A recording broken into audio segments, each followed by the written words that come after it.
Committee will come to order. Without objection, the chair is authorized to declare a recess of the committee at any time. Without objection, all members shall have 5 legislative days within which to submit additional materials to the chair for inclusion in the record. Before we get started today, I want to thank a senior member of our team. I want to thank Kathleen Palmer for her service to the committee and our members. Our markup this week is her last markup, for which I know she is brokenhearted. Kathleen, you need to rise. Yes, you do. Kathleen's been a force on the Subcommittee on Financial Institutions this Congress and during the last 2 Congresses. She's been a committed and dedicated staffer, serving both former Chairman McHenry and myself with a strong and calm hand. She was critical to kicking off our Making Community Banking Great Again efforts this Congress, and we will be forever thankful to her for her service. We wish you good luck in your next adventure, and let's give her a round of applause.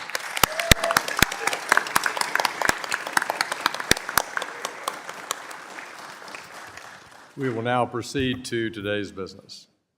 I recognize myself for an opening statement. Good morning. Today we're marking up a broad range of bipartisan priorities that reflect our shared commitment to strengthening the American economy and empowering hardworking families. Our agenda includes efforts to expand small business access to capital, tailoring supervision and regulation for well-managed banks, modernizing venture capital investment regulations, and more. We will also vote today to reauthorize our Monetary Policy Task Force led by Chairman Lucas, and I want to recognize his leadership on this task force for the past 6 months. I also want to take a moment and thank my colleagues for their hard work and support of passing our digital asset bills across the House floor last week. Our digital asset agenda has been bipartisan and years in the making, and I'm proud of the thoughtful, collaborative effort that every member of this committee put into shaping the legislation. Before we look ahead, post-August recess, it's important that we assess how much we've accomplished here in the last 7 months. The House has already passed approximately 30 committee bills to date. This is more than any other Congress has passed at this point in the session since at least the 113th Congress, and is almost twice as many as in the 117th and 118th Congresses. Tomorrow, when we gavel out of this markup, the committee will have marked up or ordered to be reported 60 bills produced by our members on both sides of the aisle. That is more than any other edition of the Committee on Financial Services at this point in Congress in recent memory. So I congratulate the members on both sides of the aisle that have worked so hard to produce their ideas, find consensus, move them through subcommittee, attach them to a hearing, and have them marked up and reported out of this committee. Looking ahead to the next 16 months of this Congress, we have tremendous opportunity to advance smart, targeted policy changes that can help put the American dream back within reach of millions of Americans. One such example is Representative Barr's Small Business Investor Capital Access Act, which ensures that the SEC's exemption threshold for private fund advisors keep pace with inflation. We also advancing Representative Timmons' Improving Capital Allocation for Newcomers Act, which opens the door for more fund managers to raise capital and invest in startups across the country, not just on the coasts, helping more entrepreneurs access the funding they need to launch and scale their businesses all the way across our nation. Mrs. Wagner's Developing and Empowering Our Aspiring Leaders Act would allow capital to reach new regions, overlooked sectors, and entrepreneurs that have historically been left out of the innovation economy. Vice Chairman Huizenga's FDIC Board Accountability Act, requiring board members to have expertise in state bank and small institution supervision and limiting terms to 12 years. It removes the CFPB's Director of Voting Rights to prevent partisan overreach and enhance the FDIC's independence. We've heard from federal regulators themselves that some post-crisis regulations have become overly burdensome. While agencies are already making important adjustments, these bills before us today will help solidify these reforms into law, ensuring that they're not subject of the political swing back and forth between administrations. Clear, actionable rules are essential for promoting economic growth and improving access to financial services. I also want to commend Governor Bowman, Comptroller Gould, and Acting FDIC Chair Hill for their efforts to tailor regulations appropriately, and I look forward to continuing to work with them as this committee advances its important work.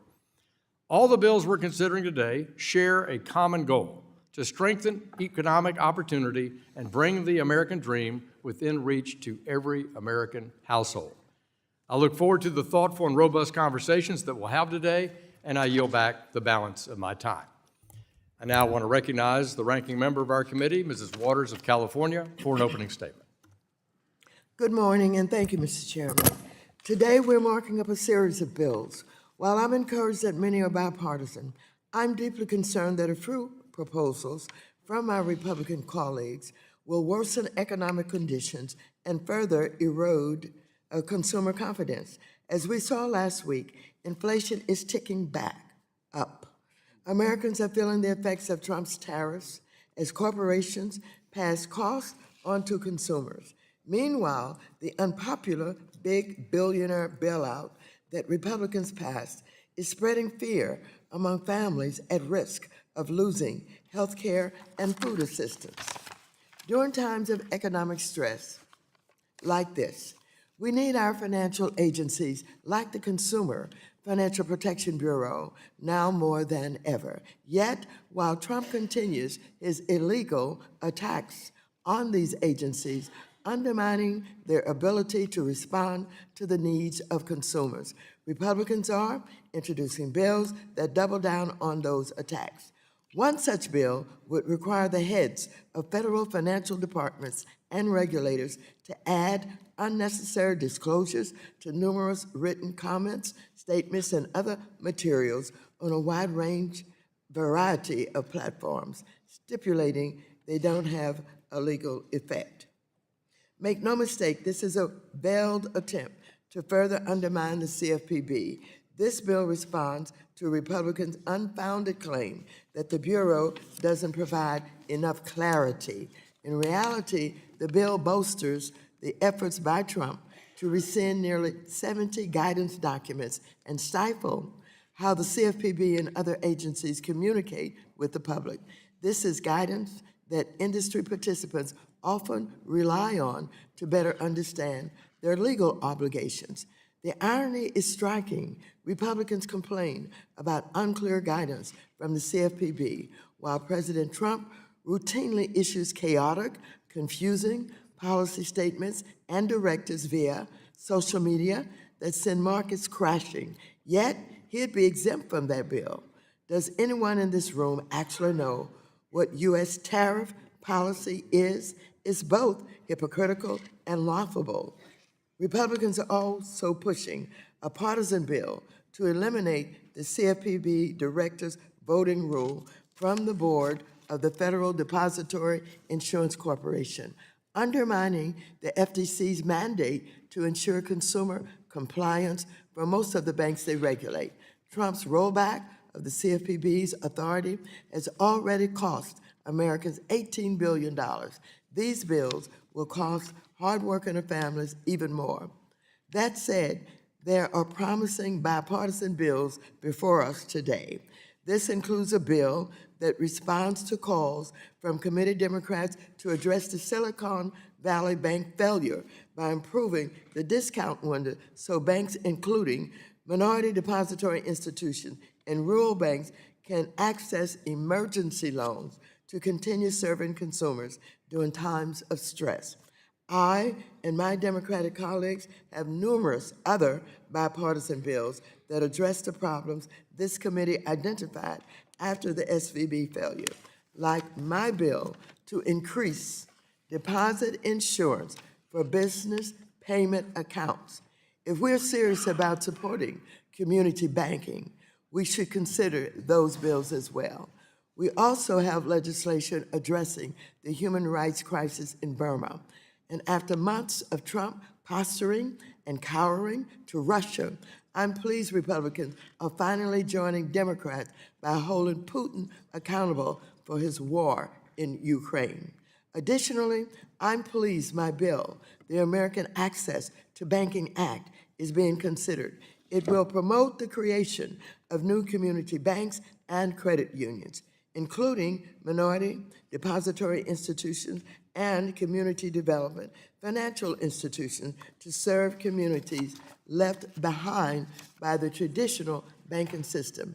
And Congressman Gonzalez's bill will help small businesses by promoting capital formation. Committee Democrats will continue fighting for a strong economy, thriving small businesses, and a healthy capital market system. I look forward to getting these bipartisan bills across the finish line. With that, I yield back. The gentlewoman yields back. Pursuant to notice, I call up H.R. 4429, the Developing and Empowering Aspiring Leaders Act of 2025, which was introduced by Representative Wagner, the chair of our Capital Markets Subcommittee. The clerk will report the bill, which was distributed in advance. H.R. 4429, to require the Securities and Exchange Commission to revise the definition of a qualifying investment for purposes of the exemption from registration for venture capital fund advisors under the Investment Advisors Act of 1940, to include an equity security issued by a qualifying portfolio company and to include an investment in another venture capital fund and for other purposes. Without objection, the bill is considered read and open to amendment at any point. Representative Wagner has an amendment in the nature of a substitute, copies of which have also been distributed in advance. The clerk will report that amendment. An amendment in the nature of a substitute to H.R. 4429, offered by Mrs. Wagner of Missouri, designated as Wagner 021. Without objection, the amendment is considered read, and it will serve as base text for the purposes of amendment. The gentlewoman from Missouri, the chair of our Capital Markets Subcommittee, Mrs. Wagner, you're recognized for 5 minutes.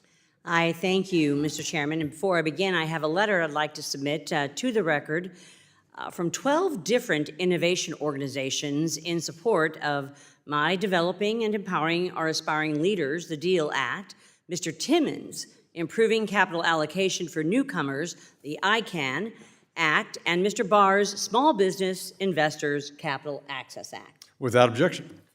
Thank you, Mr. Chairman. I am proud to sponsor H.R. 4229, the Developing and Empowering Our Aspiring Leaders, or DEAL Act. This bipartisan bill is about breaking down barriers that hold back entrepreneurs and job creators across America. Right now, nearly 80% of venture capital flows just through 3 states: California, New York, and Massachusetts. This leaves entire regions of the country, Mr. Chairman, from Mr. Emmer's district in the northern parts of the Midwest, down to Ms. Williams' district in Atlanta, in the South, over to Mr. Gonzalez's district in rural South Texas, or Mr. Downing's district, covering half of Montana. They're struggling to access the capital that they need to build and scale businesses. The DEAL Act changes that by allowing larger venture capital funds to invest in smaller regional funds. That means more funding for startups, more opportunities for businesses that are too often overlooked, and more innovation happening everywhere, not just on the coasts. Small businesses make up 99% of United States employers and create the majority of new jobs. But too often, they can't get a fair shot at investment. And by modernizing outdated rules, this bill channels capital to the next generation of entrepreneurs, helping good ideas grow into great companies and ensuring American communities, especially in Missouri's 2nd Congressional District and beyond, that they can thrive and grow. This is bipartisan, common sense legislation. It empowers local job creators and it drives economic growth, all without new regulations or costs to taxpayers. I want to thank Congressman Caston for joining me in support of H.R. 4429. I urge my colleagues to support this bill, and I yield back, Mr. Chairman. Gentlewoman yields back. Is there further debate on the A&S? We recognize Mr. Caston first, the co-sponsor of the bill. Mr. Caston, I recognize you for 5 minutes. Thank you, Chair Hill. As the co-sponsor, I, of course, proudly support H.R. 4429. Thank Ms. Wagner for her leadership on this. The DEAL Act will increase capital flows to smaller VC firms by providing greater flexibility to fund managers while still ensuring that investors are protected and that fund managers continue to prioritize direct investments in small businesses. Some history here is worth going through. Dodd-Frank Act gave VC firms the option to exempt themselves from the cost of becoming a registered investment advisor, but only under the condition that they couldn't invest more than 20% of their assets in non-qualifying investments. Take away the jargon, that means that 80% of your investments have to be direct investments in companies. Non-qualifying investments that can make up the other 20% would be shares in a private company acquired through a secondary transaction, interest in other VC funds, stocks, bonds, public traded companies, crypto, treasuries, corporate bonds, you name it, but it has to be less than 20%, 20% or less.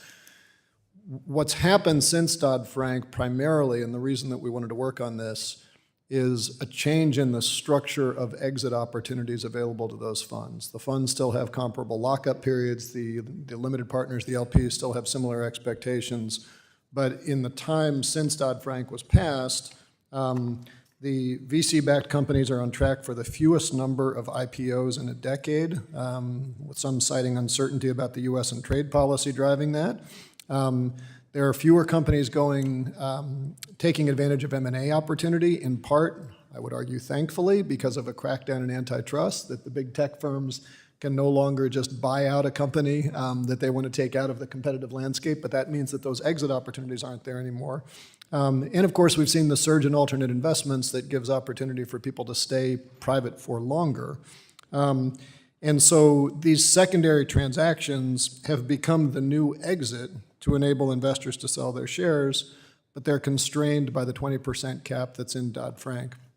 And so the DEAL Act basically just looks to modernize these rules by classifying those secondary sales and investments in other VC firms as qualifying investments to drive more capital into the startup ecosystem and keep them going. To be clear, still requires that the majority of a VC fund's investment have to be direct investments in companies. Still maintains the same sophisticated investor thresholds for LPs, but just keeps some more volumes in there. One last thing that I want to say, just to be clear, the Dodd-Frank rules do not require that VC firms stand to this 20% test. It simply says if they want to avoid filing as a registered investment advisor, they have to stay under that.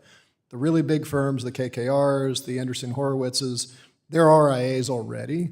So really think about this as addressing the smaller firms where you're not going to have a lot of diversity. Maybe you're a Chicago firm that specializes in Midwest manufacturing. Maybe you're a firm that's committed to ESG.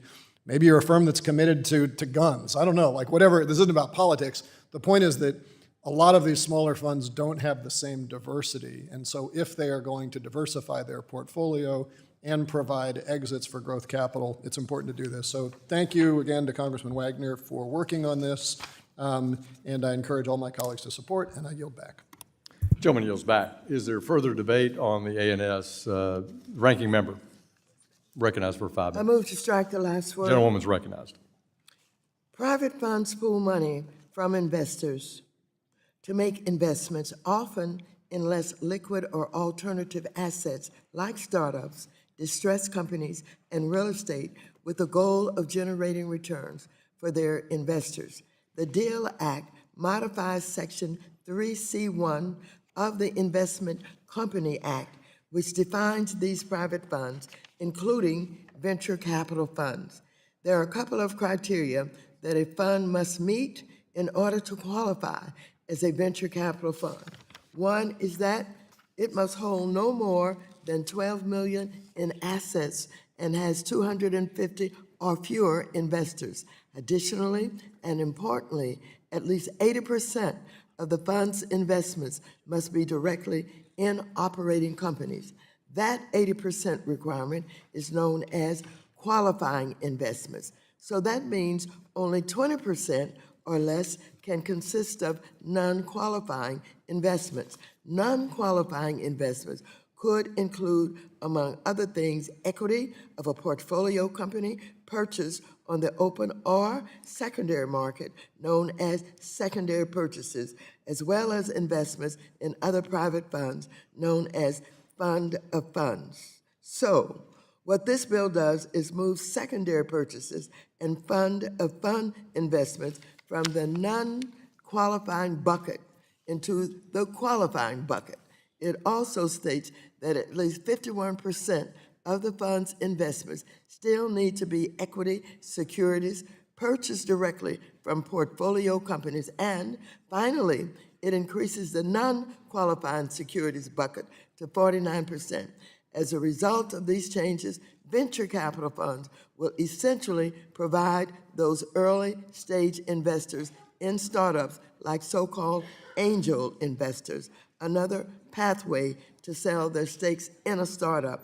During Dodd-Frank, Congress provided an exemption to venture capital funds because they invest directly in startups. With these changes, we're changing venture capital funds to also serve as an exit vehicle for early-stage investors. Well, I'm not opposed to that. I do wonder whether venture capital funds will be able to do both jobs as well. So I hope this committee will continue to review how these changes play out in the real world so that the entrepreneurs we were originally trying to help continue to be funded. Thank you, and I yield back. Gentlewoman yields back. Does anyone else seek recognition on the ANS? Seeing none, I will recognize myself for 5 minutes. First, let me thank Chair Wagner and Mr. Caston of Illinois for introducing, developing, and empowering our Aspiring Leaders Act. It strengthens the ability of venture capital to reach more founders, more communities, and more early-stage companies across the country. It's clearly in the theme of the rise of the rest. We know that access to capital isn't just a coastal issue.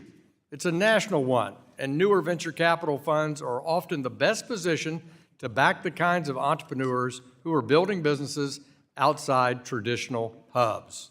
This bill ensures that those funds can continue doing that important work even when they use strategies like secondary investments or partnering with other funds to reach a broader array of startup enterprises.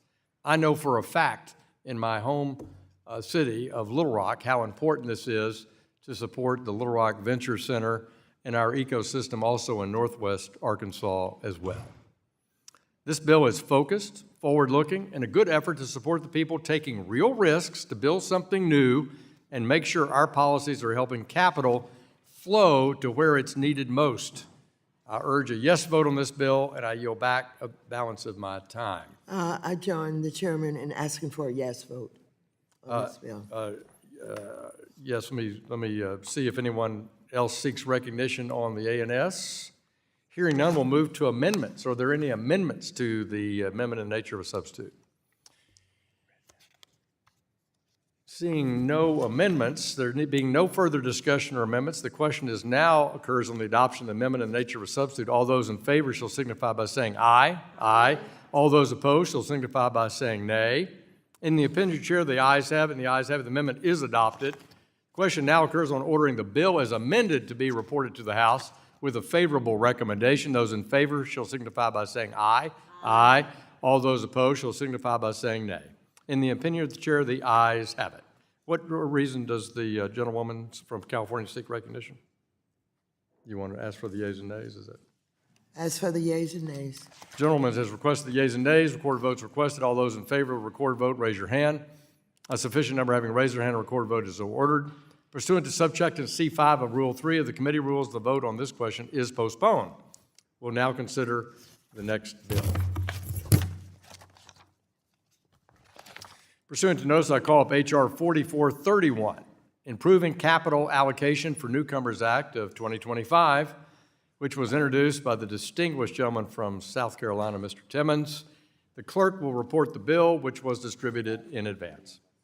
H.R. 4431, to amend the Investment Company Act of 1940 with respect to the definition of qualifying venture capital funds and for other purposes.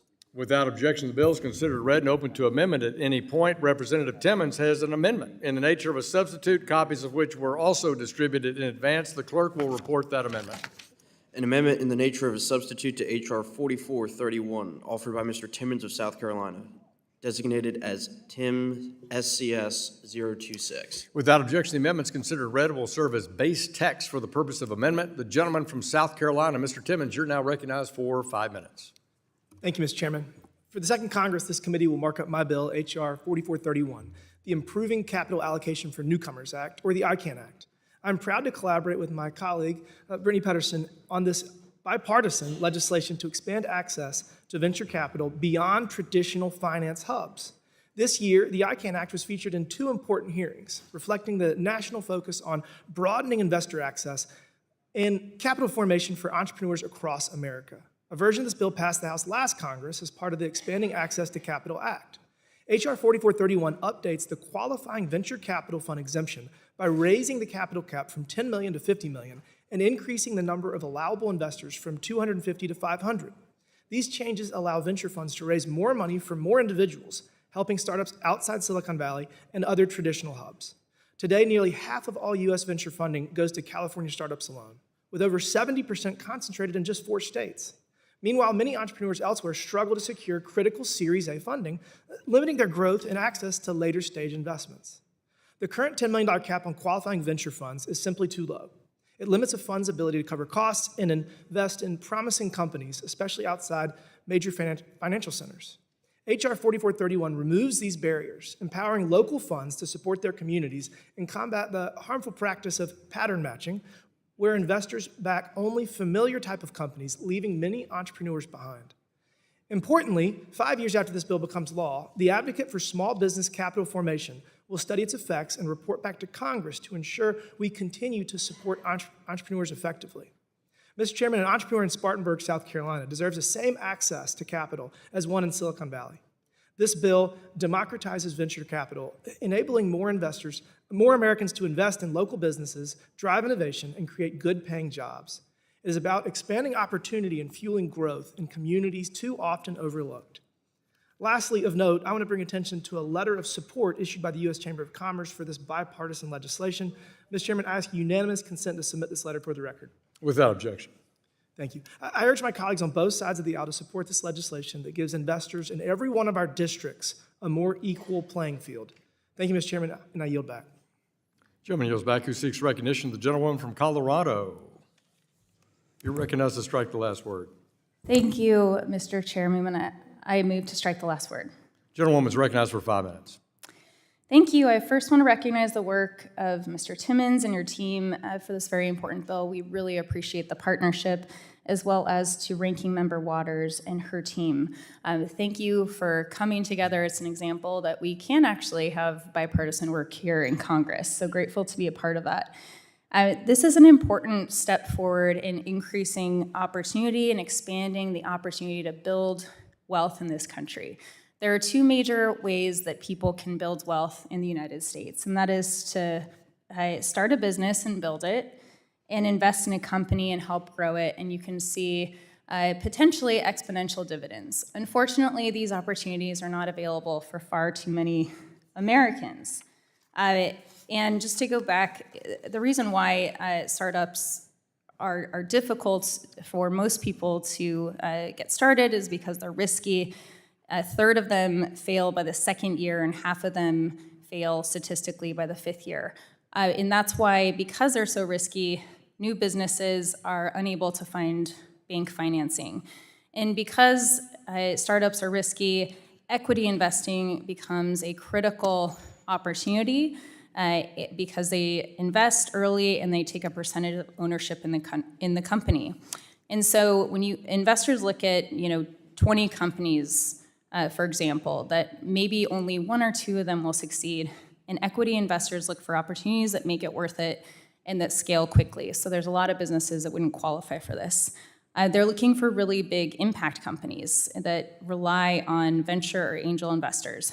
And 98% of equity capital, unfortunately, is consolidated. You've already heard some statistics about which states they have these investors, and most of them, 98%, go to white male companies. And this is because under Section 3C1, it governs the organization of investment funds, which are the publicly accessible funds, and then there's underneath that, it's understandable that those are carefully regulated, but then there's the small private fund, and that came from 1940, where you can have as much investments as you want, but you can only have 100 people that can invest in that.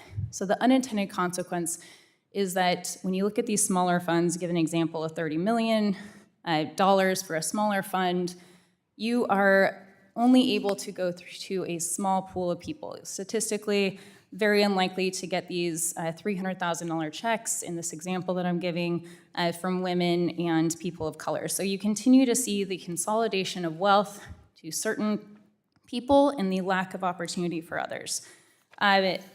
Under the Dodd-Frank cleanup bill, they recognize that we need to increase the investor opportunity to 250, but lowered it to a $10 million threshold, which is an incredibly small fund. Emerging fund managers have said that when they try to build on their success and go above the 10 million threshold, they exceed the 100-person cap, which unfortunately limits opportunity. They're unable to go above that because of the costs and the regulations that come with that.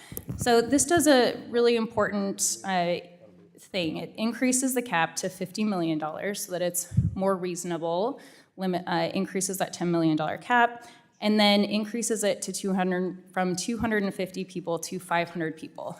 So instead of, for the $30 million example and a check for $300,000, you have people that can invest at $60,000. That is a much more doable amount for some, and the effect is that there's equity in capital and an increase in access. So this is a pro-investor protection bill. This only accepts accredited investors, and the risk is actually reduced because the exposure is significantly smaller. So very proud to be a part of this bill and want to thank everybody who has come together to make this happen. And with that, I yield back. The gentlewoman yields back. The chair recognizes the chairwoman of the Subcommittee on Capital Markets. Ms. Wagner, you're recognized to strike the last word. Thank you, Mr. Chairman. I've already submitted, for the record, a letter from 12 different innovation organizations in support of Mr. Timmons' ICANN Act. And I want to thank Congressman Timmons and Congresswoman Pedersen for their bipartisan effort on H.R. 4431, the Improving Capital Allocation for Newcomers ICANN Act. At its heart, this bill is about making sure that the next great American company has a fair shot at success. Small businesses create most of the new jobs in our economy. But right now, too much capital is locked up in a handful of zip codes, and too many talented founders are overlooked simply because they don't fit the traditional mold of what investors expect in a startup.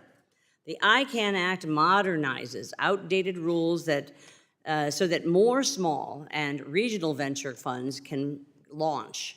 These funds know their own communities best, and they're already investing in entrepreneurs in their own backyard. However, the outdated restrictions on these funds limit how many entrepreneurs they can invest in.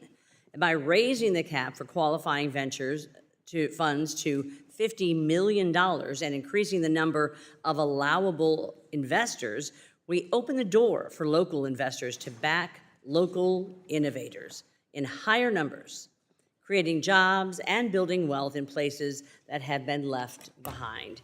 Not to mention, by increasing the allowable number of investors in tandem with raising the dollar cap, we're reducing the risk exposure for investors in these funds.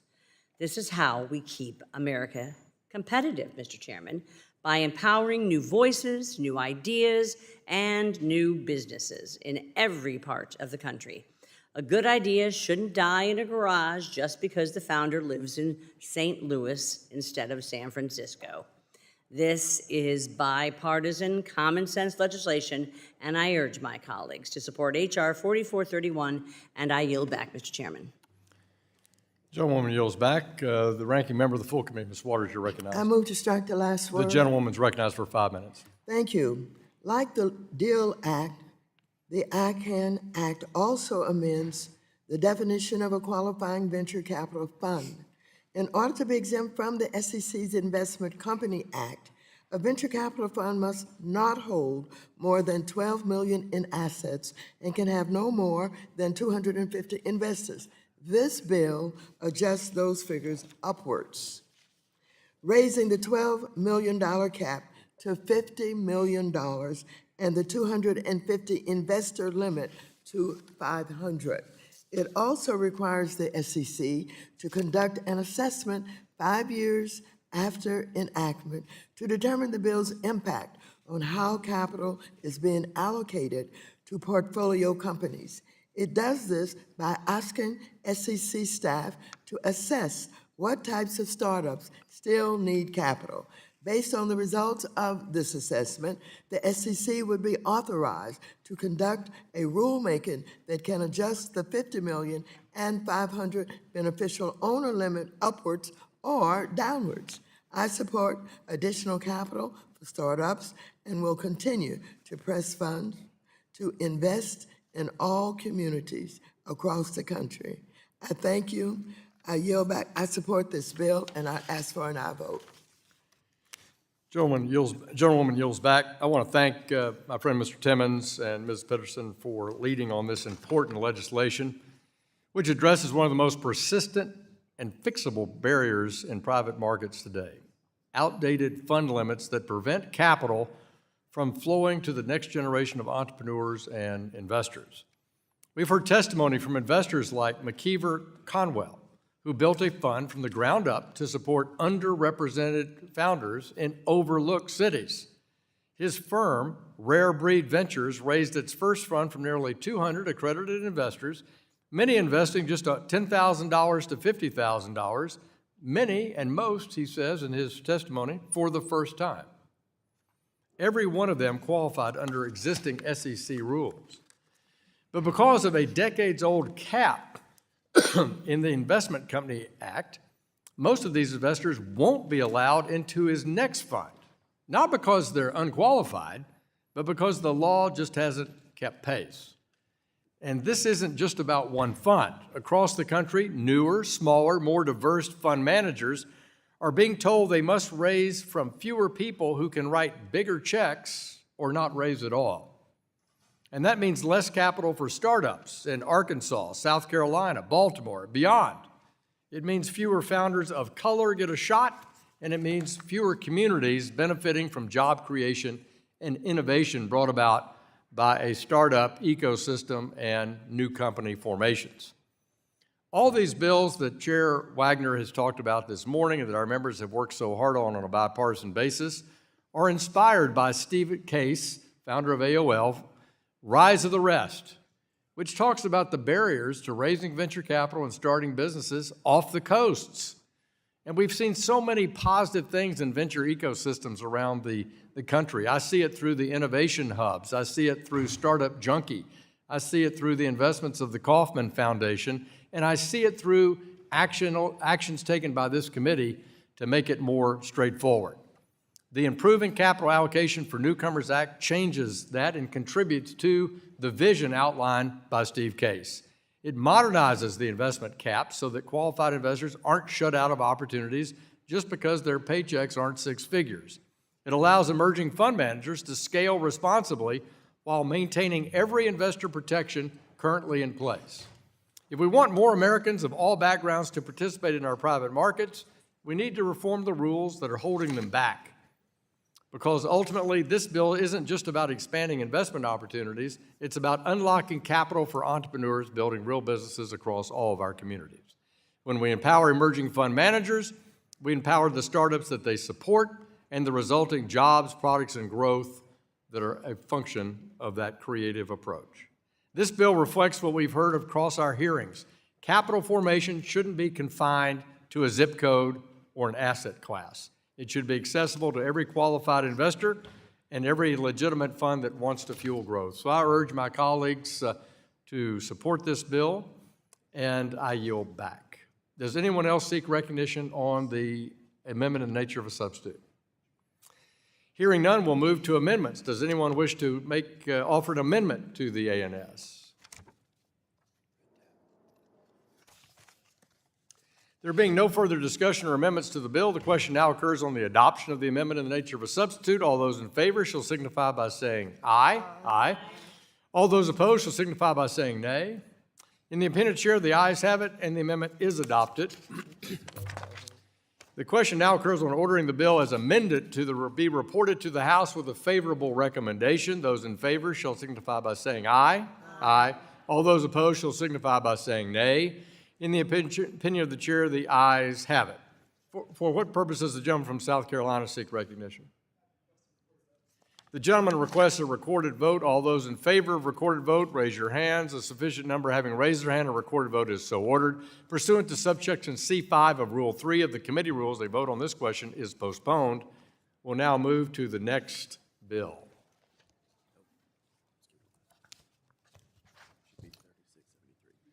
Pursuant to notice, I call up H.R. 3673, the Small Business Investor Capital Act, which was introduced by Representative Andy Barr of Kentucky, the chair of our Financial Institutions Subcommittee.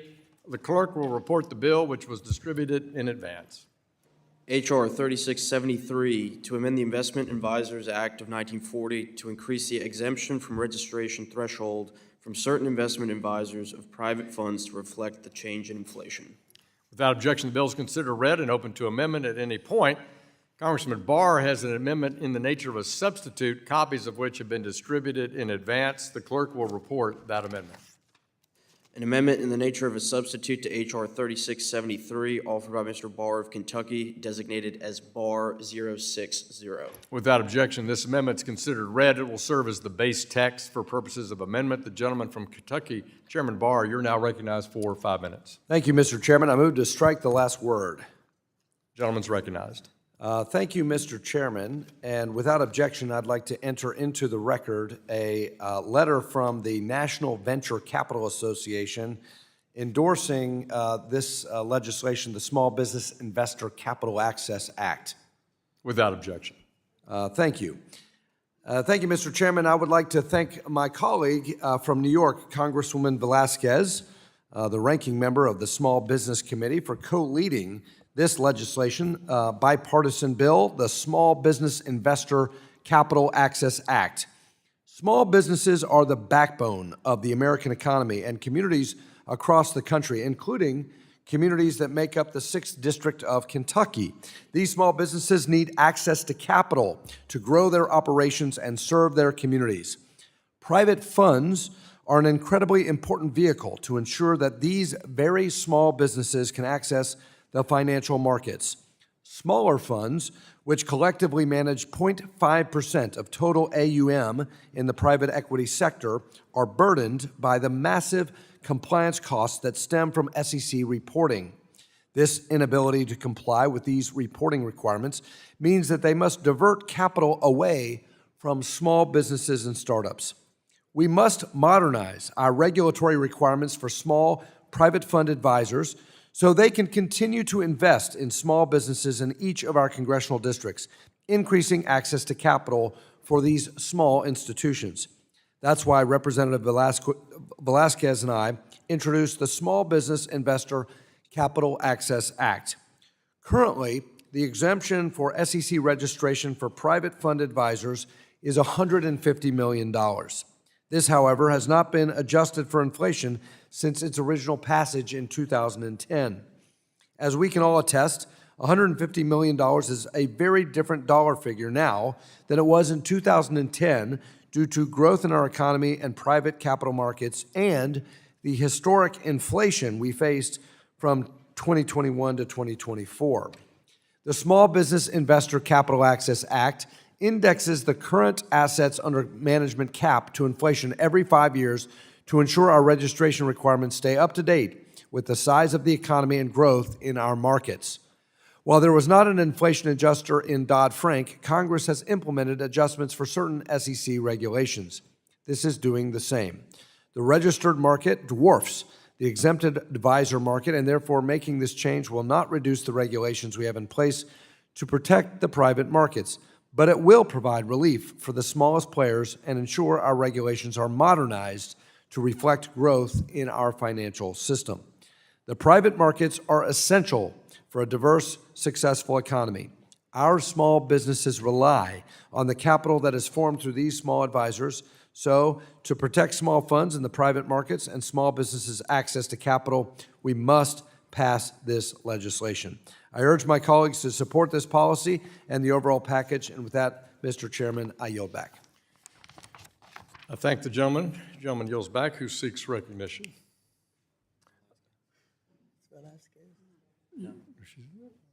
No one seeks recognition. Let me recognize myself before we turn to the gentlewoman from Missouri. You're recognized. Yes, I thank you, Mr. Chairman. I move to strike the last word. Gentlewoman is recognized for 5 minutes. I want to thank Congressman Barr and Congressman Velasquez for their leadership on H.R. 3673, the Small Business Investor Access Act. In addition to the support and the report that Mr.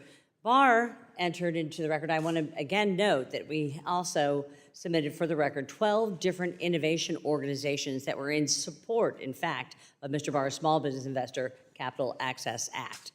This bill makes a common sense update to the Investment Advisors Act by requiring the SEC to index to inflation the $150 million threshold that determines whether a private fund advisor must register with the Commission. That threshold hasn't changed since it was established in 2010. In the years since, inflation has quietly pushed more and more small advisors above the limit, not because their business has meaningfully changed, but simply because the dollar isn't worth what it used to be. These are not large or risky firms. They are often advisors that provide critical capital to startups and small businesses, especially outside the major financial hubs.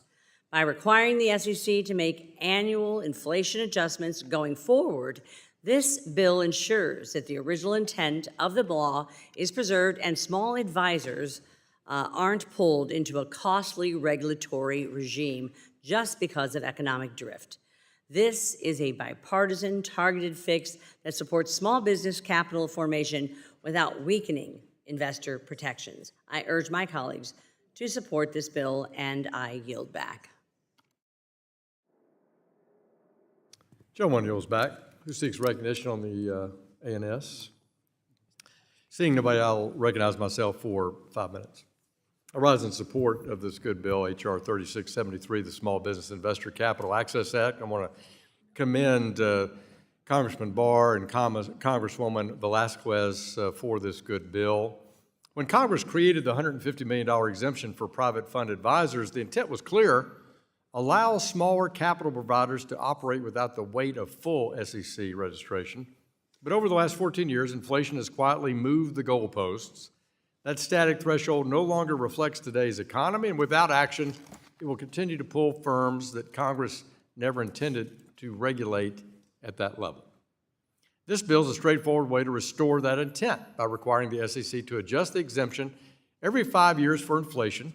We provide regulatory clarity and prevent unintended compliance costs from choking off access to capital for small businesses. It's a good policy, it's bipartisan, and I urge a yes vote, and I yield back the balance of my time. Does anyone else seek recognition on the underlying ANS? If not, we'll now hear amendments. Does anyone wish to offer an amendment to the ANS? Mr. Chairman, The gentlewoman from New York, you're recognized. I have an amendment at the desk. We'll pause while the amendment is distributed.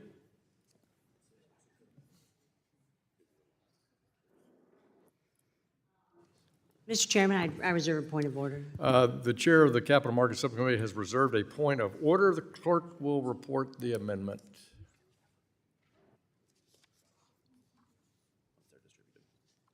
Yeah.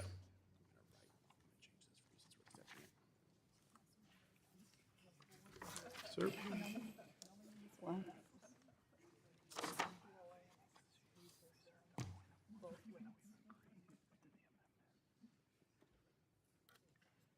Well, it's to call for the vote.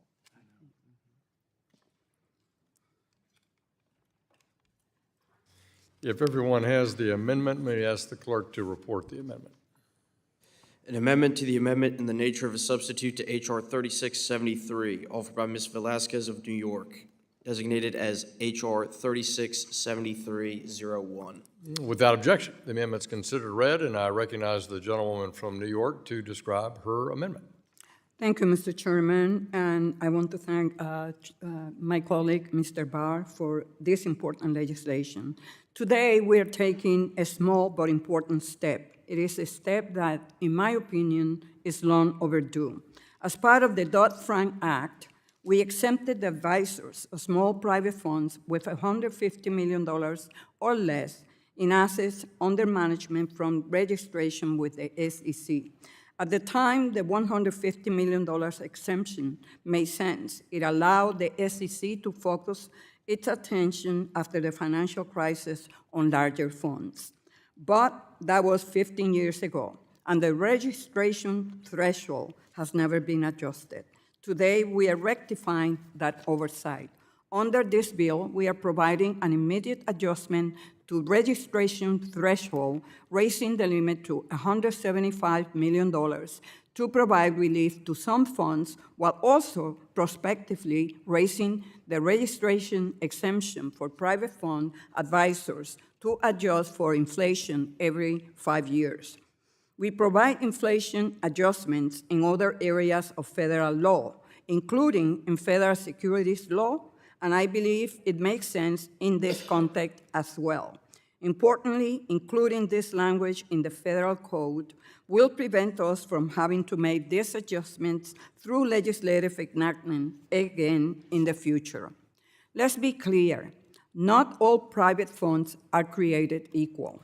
While large private funds have helped fuel a shadow banking system, created monopolies and duopolies, and have become tax shelters for the ultra-wealthy and powerful, small private funds like the ones we are discussing here today invest in primarily small businesses and are one of the primary drivers of capital investment in their communities. Financing and access to credit is a central component to starting and growing a small business. Traditionally, small businesses have been more reliant on bank financing for their credit needs than large businesses. But in recent years, small businesses have increasingly relied on private forms of investment and credit to meet their financing needs. Small private funds provide entrepreneurs patient, risk-forward funding to solve ambitious problems and build businesses. Without private capital, many ideas for companies will remain just that, ideas. That is because most startups are unable to access the bank loans or traditional financing. They will need to start their businesses because they do not have a track record, revenue, or assets to pledge. For example, private funds invested in 18,000 businesses in 2022, 40% of which had fewer than 50 employees, and facilitated loans to 3,600 companies in the small to middle market with 150 employees or fewer. But that is merely the start. As a small business grows, small private funds invest throughout the company's life cycle, helping it raise funding to hire additional talent, develop products, and improve operations. The first check may enable that business to launch, but the additional capital helps that business hire, grow, and mature.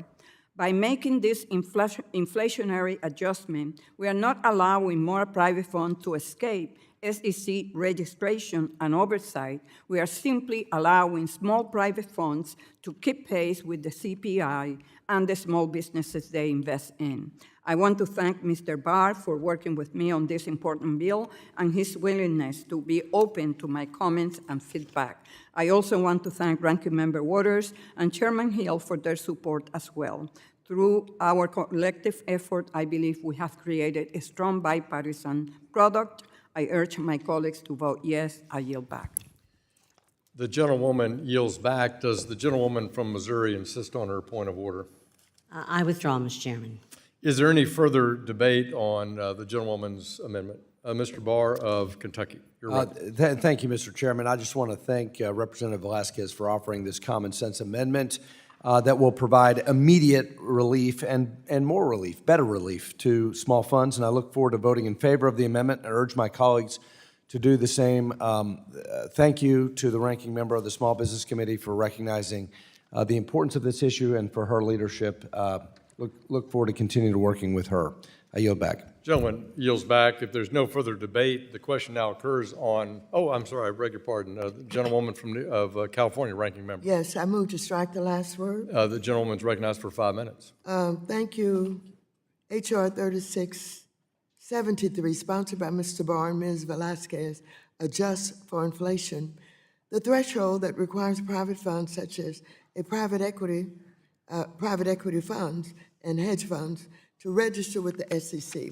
The current threshold that triggers registration for investment fund advisors is $150 million in assets under management.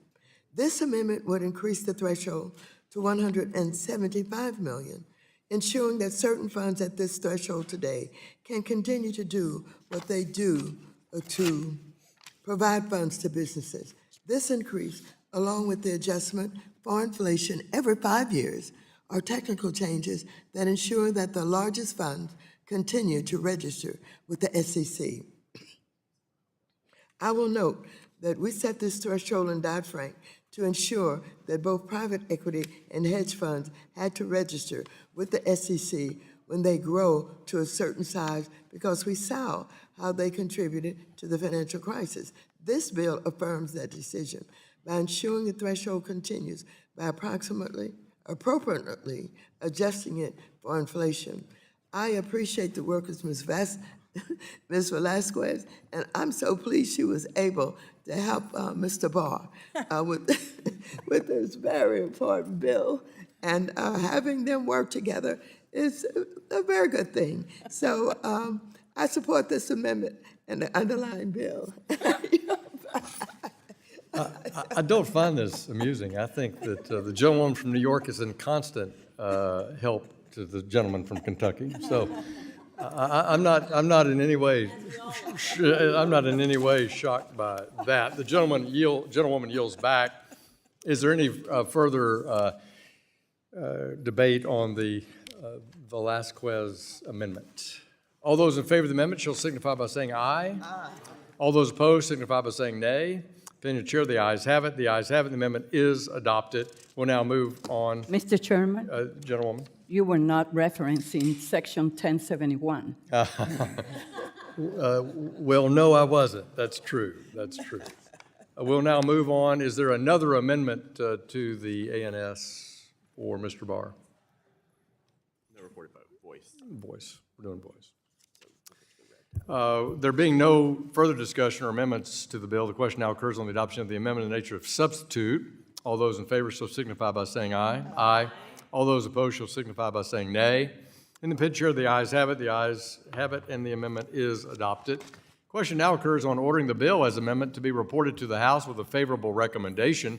Those in favor shall signify by saying aye. Aye. All those opposed signify by saying nay. Opinion of the chair, the ayes have it. Mr. Chairman, The gentleman. move for a recorded vote. The gentleman from Kentucky has asked for a recorded vote. A recorded vote being requested. All those in favor, recorded vote, raise your hands. A sufficient number having raised their hand, a recorded vote is so ordered. Pursuant to subsection C5 of Rule 3 of the committee rules, a vote on this question is postponed. We'll now move to the next bill. Okay. We're going to take up, pursuant to notice, I call up H.R. 4430, which was introduced by Representative Stile, the chair of our Artificial Intelligence, Financial Technology, Digital Assets Subcommittee. Clerk will report the bill, which was distributed in advance. H.R. 4430, to lower the aggregate market value of voting and non-voting common equity necessary for an issuer to qualify as a well-known seasoned issuer. Without objection, the bill is considered read and open to amendment at any point. Representative Stile has an amendment at the desk in nature of a substitute, copies of which have been distributed in advance. The clerk will now report that amendment. An amendment in the nature of a substitute to H.R. 4430, offered by Mr. Stile of Wisconsin, designated as Stile 028. Without objection, the amendment is considered read and will serve as base text for the purpose of the amendment. The gentleman from Wisconsin, Chairman Stile, is now recognized for 5 minutes. Thank you very much, Chairman Hill, and thank you for including today's Expanding WICSI Eligibility Act in today's markup. I also want to recognize Mr. Fields, who's co-leading this bill. as well as Ranking Member Waters for working with us to make progress on this issue. In summary, my bill will allow more well-run public companies to qualify for well-known seasoned issuer, WICSI status, by lowering the public float threshold from 700 million to 400 million. This will open up WICSI status for hundreds of American public companies. The WICSI construction was first introduced nearly 20 years ago, and since then it's demonstrated a strong track record of success. It has helped qualifying companies access public markets quickly and efficiently by using automatic shelf registration without compromising investor protections. Over time, the SEC and Congress have recognized the wisdom of tailoring the rules governing public companies, especially for issuers in good standing. Expanding WICSI eligibility, the Expanding WICSI Eligibility Act lowers the public float threshold and leaves all of the good governance requirements in place. It also requires the SEC to provide aggregated reporting on how many issuers submit and subsequently withdraw applications to waive their ineligible issuer status. This will allow Congress and the public to have a clearer view into how many issuers are attempting to regain their WICSI status after being deemed ineligible. The Expanding WICSI Eligibility Act is a common sense way to help companies responsibly raise money in the public markets, reduce undue regulatory burdens, and support American jobs and innovation. I encourage my colleagues to support this legislation and appreciate those, including Mr. Fields, who's worked with me for its submission. Mr. Chairman, I yield back. The author of the bill yields back. Who seeks recognition on the style? Chairman. Let me go to the ranking member first. I'll come back to you. The ranking member, you're recognized. I move to strike the last word. You're recognized for 5 minutes. Thank you very much, Mr. Chairman. For those listening at home, a well-known seasoned issuer, or WICSI for short, is a special status conferred on companies that frequently issue securities. WICSI status was created for these active issuers to have quick and efficient access to our public markets on the theory that the SEC has previously reviewed their registration statements and has confidence that these follow-on issuers will comply with the SEC's rules. These companies are also widely followed in the markets, so there are lots of eyes, so to speak, watching what they're doing.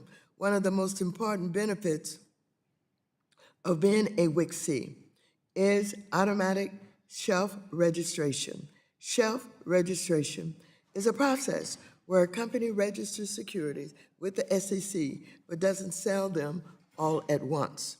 Instead, the company can periodically sell its securities over a period of time on an as-needed basis.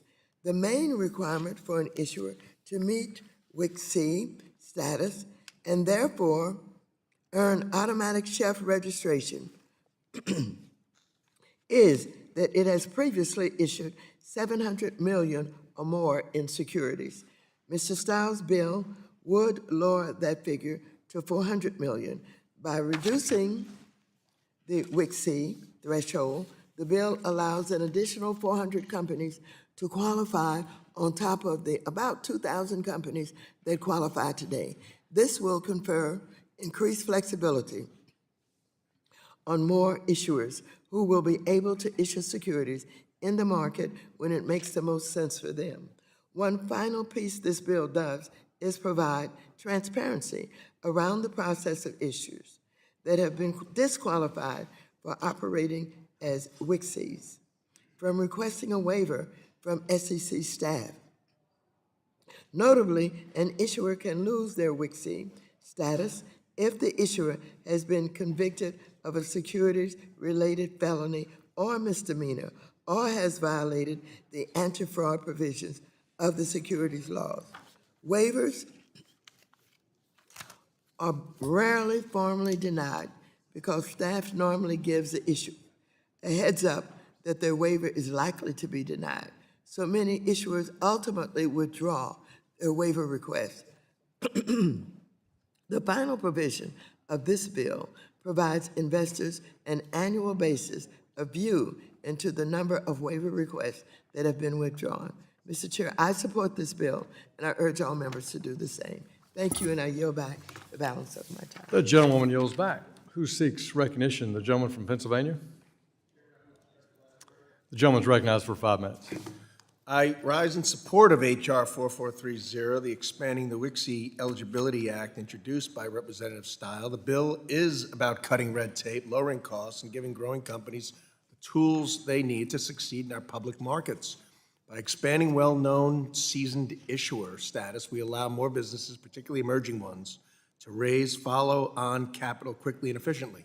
This means companies can avoid duplicative audits and lengthy SEC pre-approvals each time they raise capital, saving significant time and money. For example, a biotech firm that goes public at $100 million valuation often needs additional capital within months.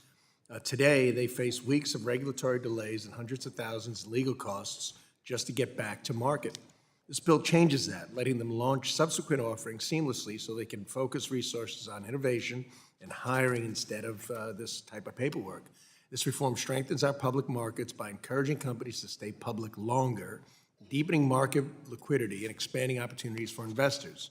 I do urge my colleagues to support this bipartisan common sense bill and deliver a win for emerging businesses, public markets, and American innovation.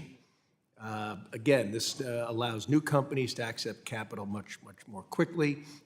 It is very favorably perceived by industry, and it will make a big difference as far as more workable SEC rules. And with that, Mr. Chairman, I yield back. Gentleman yields back. Who seeks recognition on the amendment in nature of a substitute? Gentlewoman from Missouri. I thank you, Mr. Chairman. I want to also thank Congressman Stile and Congressman Fields for their leadership on H.R. 4430, the Expanding WICSI Eligibility Act, which updates an outdated rule to help more American companies access capital quickly and efficiently.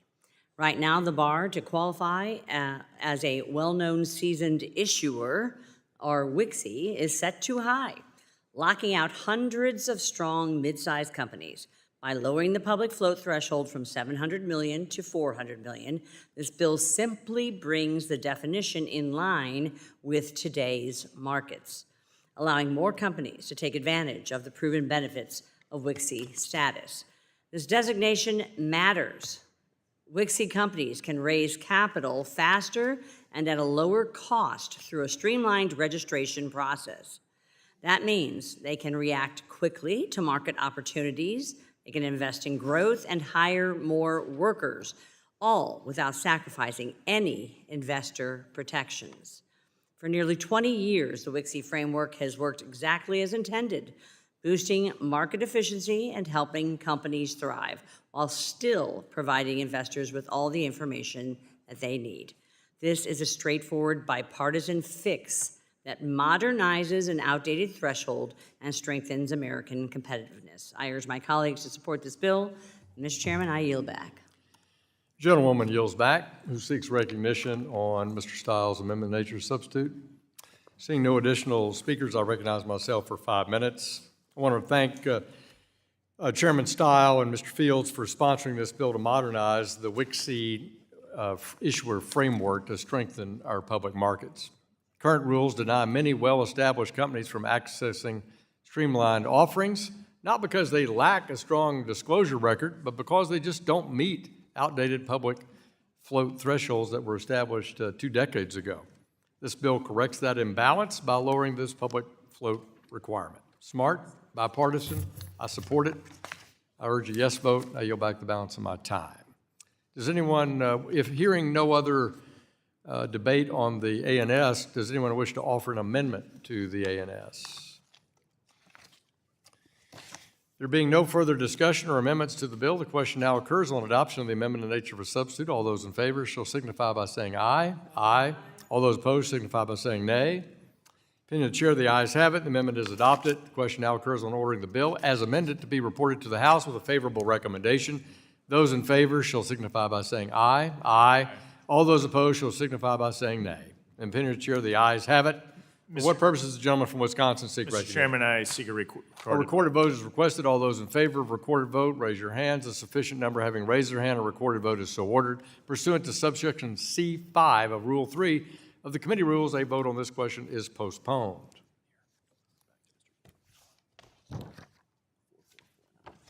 We'll now turn and call up H.R. 4449, the Advocating for Small Business Act, which was introduced by Representative Gonzalez. The clerk will report the bill, which was distributed in advance.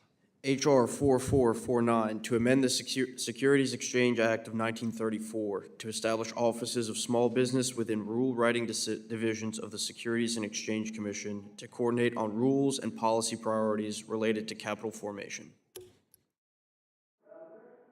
Without objection, the bill is considered read and now open to amendment at any point. The gentleman from Texas, Mr. Gonzalez, is now recognized for 5 minutes. Thank you. Mr. Chairman, I'd like to speak in support of my bill, H.R. 4449, the Advocating for Small Business Act, which I'm proud to lead with Congressman Garbarino.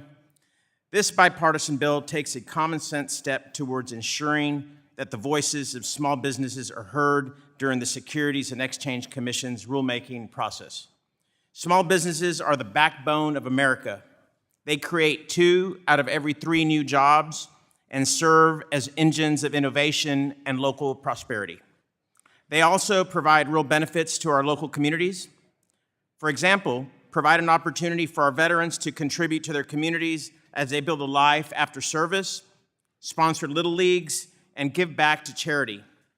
But far too often, these entrepreneurs face unnecessary barriers when they try to access capital, barriers that are results of rules designed with only large firms in mind.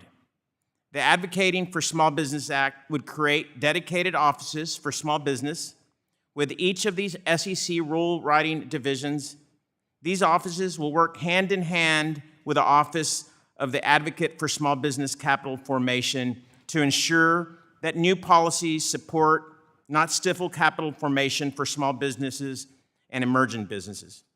This bill is about leveling the playing field.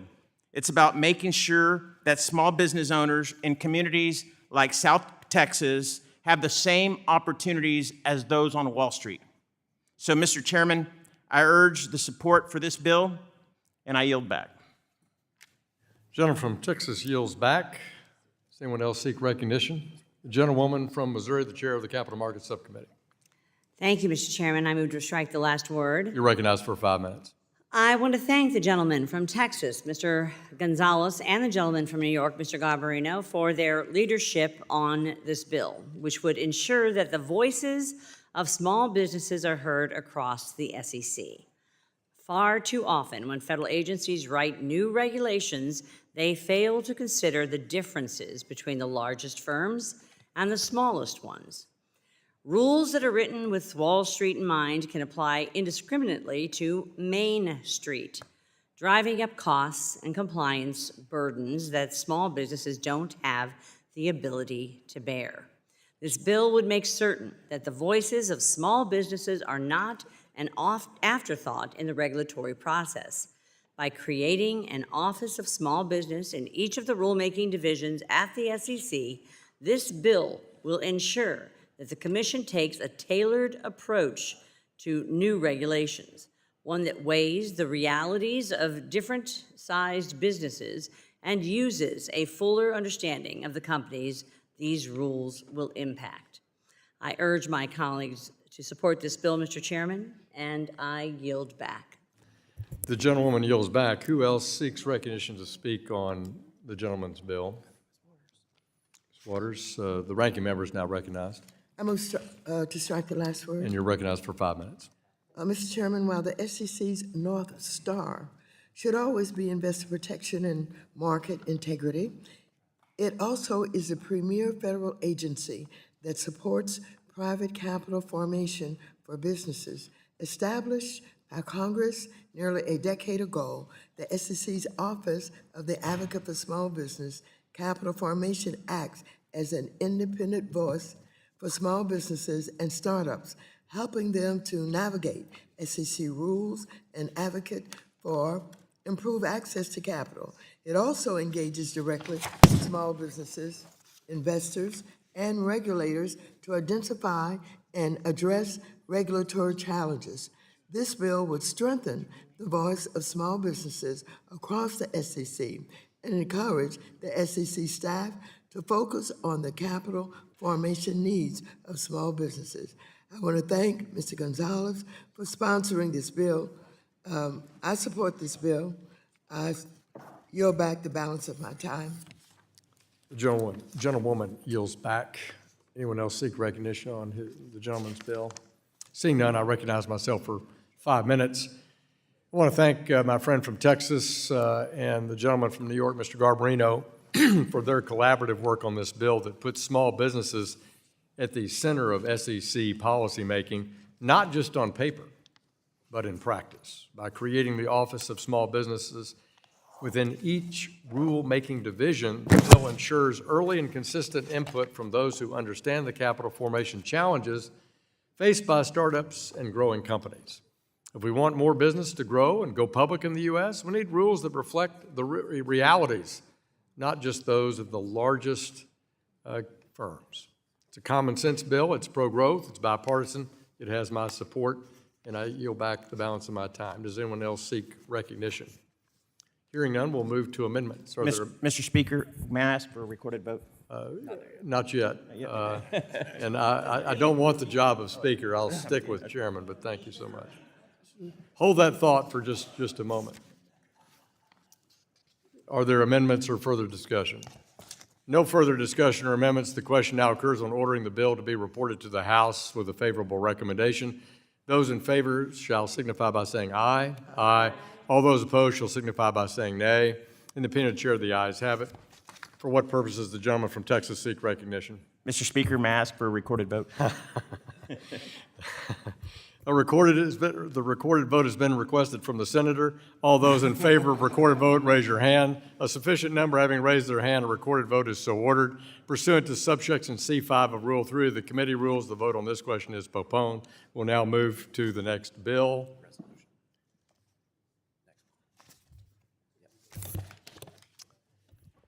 Pursuant to notice, I call up the resolution before the committee reauthorizing the Task Force on Monetary Policy, Treasury Market Resilience, and Economic Prosperity of the Committee on Financial Services.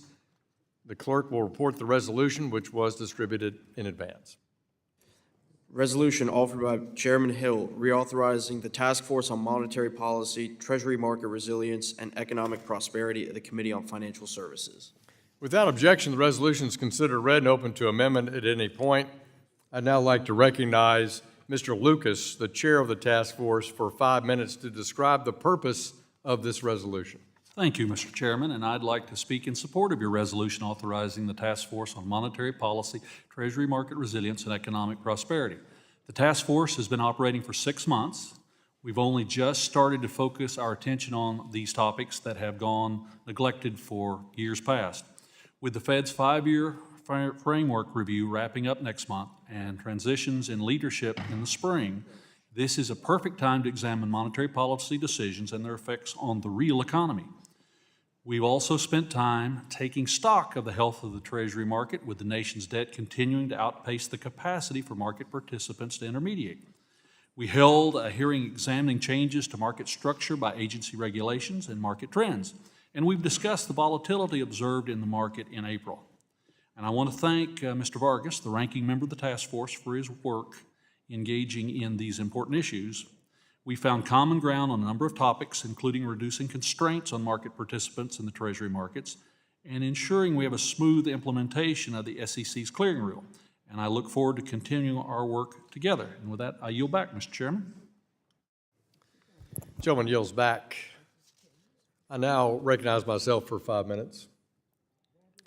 Earlier this year, the committee established the Task Force on Monetary Policy, Treasury Market Resilience, and Economic Prosperity to examine issues involving post-financial crisis monetary policy, Treasury market resilience in the face of large budget deficits, and other related issues that promote general economic prosperity. When all is right with the world, most Americans should be able to go about their day without even thinking about the Federal Reserve or the U.S. Treasury market. Americans should be able to make purchases, borrow, invest, save without being concerned that the value behind these actions is corrosive. But when either of these institutions fail, average Americans become the victims of economic collateral damage through no fault of their own. Unfortunately, we witnessed the Treasury markets fail a handful of times in the past few years. And additionally, in 2021, the Federal Reserve missed the mark on inflation. 4 years later, American households have yet to experience 2% inflation. It turns out the timing of the creation of the task force under Mr. Lucas's leadership could not have been more auspicious. At that time, no one could have predicted the issues that currently face the Federal Reserve or the Treasury markets over the past few months. As such, I could not be more grateful for the bipartisan work that Task Force Chair Lucas and Ranking Member Juan Vargas have done so far in addressing these issues. There is still more work to be done, and that's why I'm offering this resolution to extend the task force work for another 6 months. There's nothing more important to our national economy and the global economy than the deep and liquid Treasury markets and a strong, independent Federal Reserve focused on price stability. With that, I yield back. Who seeks recognition? The ranking member of the task force, Mr. Vargas, you're recognized. Thank you very much, Mr. Chair. Mr. Chair, I want to begin by thanking you and Ranking Member Walters for moving with great alacrity today. Appreciate that very much. And also for creating this very important task force on monetary policy, treasury markets, resilience, and the economic prosperity. And again, I want to thank Chairman Lucas for the collaborative and respectful way he has conducted our task force hearings. Over the past 6 months, we have been able to constructively engage on topics such as the Fed's dual mandate, improving the strength and resilience of our treasury market, and the most timely and importance of the central bank independence. At a time when the chairman of the Fed is coming under increased attacks, it's especially important to reaffirm our commitment to the value of the Fed independence. While it's true that Congress has a role to play in conducting oversight, there's a big difference between congressional oversight and the ongoing pressure campaign against the chairman. And although it isn't completely new for even the White House to try to influence monetary policy, that doesn't make it right. The whole point of an independent central bank is to insulate monetary policy from short-term political pressures. Hopefully, we learned a lesson or two from President Nixon's relationship with Chair Arthur Burns. As former Fed chairs Ben Bernanke and Janet Yellen recently wrote, the Fed's credibility is, quote, hard to acquire and easy to lose, end quote. So I look forward to continuing to discuss this issue and others in our future task force hearings, and I urge my colleagues to support this resolution. And again, I want to thank you, Mr. Chairman, and with that, I yield back the balance of my time. Gentleman yields back. Does anyone else seek recognition on the resolution? The ranking member? You're recognized. Thank you. I move to strike the last word. You're recognized for 5 minutes. This resolution will establish the monetary policy, treasury market resilience, and economic prosperity task force for an additional 6 months. The task force, led by Ranking Member Vargas, has held important hearings throughout this Congress, including an overview of monetary policy and economic growth, as well as 2 hearings on treasury market resilience.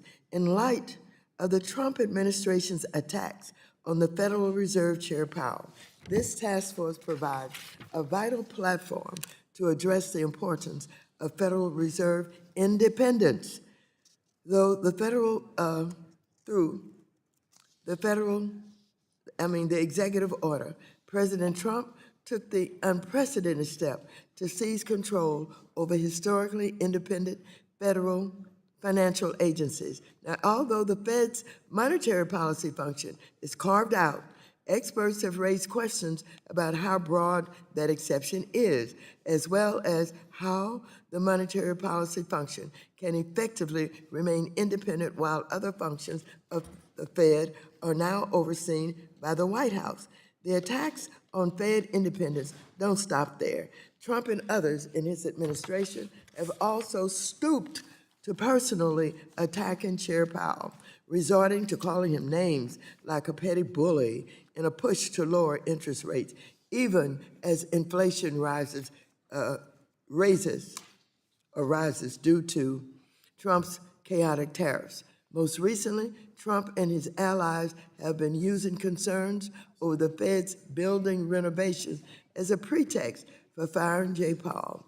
Meanwhile, the president has been silent about his HUD secretary, apparently using taxpayer funds to gut the National Science Foundation building and turn it into his own personal castle with a private elevator and a personal gym for his family. So let's be very clear. Trump is playing with fire by toying with the idea of firing the Fed chair. Markets would crash, and we could see hyperinflation like in other countries without an independent central bank. No wonder Trump's Treasury Secretary is begging him not to follow through with his threats, and I commend members on the other side of the aisle who agree. Earlier this year, Mr. Lucas, who has done important work as the chair of the task force, said he is looking into legislation that would ensure Fed independence from politics. Mr. Lucas said, and I quote, "An independent Fed is a very important institution," and that debate, I personally believe, was settled in 1913. Mr. Hill most recently said he doesn't believe Trump can fire Chair Powell. I agree with these statements, and now is the time for our committee to stand up and defend the laws that Congress wrote that make it very clear that the Fed is independent. Ladies and gentlemen, we really could be overwhelmed by some of the outrageous, brazen things that this president will attempt. His attempt to take over the Fed blows my mind that he would even try it. He's gone so far to create an investigation of Mr. Paul. And it's a fake investigation where he's trying to find some way to get rid of him. We all could be overwhelmed with this craziness by this president, but we can't afford to be, because we got to fight him.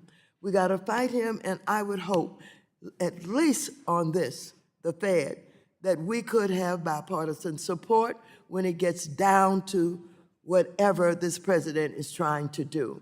I am going to fight vigorously against an investigation because I believe that if the president is allowed to somehow take over the Fed, he will begin to continue to tear up this country and divide us in ways that he's already shown he will do. I yield back the balance of my time. Gentlewoman yields back. There being no further discussion or amendments to the resolution, the question now occurs on the adoption of the resolution.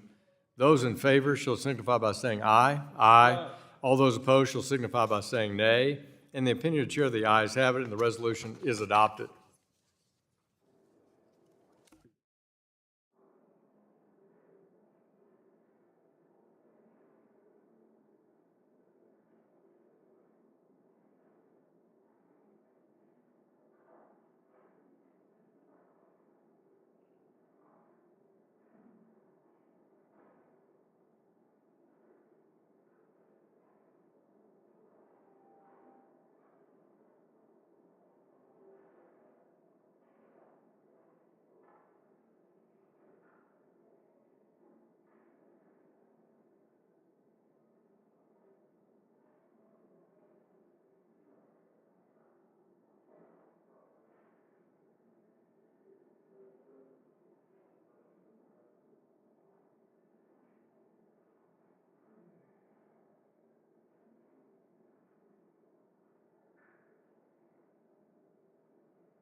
Pursuant to notice, I call up H.R. 4427, the Syria Sanctions Accountability Act, which was introduced by Congressman Lawler. Clerk will report the bill, which was distributed in advance.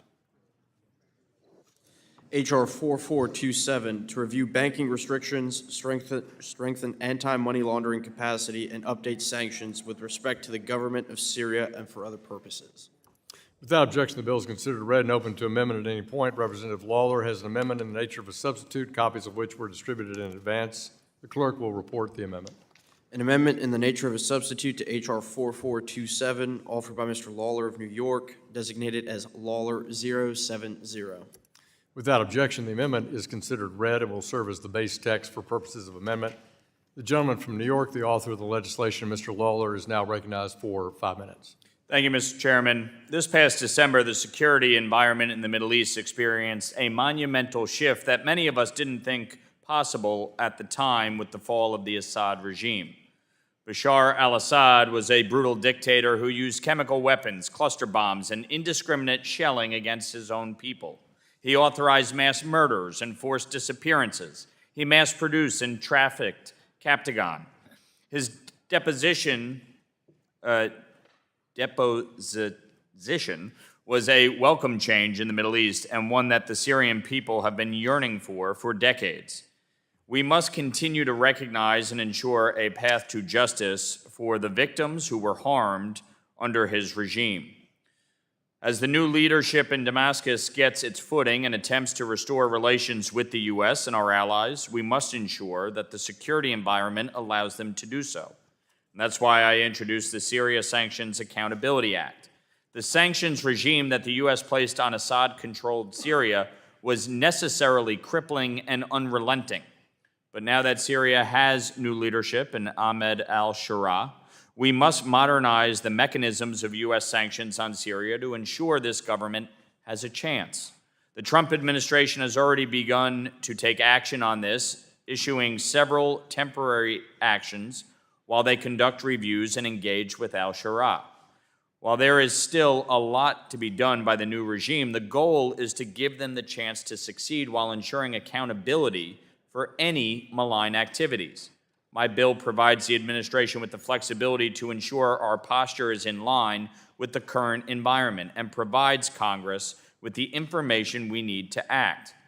First, it directs FinCEN to provide a briefing to Congress on its issuance of acceptive relief for the Commercial Bank of Syria, which will facilitate more international transactions to support the Syrian economy.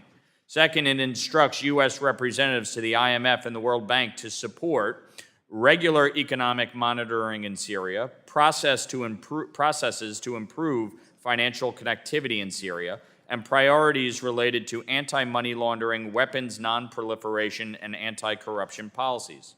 Third, my bill requires a formal assessment from the Export-Import Bank on the appropriateness of current country limitations concerning Syria. This will provide an up-to-date risk assessment for trade in Syria to be fully transparent on the Syrian economy's financial outlook, particularly from a trade perspective. Lastly, my bill modernizes the Caesar Syria Civilian Protection Act by updating conditions to lift sanctions. This includes requiring the Syrian government to take verifiable steps to combat illicit proliferation of Captagon, ensuring the Syrian government is not engaged in the targeting or extrajudicial detention of religious minorities, and removing references to Russia and Iran that were originally placed in the law due to Assad's relationship with these adversarial regimes. Now is the time to pass meaningful legislation to modernize American foreign and financial policy regarding Syria. While we cannot hold the new leadership accountable for Assad's grave mistakes, we can provide updated accountability of our own and hopefully support their efforts to rebuild. I want to thank President Trump for leading this charge. Congress stands behind you, ready to provide you with the tools to make this happen. And I want to thank Chairman Hill and Ranking Member Waters for your support on expeditiously bringing this up to markup. I urge my colleagues to support this bill, and I yield back. Gentleman yields back. Who seeks recognition? The gentleman from California, Mr. Sherman, you're recognized. I applaud the gentleman for bringing up this, this bill. I think it embodies two policies that make sense. One of those is that that the new regime in Syria ought to meet standards. It is not perfect. It is way better than Assad, but whether it's Captagon, this illegal drug, or whether it is protecting religious minorities, this government has not done all that it should. And so it makes sense for us to have standards, and it makes sense for Congress to specify those standards. And the gentleman from New York has updated those standards from where we were with the concerns with the Assad regime. But I will be introducing an amendment because there is a change in the nature of Syria now. Under Assad, he seemed to exercise an awful lot of control over what happened when he was in power. And so we simply specified in the old standards that we did not want him persecuting minorities. Now, it's not just what the government does, but it's what it fails to do to protect minorities. We see this especially in light of how many different militias are operating in the country. And we've seen, and I would ask unanimous consent to enter into the record this article from NBC News, a U.S. citizen killed in Syria sectarian violence alongside 6 Druze family members. Without objection. This is a citizen of the United States, a resident of Oklahoma. The video was verified by NBC, and we see that 7 members of this family executed by a militia that in prior years has been associated with the current president of Syria. And so we would want to insist that Syria do what it can. And I realize it's going to be tough for this to define over at the State Department what is the responsibility of the Syrian government to defend its minorities and to protect them. No government can be perfect. There are those subject in the United States to violence because they're in a minority status. But at the same time, there's reason to believe that the Syrian government isn't doing all that it should. So let us have in our standards an expectation that the government will do what it can, and it's not in full control of the country, but do what it can to protect its minorities. So I thank the gentleman for updating existing legislation on this and recognizing that whether or not this or that sanction should be lifted depends upon whether the government of Syria takes this or that action, that we cannot expect perfection. We are not looking for Jeffersonian democracy in Syria, but we are also looking for a government that does all it can to prevent 7 Druze, including 1 U.S. citizen, from being executed. And with that, I yield back. Gentleman yields back. Who seeks recognition? Recognize myself. I want to thank the gentleman from New York, Mr. Lawler, for helping think through and sponsor this bill. This legislation builds on the President's historic support for Syria after the fall of the Assad regime. For a great deal of the last decade, I've spent my time in Congress uniting American allies and regional neighbors on a maximum pressure campaign against Bashar al-Assad for his human rights violations, mass murder, and transnational production of and trafficking of the drug Captagon. We've also fought for the return of expatriate Syrians to their villages and faith communities.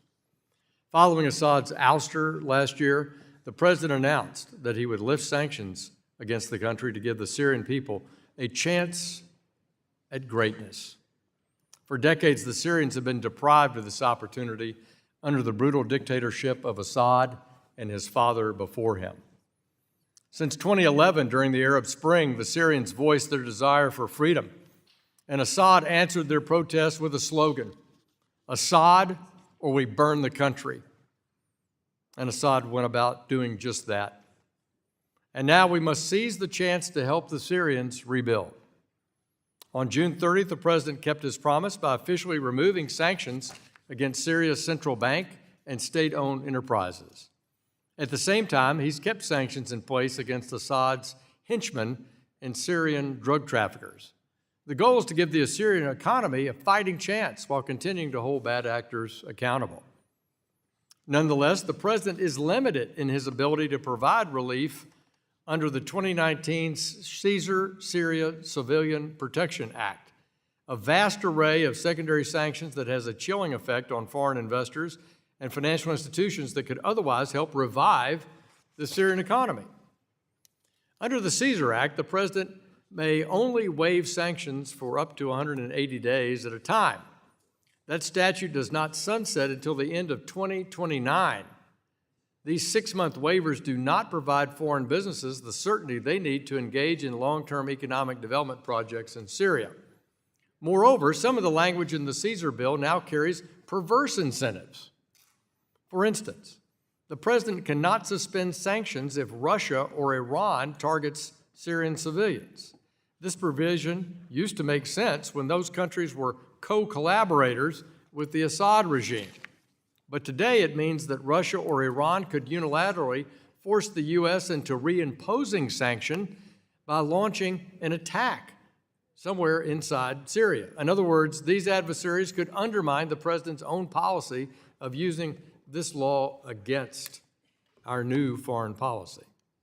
Mr. Lawler's bill helps fine-tune the statute and prevent these unintended consequences. The Syrian Sanctions Accountability Act gives the president the authority to waive sanctions for longer than that 100-day period. It encourages businesses to help Syrians rebuild. In addition, the bill amends the Caesar Act to ensure that Russia and Iran cannot sabotage the president's relief effort. At the same time, many in Congress want sanctions modernization to go hand in hand with accountability. While Mr. Lawler's bill gives the president more flexibility, it also outlines conditions for that relief under the Caesar Act. First, Syria must continue making progress against Captagon trafficking that Assad put in place. And of course, the government is doing that. And they've committed to do that, and President Trump's asked them to do that. So it simply says that Syria should continue that effort. Captagon, for those listeners who are not familiar, is an illicit stimulant that spread throughout the Middle East, and it was at one point estimated to provide Syria with 90% of its foreign currency. So, second, Mr. Lawler's bill requests the Syrian government continue to uphold the rights of religious minorities in the country. If Damascus wants to continue its progress, it cannot provoke sectarian violence, and it gives the president significant leverage to keep the country on that reform track. Finally, the bill calls for the Treasury Department to review other restrictions it has in place to determine if they should be continued or not. It also includes support for the International Monetary Fund and the World Bank to help the Syrian government get on its feet, stop money laundering, and restore economic data collection and focus on economic growth. The Syrian people have suffered long enough, and we should commend the president for taking the first steps towards normalization. It's up to Congress to work thoughtfully to help the president achieve that result. I urge my colleagues to support Mr. Lawler's work, and I yield back. Does anyone else seek recognition on the A&S? Hearing none, we'll move to amendments. Does anyone wish to offer an amendment to the A&S? Ranking member? Thank you very much, Mr. Chairman. I have an amendment at the desk. Ranking member has an amendment at the desk. We'll pause while that's distributed.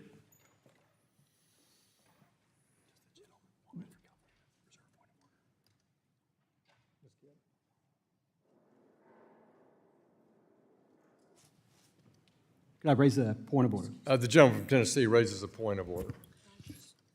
Swap this out. This is new. I just added the white helmets. It's the same thing.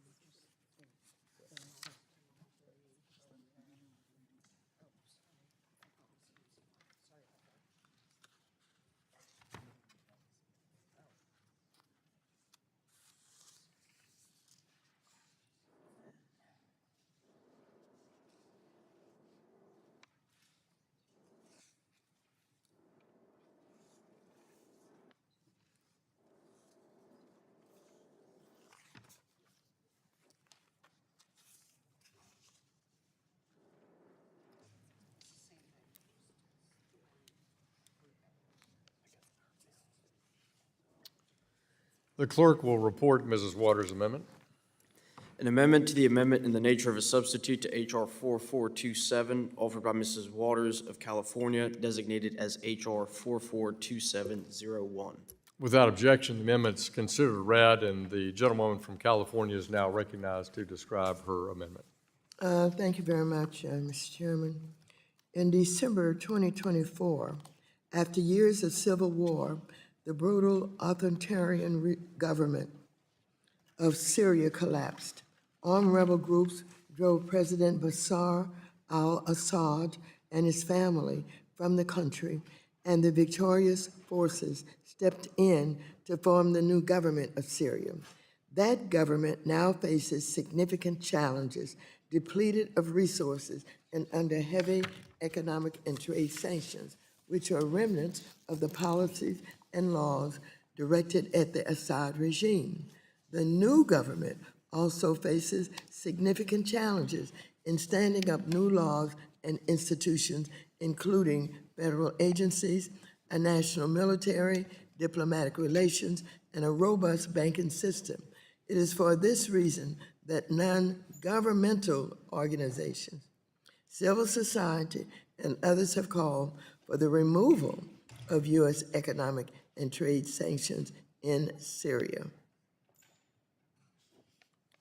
While sanctions helped to squeeze the Assad regime when it was in power, the sanctions also had a harmful effect on the Syrian people.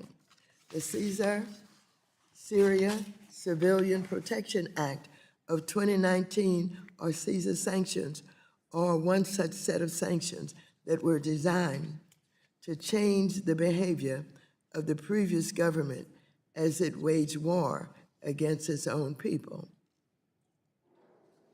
While advocates for the Syrian people pushed for those sanctions during the Assad regime, now that the country has been liberated from its dictator, the sanctions they consider are no longer needed. Unfortunately, Mr. Lawyer's bill is not the solution we need.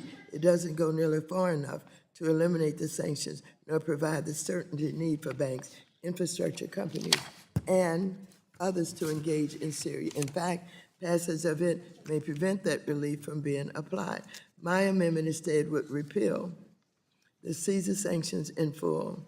Only full repeal will assist the Syrian interim government and Syrian people. This is the conclusion of numerous groups, including the Syrian American Council, the White Helmets, and the Syrian Institute for Progress, together with the broader Syrian American community. We must help the Syrian people to rebuild Syria and to encourage investments in its future. As written, this bill blocks that goal, and thus I urge my colleagues to support this amendment so we can provide real, tangible, lasting relief to the Syrian people. Let me just say this before I close. I believe that not enough work has been done by our government or anybody to really understand what's going on in Syria. As a matter of fact, the conflicts are very confusing. Even those who are in charge of the government now are being challenged by other organized groups who talk about them in relationship to Assad. And so all of this is pretty early, and we all think that we know what we're doing when we talk about leave sanctions, remove sanctions, or do them partially.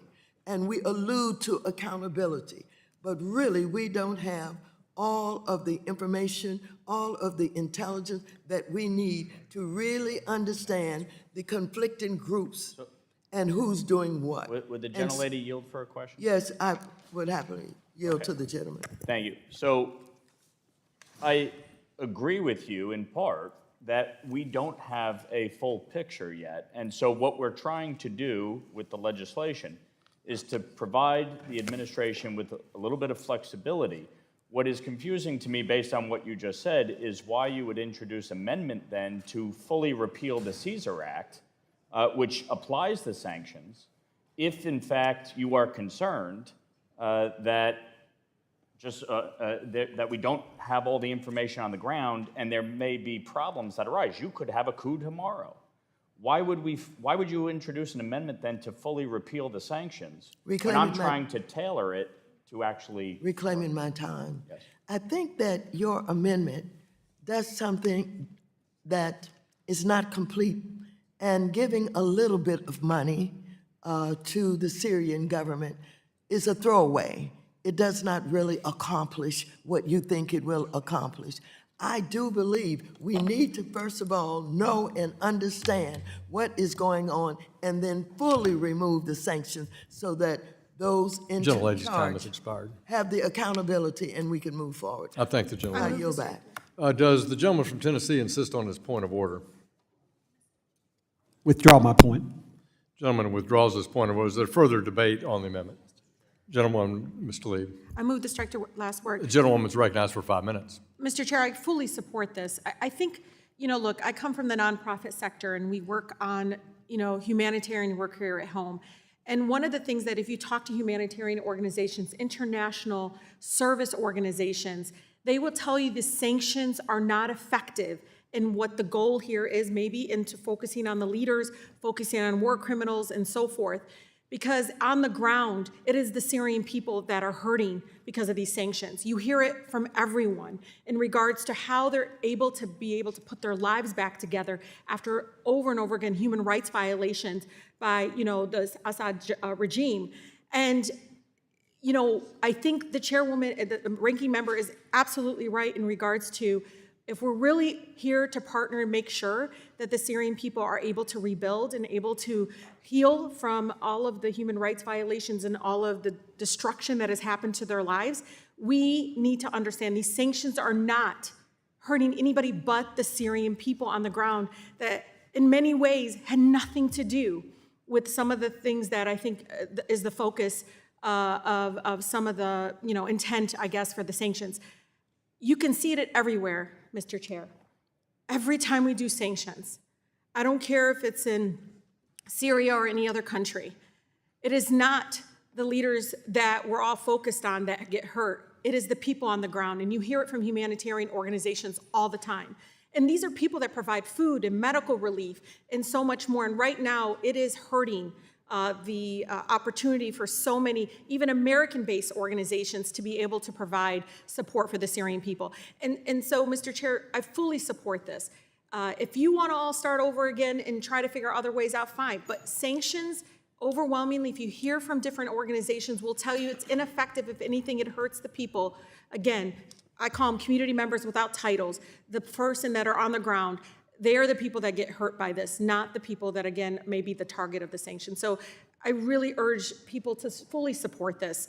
If you were against the Assad regime, talk to the organizations here in the United States, talk to the Syrian people in the United States right now who have family members there. They will tell you, Mr. Chair, they will tell you, any of my colleagues, these sanctions are actually hurting them right now. And if you're not going to listen to the same people that may have pushed this, because some of them were in disagreement with me when I told them sanctions are not going to work here. But I think it's really important to understand there are a number of organizations out there now that are asking us to please remove these sanctions so they can rebuild and heal from the trauma that has been caused for years under the Assad regime. With that, Mr. Chair, I yield back to you. The gentlewoman yields back, who seeks recognition of the gentleman, Mr. Lawler, to speak on Ms. Waters' amendment. Recognized to strike the last word. Move to strike the last word. Recognized for 5 minutes. What hurts the Syrian people is a brutal dictator who uses chemical weapons to massacre his own people. What hurts the Iranian people is an oppressive regime that seeks to use nuclear weapons to destabilize an entire region. You can look at Iran to see that sanctions actually do, in fact, work. The fact is that at the end of the Trump administration, Iran was broke. Under the Biden administration, they had an increase of revenue to the tune of $200 billion because of an illicit oil trade with China that was permitted to move ahead. That is what funded Hezbollah and Hamas and the Houthis and other terror proxies. That's what supported and propped up Assad in Syria. That is what funded their ballistic missiles program that was used to indiscriminately target civilian populations in Israel and what funded their nuclear ambitions. And so, yes, sanctions are critical when you are trying to disrupt and dismantle authoritarian regimes. If sanctions were not put in place, Assad would still be in power. That's a simple reality. Iran would still be funding 93% of Hamas's budget. So when we look at the totality of this, sanctions actually do play a pivotal role. Now, we have to be realistic about the situation on the ground. We want Syria to succeed. We want the new regime to be able to move forward and actually form a stable government. And hopefully, yes, be a government that is of benefit to the people in Syria. But we also have to be realistic about the situation on the ground. And we want to make sure that that we are fighting the proliferation of Captagon, and that we are protecting religious minorities in this process. That is... Will the gentleman yield, no. please? Will the Gentleman yield? No.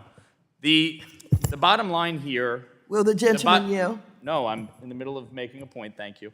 The bottom line here is that we are seeking to give maximum flexibility to the administration to lift sanctions as the conditions warrant it. You're offering an amendment that would obliterate the sanctions. So at the same time that you are saying you are concerned about the situation on the ground, and you're not sure that giving Syria money is going to solve anything, you want to entirely eliminate sanctions. It's contradictory at best, and it doesn't really make sense. And so what I would say is what we are trying to accomplish here is to ensure that a sanctions regime is not completely eliminated, that there are conditions and benchmarks on the ground that have to be met so that we do hold this new Syrian government accountable, that they are, in fact, making decisions and taking actions that create a much better and more stable situation in Syria. The worst thing that could happen is that we pass your amendment, obliterate the sanctions, and tomorrow you have a coup in Syria. Then what? So this is a measure that we have put forth in this legislation that recognizes the fragility here and taking a positive step forward so that this fledgling government actually potentially has a chance to succeed. But if you immediately lift the sanctions and there's no accountability whatsoever, my fear is that this will collapse. So yes, with that, I will yield to the ranking member. Thank you very much, Mr. Lawler. Let me just say this. We in the African American community know when we're trying to do business, we get just enough business to resources to fail. And that's what you're doing here. Yes, you have all of the conflicts on the ground. There will be great expectations of the government. They cannot fulfill with your little bitty partial removal of sanctions. It's got to be full, it's got to be Gentleman's time has meaningful, expired. It's got to be done in a way that ensures. Gentleman's time has expired. Green from Texas. Gentlewoman. If I can, I would love to put into the record from the Syrian American Consul their statement that is in support of this amendment. The Syrian American Consul is made up of a lot of our residents and those that, again, are concerned about this particular sentiment and so forth, and fully support Congresswoman Waters' amendment. Again, the Syrian American Consul. Without objection, that'll be included in the record. Who seeks recognition? I seek recognition. The gentleman from California, Mr. Chairman. I often support sanctions laws, and I almost always hate the application of sanctions. The gentlelady from Michigan is correct. Sanctions often hurt the people. The purpose of a sanctions law isn't to impose a sanction. The purpose of a sanctions law is to prod the government to take reasonable steps. Now, I look forward to there being no sanctions on the Syrian people or government. But I also look forward to the forces inside that government being able to say, well, there are some of us who were part of the jihadi movement. The president himself used to head, I believe it was Al-Qaeda in Syria. He's changed to some degree. Not every one of his followers has changed. So I want in those internal discussions for somebody to say, we've got to protect the Druze, we've got to protect the Christians, and then we can have an effective economy. I want to strengthen the voices in Damascus who say we should have no sanctions and we should have no reason for sanctions.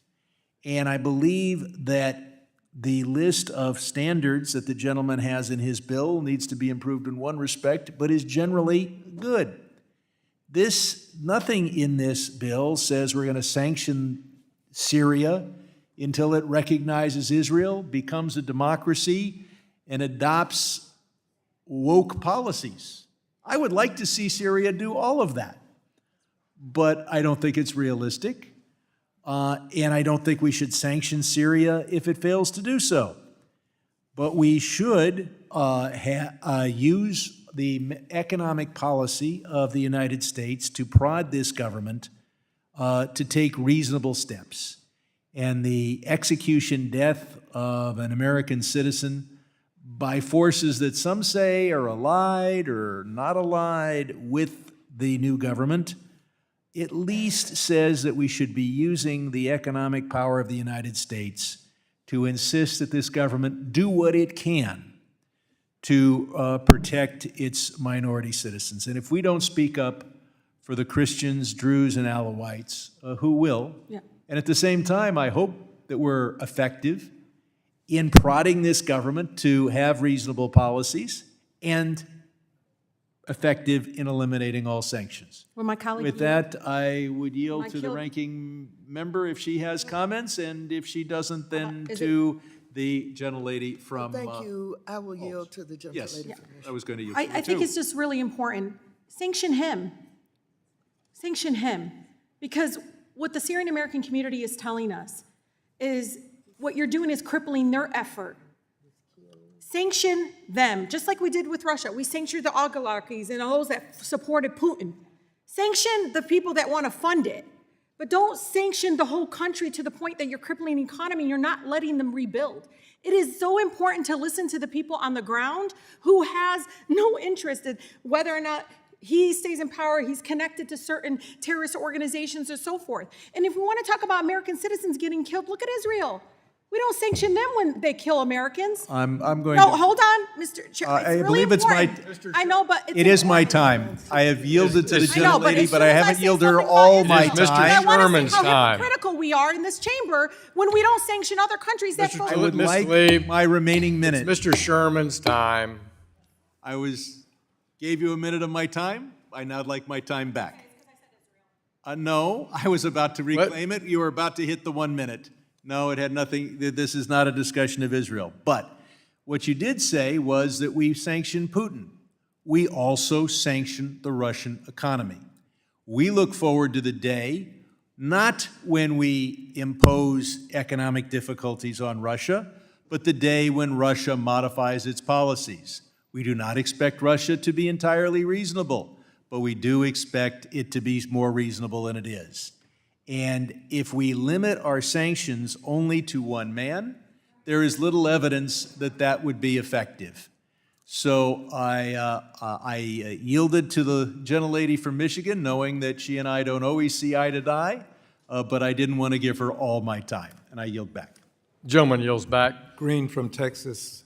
The gentleman from Texas, I'm sorry, let me alternate. The gentlewoman from California, you're recognized for 5 I'd like minutes. to give my time to Mr. Lawler. Mr. Lawler, you're recognized by Ms. Kim. Thank you. Move to strike the last word. Look, the objective here is to begin the process of lifting the sanctions. We have to recognize the fragility of the situation on the ground. We want Syria to be more stable. We want a more stable government. We want the Syrian people to be free from the oppression of the Assad regime. But in order to get there, we can't just willy-nilly trust that everything's going to be A-okay. And so what we're trying to do here is give the administration flexibility to begin the process of lifting sanctions. I think a wholesale repeal of the sanctions is premature.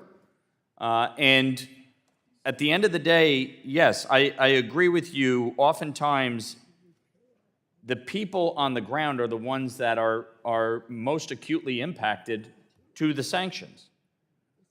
But in the absence of economic pressures, the alternative to stopping behavior is oftentimes conflict. And I don't believe that in all of these cases, that should be our answer. That should be our immediate response. Applying sanctions, for instance, I advocated for secondary sanctions at the beginning of the Ukraine war. There should have been greater sanctions applied to Putin and to Russia when he first invaded. The Europeans should have been smart enough to stop purchasing Russian gas. They were not. They continued down this path, and in fact, funding the very war they're trying to stop. The stupidity of it is just mind-boggling. But we have to be willing to take necessary economic measures to stop or curtail or try to change certain behavior. In this instance, the objective here is to lift. I think we all agree with that goal, that hope that we are able to lift sanctions on Syria and ultimately the Syrian people so they actually have a functioning economy and can be able to start to rebuild and recover from the oppression that they lived under and the tyranny that they lived under Assad. But I think it would be very foolish for us to fully eliminate the sanctions authority in the immediate while there is still challenges that we just saw last week with the Druze minority religious group and the conflict that erupted with Israel and Syria. This is still a very tenuous situation. And I do not want us to be in a situation where we lift sanctions and all of a sudden you have a collapse of this government that is trying to take hold, and then you have an even more precarious situation. So that is why we are trying to take a measured approach to this. And with that, I will yield to my colleague for a question. Oh, may I yield to Ms. It's Mrs. Kim's time. Yeah. Mrs. Kim, may I yield? And for my good colleague from New York, one of the things that they say here, and I think it's important, and I ask you a question, do you think that it directly contradicts the clear policy direction that's President Trump did with the executive order? I mean, one of the things that they are emphasizing that it shifts U.S. posture from isolation to engagement, and then it opens the door, what I think the president and others that want a peaceful transition, right, want to open a door for reconstruction and refugee return, that this would hinder it. I mean, that's what they're concerned about, because what they say here, so you know, is that Captagon Act already deals with some of the concerns that you might have, and that's why you're pursuing this. And why isn't that already, because it's already redundant to continue to do this if we already have laws in place that address some of the concerns that you have. And again, their biggest struggle is trying to figure out how do they rebuild, how do they reconstruct, or how do we create a, and by the way, all Syrians deserve to be safe. How do we really create peace there if we continue to sanction them? So I think a few things.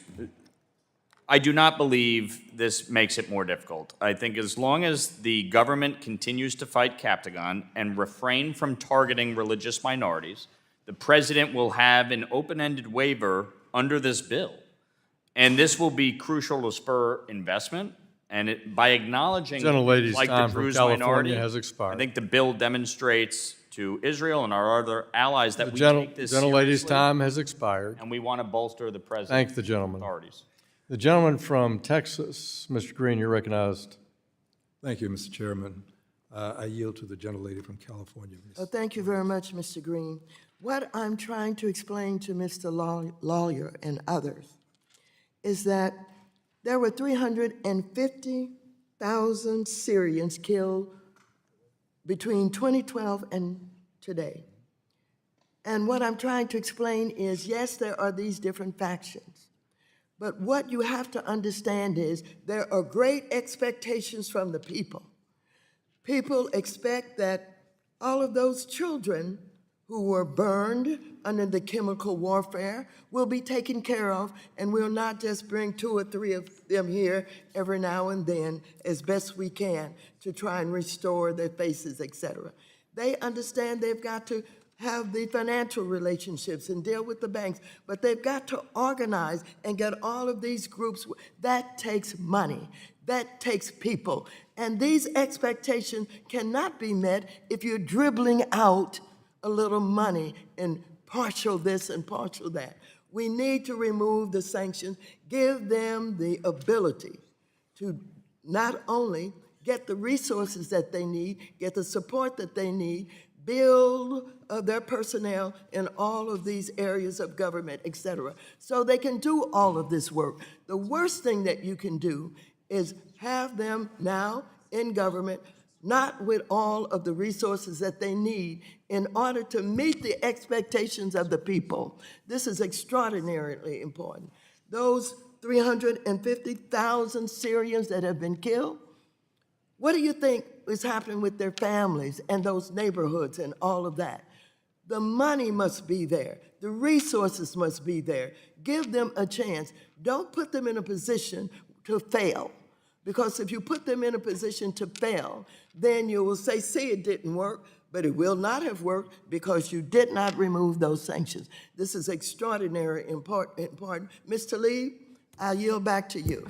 Thank you, Madam Chair. It's the gentleman from Texas this time. Mr. Green, will you please yield to Ms.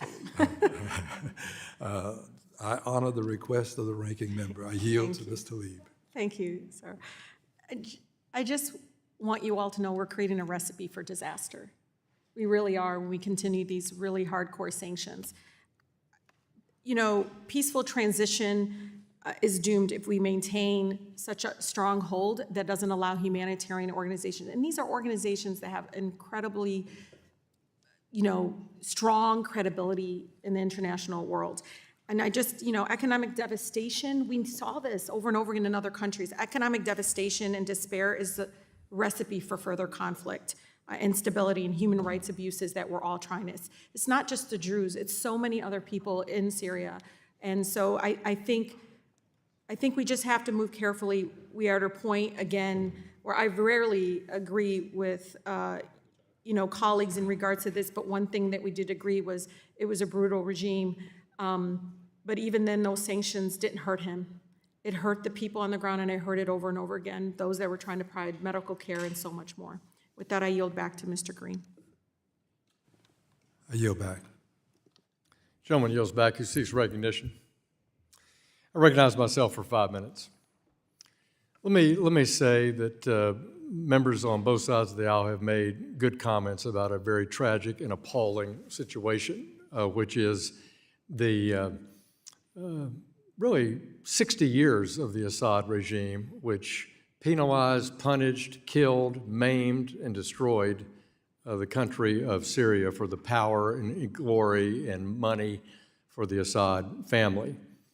This culminated in 2011 in the Arab Spring when Assad decided, as I said, it's either you pick him or he burns the country. And by golly, he did a hell of a job. I'll use the number of 350,000. I think it's more than that, but let's stick with that number of that many people killed. 12 million refugees, millions in Turkey, millions in North Georgia, Jordan, Lebanon, the United States, Europe. But what's happened since December is those families are trying to go back to their villages in Aleppo, they're in Sweda. The Rukban camp where 30,000 people were just starving to death, had no medical attention except by the NGO help led by Muaz Mustafa from my own district in the 2nd District of Arkansas, and the U.S. military. That camp's empty now. And many of those people are from Dara, from Sweda, from the southern part of the country, and they're not in a camp in the middle of the desert anymore. So there is change in Syria. We're grateful for that. We're grateful that President Trump eliminated the sanctions that he could using his executive authority. And what Lawler is attempting to do, I think, is in echoing a comment that Ranking Member Waters made, which is, we want sanctions relief, we want money to flow back into the country, we want the central bank to function. We want a business in Damascus to be able to get a Microsoft license. That's right. And so, but how do we do that in the right way? Lawler's not adding burden, in my judgment, in his proposal. He's granting sanctions relief. He's encouraging the government to keep up its good work, as Sherman points out, about protecting religious minorities, which is very challenging in Syria. Very challenging. It is everywhere. I agree with the gentlewoman from Massachusetts. And so the president has these freedoms, but in this bill, he's granted statutory relief that he doesn't have as it relates to the jurisdiction of this committee about the International Monetary Fund and OFAC as it relates to the central bank. So the bill is a balanced bill, and I agree with the gentleman from New York's premise, and I agree with Ranking Member Waters that the people of Syria who want to go back to Aleppo, to Damascus, to Sweda, to Dara, yes, they need to be able to go back to work and have money to rebuild their home and rebuild their lives. But it is a very tenuous circumstance. And just 3 days ago, Secretary Rubio warned the interim government, you must protect religious minorities if you want to go forward. And I commend my colleagues on both sides of the aisle. Read Secretary Rubio's words. I think that's the caution that Mr. Lawler has raised. And I just would also urge my colleagues, I think this is the step in the right way forward. And then I would commend those of you on the committee for Foreign Affairs. Mr. Meeks is our ranking member. He's not here today. Total sanctions relief can be considered by the House Foreign Affairs Committee. But I think this is a balanced approach in our jurisdiction to echo the sanctions relief by President Trump, put more money in the country, and at the same time, do so in a cautious but positive way. Final comment I'd like to make.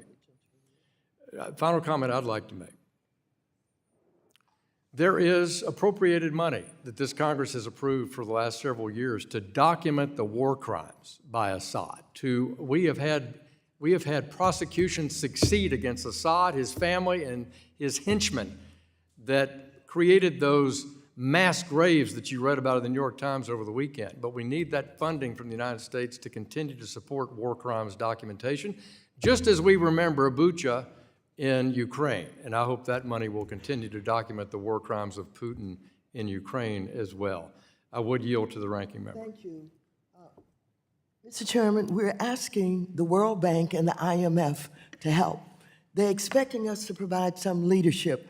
We cannot ask others to do what we all should be doing without providing the leadership. Let me reclaim my time and say that's precisely Mr. Lawler's bill, is to give that relief to the international financial institutions by the World Bank so that they, so that they can get into Syria and help. And with that, I yield back.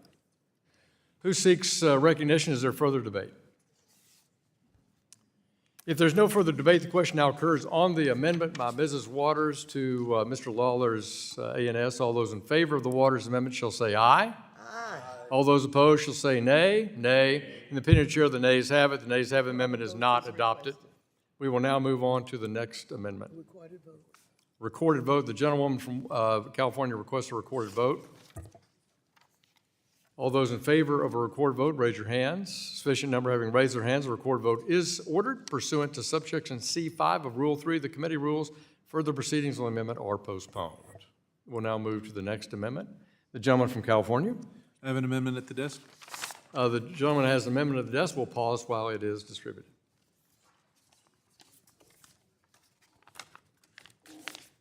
Mr. Speaker, Mr. Chairman, can I reserve point of order, Mr. Chairman? The gentleman from Oklahoma reserves a point of order.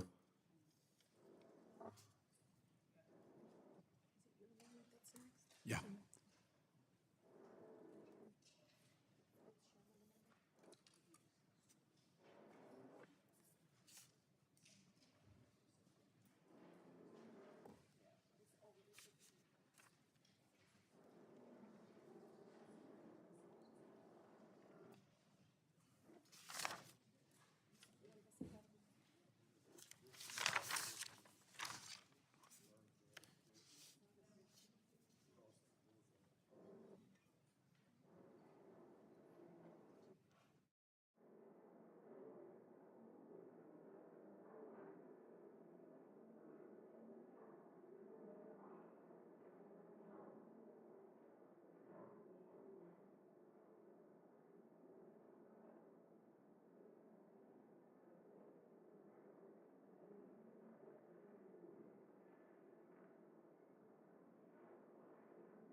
The clerk will report Mr. Sherman's amendment. An amendment to the amendment in the nature of a substitute to H.R. 4427, offered by Mr. Sherman of California, designated as Sherma 069. Without objection, the amendment is considered read, and I yield to the gentleman from California to describe his amendment. On page 5, item number 9 focuses on the government of Syria not being engaged in targeting or extrajudicial detention of religious minorities. That's good, but international law requires governments to do what they can to protect religious minorities. And that is why I believe the chairman quoted Secretary Rubio in saying that he is pushing the government in Damascus to protect its religious minorities. This is especially important given the complicated situation in Syria, where it's hard to know what armed groups are part of the armed forces of the government, what are militias allied with the government, what are militias hostile to the government. And so it is not enough for the Syrian government to say, well, 7 Druze were executed, but we didn't target them. We have to say, we know it's difficult, but did you at least have a policy of protecting? And that is why my amendment simply adds to standard number 9 that the government meet its responsibility to protect its minorities. Now, again, we can't be unrealistic. There's a lot of violence in Syria, a lot of armed groups, a lot of areas where the government doesn't exercise control. But at the same time, I don't think it's enough to turn to the government and say, I mean, our number one focus, I think, of this regime of still having sanctions is to push the government to protect its religious minorities, not just to push the government to be hands-off and not be responsible for this or that armed group. Now, this is particularly important. President al-Shara is a former head of Syrian al-Qaeda. There are forces that are associated with the government, including at times its uniformed government forces, who have waged massacres against Syria's Druze, Alawites, and Christian minorities. Of course, Sueda is the center of that problem. I've mentioned this video showing the execution of 7 individuals, including an American citizen, as I think one horrific example.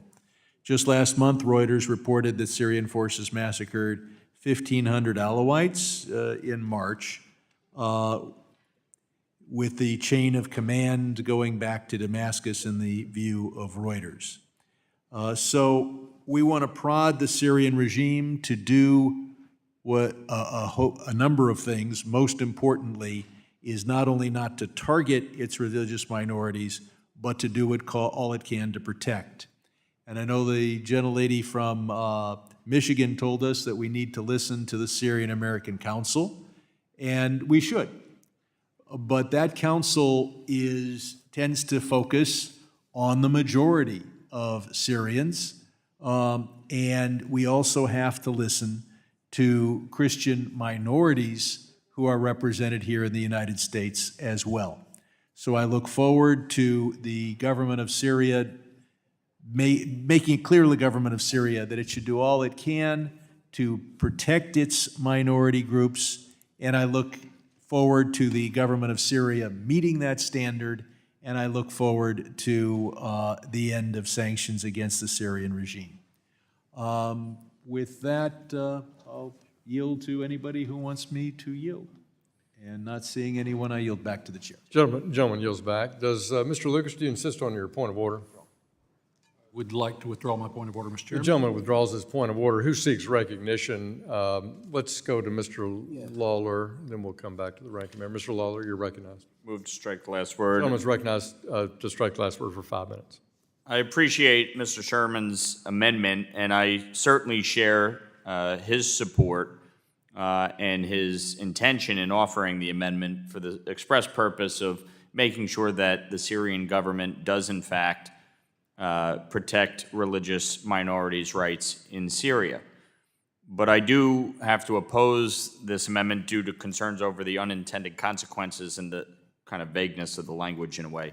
The bill we have before us today ensures that the Syrian government is itself not engaged in the persecution of religious minorities. And Mr. Sherman's amendment would also require the government, quote, not to fail to meet its responsibility to protect, end quote, these minorities.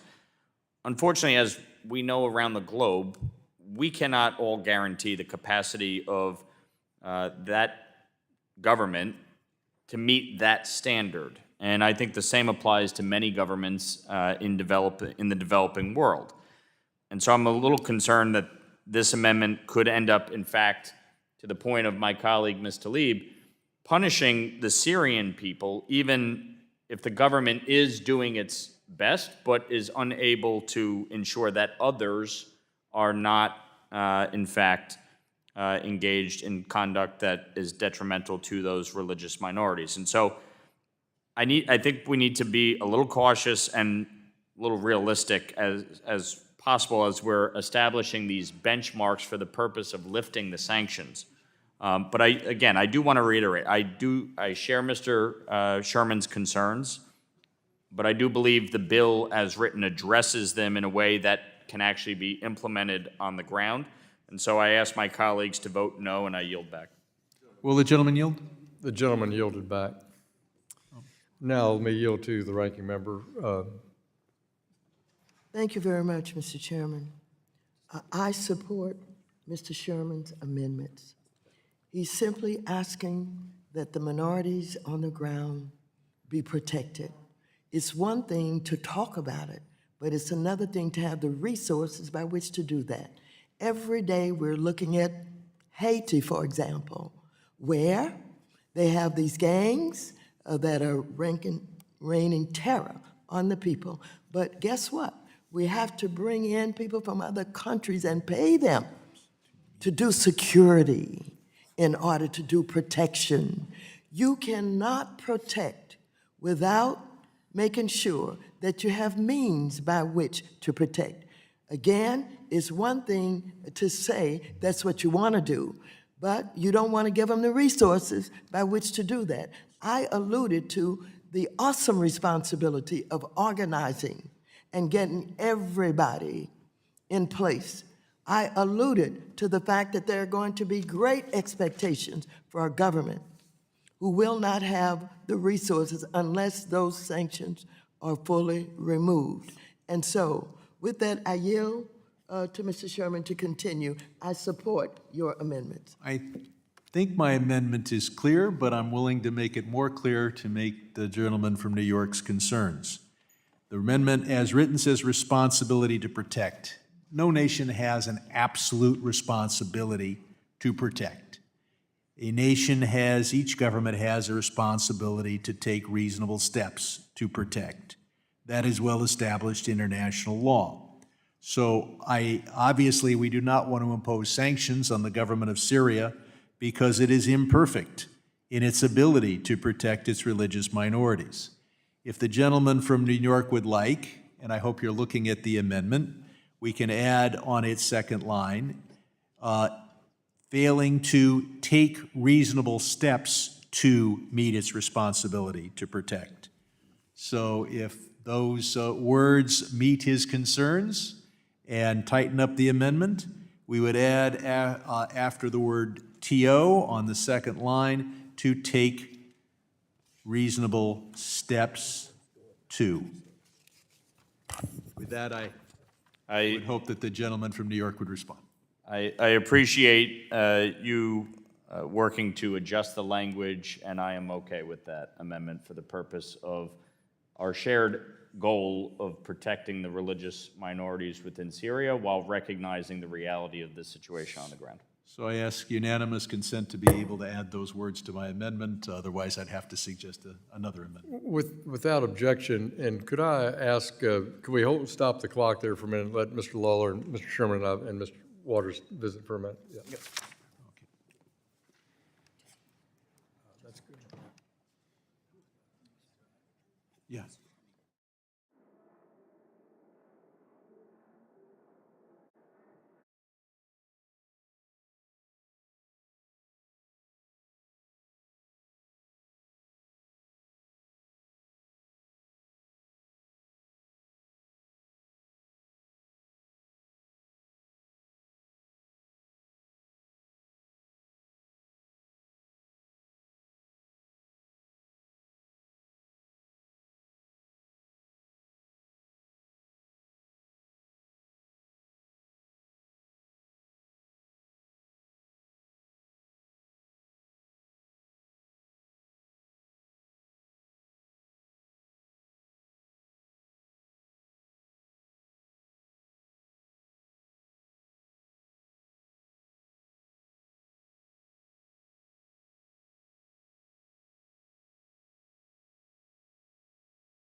We're reconvening. The clock is on. Whose time is it? Mr. Chair, I have a consent It's- request. It's Ms. Waters' time, and would you like to yield to Mr. Sherman? It's her, continuing her time, right? So, Ms. Waters, this is your 2 minutes, and you can either. Do you need more time? I do. Yeah. I yield to the gentleman from California, Mr. Chairman. I ask unanimous consent to have my amendment read as follows. Page 5, line 10, insert before the period the following, open quote, comma, nor is it failing to take reasonable steps to meet its responsibility to protect religious and ethnic minorities, period. It's I ask without unanimous objection. consent. Good. Without objection, and. So Ms. Waters- that is how my amendment would read, and I would add for the legislative history that it is the intention of this amendment in using the word ethnic to cover both ethnic and racial groups. I reclaim my time. Mr. Lawler, do you agree? I thank the ranking member, and I thank my colleague, Mr. Sherman. I do agree to the changes as proposed and will support this amendment. Thank you. I yield back. Gentleman yields back. I thank the ranking member, Mr. Sherman, Mr. Lawler, for their collaboration on this improvement. Is there further debate or amendment? If there's no further debate, the question now occurs on the amendment. All those in favor of the amendment shall say aye. Aye. All those opposed shall signify by saying nay. Opinion of the chair, the ayes have it. The ayes have it. Amendment is adopted. We'll now move to the next amendment.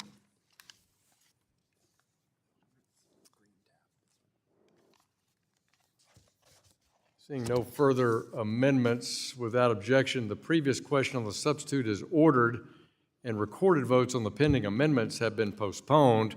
Once those votes are taken, the committee will immediately vote on adoption of the amendment in the nature of a substitute, and then we'll consider a question to report the measure. We'll now move to the next bill.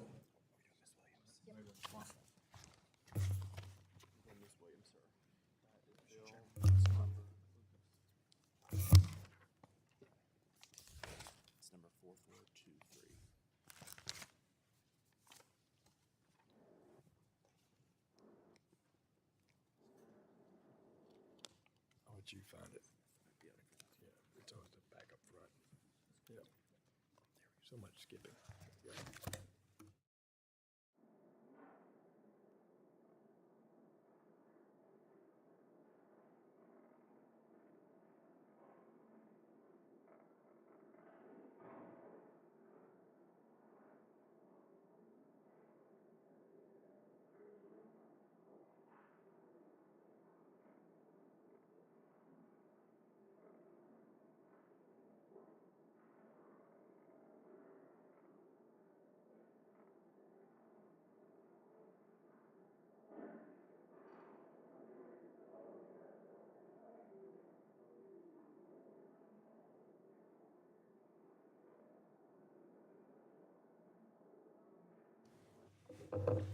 Pursuant to notice, I call up H.R. 4423, the new No Burma Funds Act, which was introduced by Representative Williams of Georgia. The clerk will report the bill, which was distributed in advance. H.R. 4423, to continue to pause on disbursements and new financing commitments to the government of Burma. Without objection, the bill is considered read and open to amendment at any point. Representative Williams has an amendment in the form of the nature of a substitute, copies of which have been distributed in advance. The clerk will report the amendment. An amendment in the nature of a substitute to H.R. 4423, offered by Ms. Williams of Georgia, designated as Will GA 065. Without objection, the amendment is considered read and will serve as base text for the purposes of amendment. The gentlewoman from Georgia, Mrs. Williams, is recognized for 5 minutes. Thank you, Mr. Chairman. Mr. Chairman, my bill, H.R. 4423, the No New Burma Funds Act, would mandate that the United States use voice and vote to continue the World Bank's pause on disbursements and new financing commitments to the government of Burma.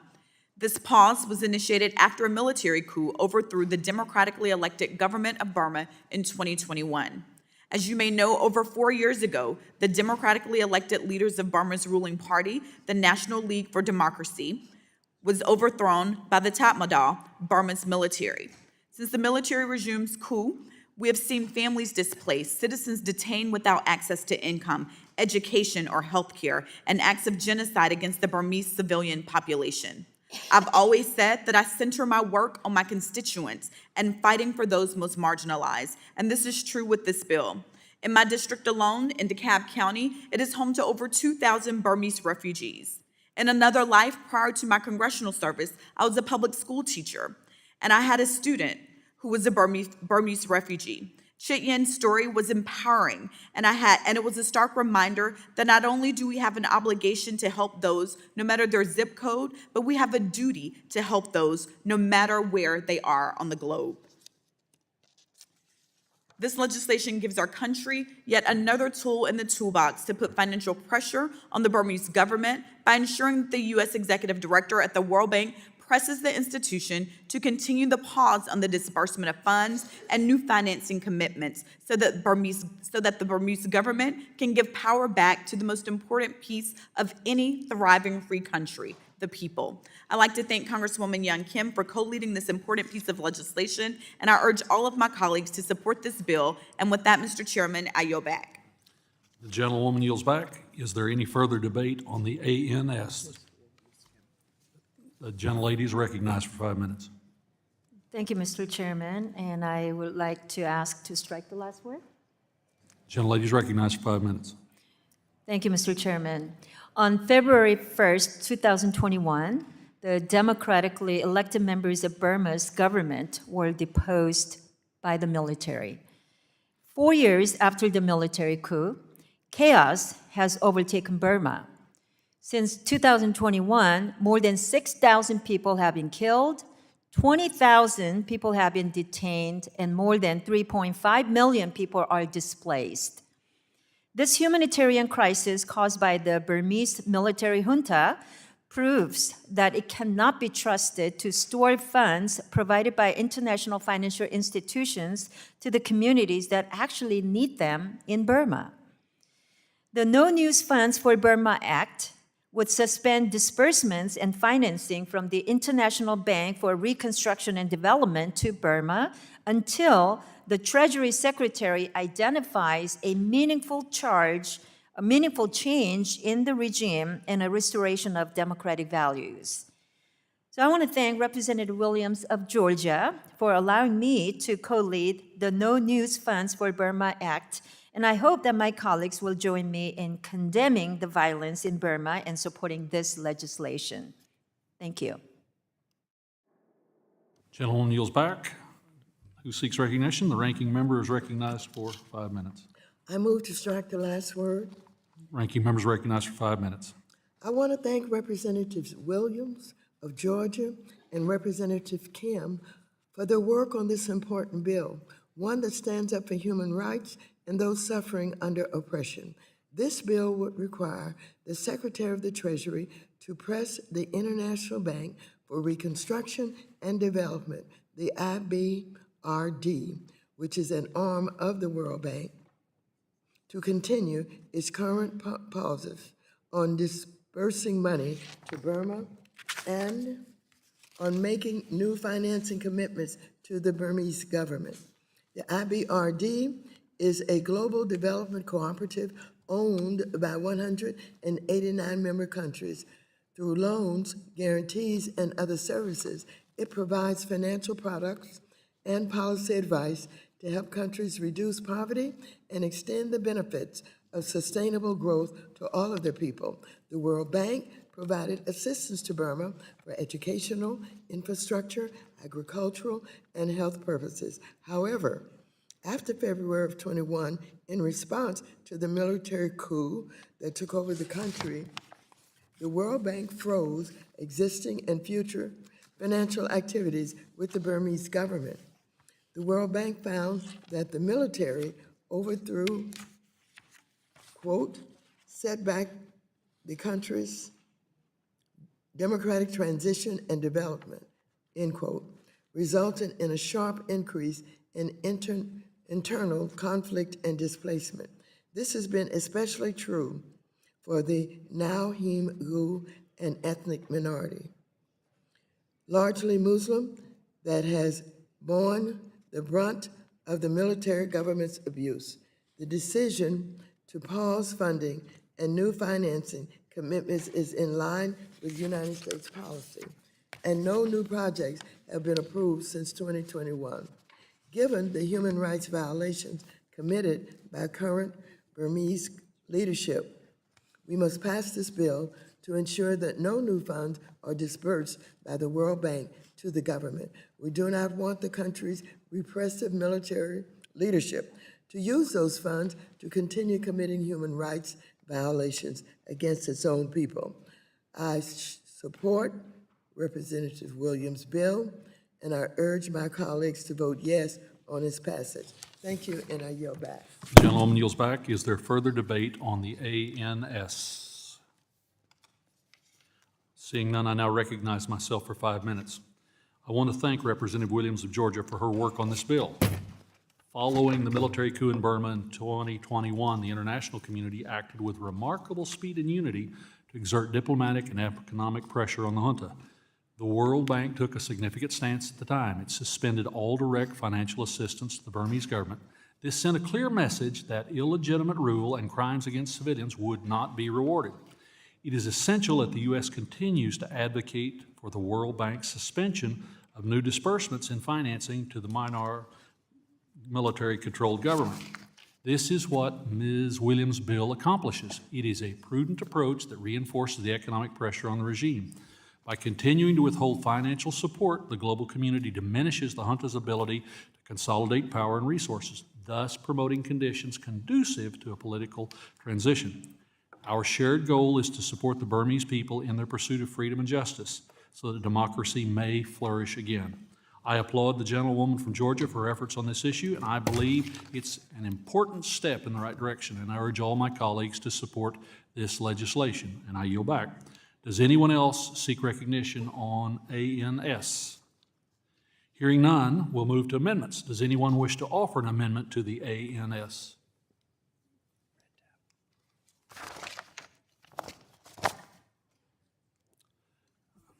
There being no further discussion or amendments to the bill, the question now occurs on the adoption of the amendment in the nature of a substitute.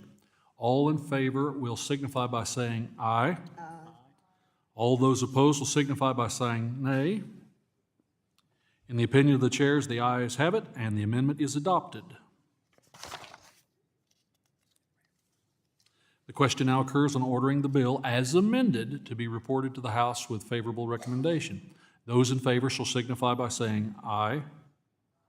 All those opposed shall signify by saying nay. In the opinion of the chairs, the ayes have it. For what purpose does the gentlelady from Georgia seek recognition?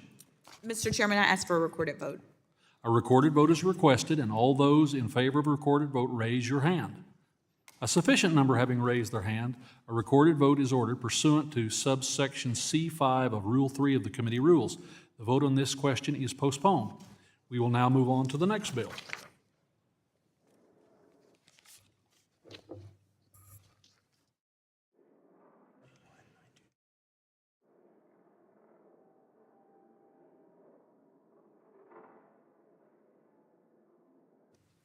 Pursuant to notice, I now call up H.R. 3190, the Brave Burma Act, which was introduced by Representative Huizenga. The clerk will report the bill, which was distributed in advance. H.R. 3190, to amend the Burma Unified Through Rigorous Military Accountability Act of 2022 to extend the sunset to require a determination with respect to the imposition Without of objection, the sanctions. bill is considered read and open to amendment at any point. Representative Huizenga has an amendment in the nature of a substitute, copies of which have been distributed in advance. The clerk will report the amendment. An amendment in the nature of a substitute to H.R. 3190 offered by Mr. Huizenga Without of objection, the Michigan. amendment is considered read and will serve as a base text for the purposes of this amendment. The gentleman from Michigan, Mr. Huizenga, is recognized for 5 minutes. Thank you, Mr. Chairman. I appreciate the opportunity, and I want to say thank you to my colleague, Ms. Williams, for her work on these issues surrounding Burma as well. And as I've mentioned many times before this committee and in the House Foreign Affairs Committee, Burma issues are near and dear to my heart, as well as those of many of my Burmese constituents, and members of the Battle Creek Burma Center in southwest Michigan. It was here that I first heard the stories about families and friends of theirs in horrific situations back in Burma, and the lack of mainstream media attention given to those atrocities. Taking a step back, the military coup in February of 2021 removed the democratically elected government in Burma and replaced it with a military junta known as the State Administrative Council. Following that date, protests and general strikes ensued from pro-democracy advocates, which ultimately led to a chain reaction of devastation, including the indiscriminate killing of protesters and previously elected leaders, airstrikes against schools, IDP camps, and civilian infrastructure, and human rights violations perpetuated by the oppressive military regime. Years later, thousands are dead. Tens of thousands have been detained, and millions of people are displaced. In response to the calls for action from the Burmese diaspora in the United States, I introduced H.R. 3190, the Brave Burma Act. This bipartisan bill was co-led by fellow Congressional Burma Caucus co-chair Betty McCollum and Representatives Ann Wagner and Seth Moulton, and co-sponsored by several other bipartisan members from this very committee. The Brave Burma Act is intentional in its action, targeting the heart of the military junta's revenues, which it uses to purchase advanced weaponry abroad. Specifically, the bill requires the president to impose full blocking sanctions on, first, the state-owned Myanmar oil and gas enterprises, also known as MOGI. This is the junta's single largest source of foreign revenue, reportedly generating over $1 billion annually. Second, the state-owned Myanmar Economic Bank, also known as the MEB, which is operated by junta cronies and processes weapons transactions. In 2023, the Treasury imposed sanctions on two other state-owned banks, the MFTB and the MICB, which were then the primary gateways to the international financial system. However, those actions forced the junta to then explore other lifelines, being the MEB, to access international financial institutions. The time has come to close that loophole. Third, it would sanction any person operating in the jet fuel sector of the Burmese economy. This sector is intricately linked to the complex network of acquisitions which obfuscate the origins of the fuel and circumvents existing international sanctions regimes. Properly enforcing these sanctions would curtail the junta's ability to conduct indiscriminate and deadly airstrikes against the people of Burma. Additionally, the Brave Burma Act requires the Secretary of the Treasury to limit any increase in Burma's influence at the IMF as long as it's governed by the military junta, preventing both voting power and limiting borrowing capabilities. And in closing, let me be clear. The State Administrative Council is the illegitimate government of Burma and continues to perpetuate an endless cycle of violence against its very citizens. In May 2025, before this committee, I was encouraged to hear Treasury Secretary Scott Bessent say that he shares our concerns and is open to imposing consequential actions on persons who threaten the peace and stability of Burma. Additionally, Secretary of State Marco Rubio, before the House Foreign Affairs Committee, committed to implementing the bill as intended. And the United States must use its authorities and tools at its disposal to stop this humanitarian disaster from worsening. As I always say, Mr. Chairman, sanctions are only as good as the willingness to impose them. The Brave Burma Act offers an opportunity of hope for the people of Burma and builds on a long-standing precedent of bipartisan Burma legislation. I urge my colleagues to support this legislation, and I yield back. The gentleman yields back. Is there further debate on the ANS? Further debate on the ANS? Gentlelady? I move to strike the last word. Gentlelady is recognized for 5 minutes. This bill from Representative Huizenga requires the president to annually determine whether to impose stronger sanctions on a handful of energy and banking entities in Burma. Additionally, the bill would require the Secretary of Treasury to limit any increase in Burma's influence at the International Monetary Fund, so long as Burma's illegitimate military leadership remains in power. These are the same Burmese leaders who came to power through a 2021 overthrow of the government and who have been violating the human rights of their own people for decades. This is particularly true for the Rohingya, a largely Muslim ethnic minority. The Biden administration officially determined that the Burmese government's violence against the Rohingya was genocide under U.S. law. Is one reason I have introduced and passed many Burma-related provisions. This includes a legislation that was enacted within the National Defense Authorization Act of 2022 that established a formal U.S. government policy to oppose any international financial institution funding through the Military State Administration Council or any successor entity controlled by Burma's military. Similarly, this bill aims to address the ongoing humanitarian crisis in Burma by cutting off the country's ruthless, illegitimate leadership from revenue sources it uses to facilitate its acts of genocide against the Burmese civilian population. I appreciate the intent behind this bill and urge my colleagues to support it. Thank you, and I yield back. Gentlelady yields back. Is there any further debate on the ANS? Seeing none, I now recognize myself for 5 minutes. I want to thank the gentleman from Michigan, our committee vice chairman, Huizenga, for sponsoring this legislation. The 2021 military coup in Burma unleashed extraordinary violence against innocent civilians.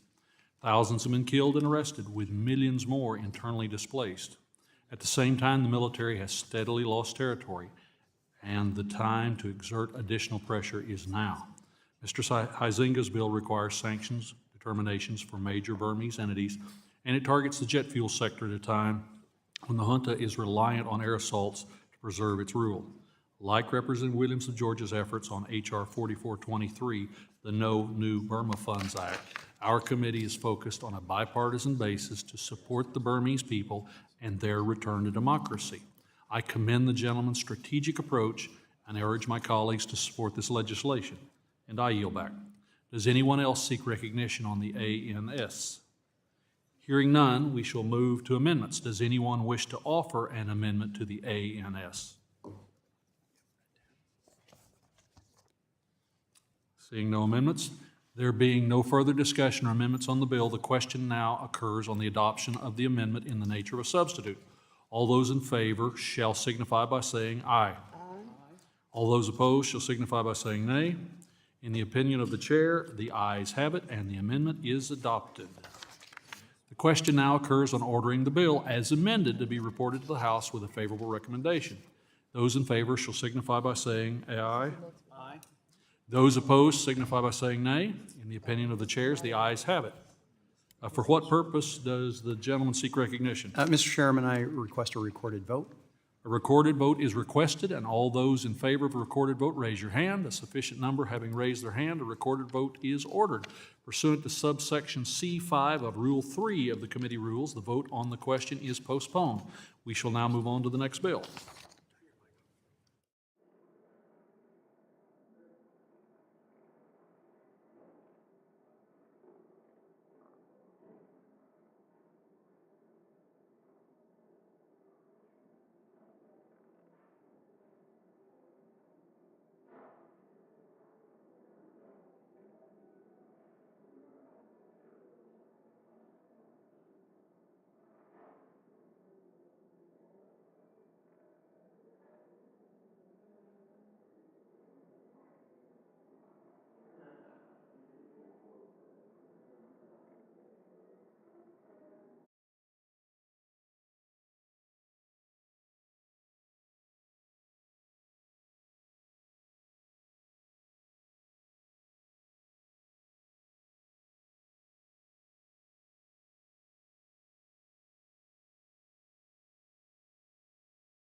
The notice, I call up H.R. 4346, the Peace Act of 2025, which was introduced by Representative Nunn of Iowa. The clerk will report the bill, which was distributed in advance.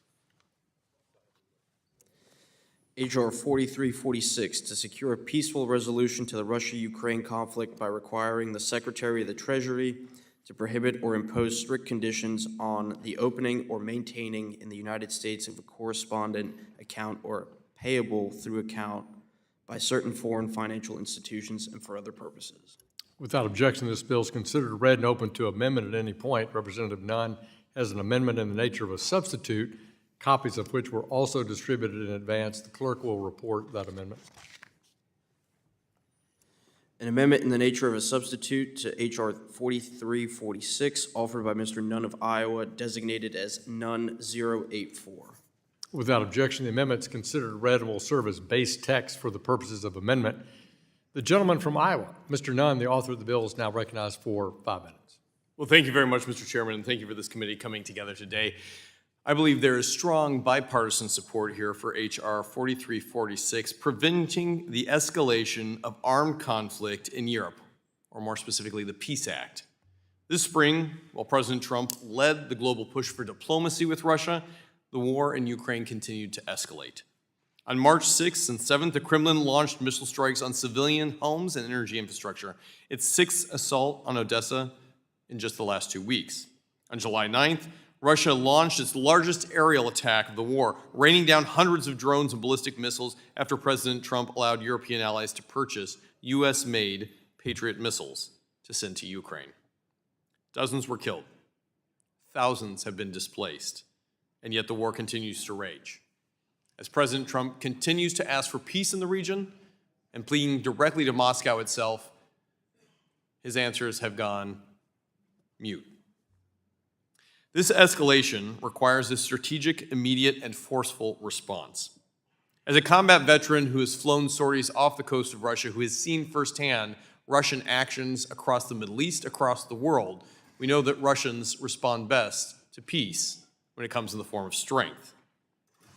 I know the value of exhausting every tool in U.S. arsenal, from diplomatic to economic to militarily. And I do not want to see American troops involved in another protracted war.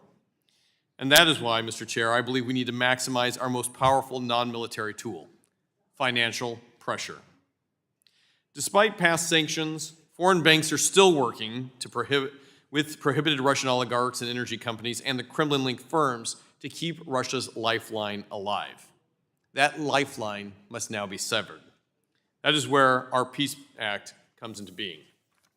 This bipartisan bill will grant the Department of the Treasury new authority to prohibit and restrict U.S. banks from accessing foreign financial institutions that knowingly provide a significant financial service to sanctioned Russian individuals, entities, including those like energy companies.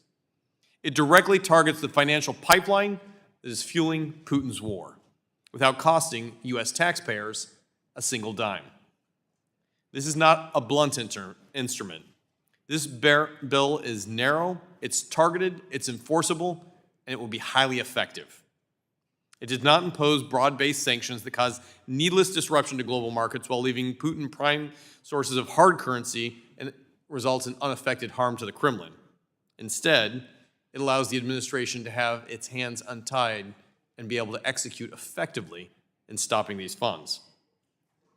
Mr. Chair, this is a smart, precise, and time-limited tool that gives us the financial edge we need to support peace without a shot being fired. And I would offer, Mr. Chair, we don't have the luxury of time to waste. Every delay empowers Putin. Every loophole prolongs this war. Every life that is lost in Ukraine today is a potential threat to Europe and the United States' national security tomorrow, and certainly our men and women in uniform who are on that front line.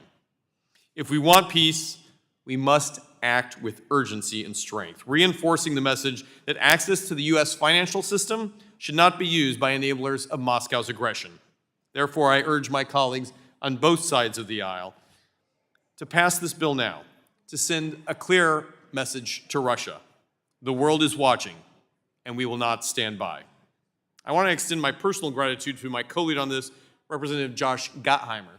Together, working across the aisle and across the chamber, we've had the ability to make sure that Russia is truly held accountable and that national security is always placed as the #1 priority for our country.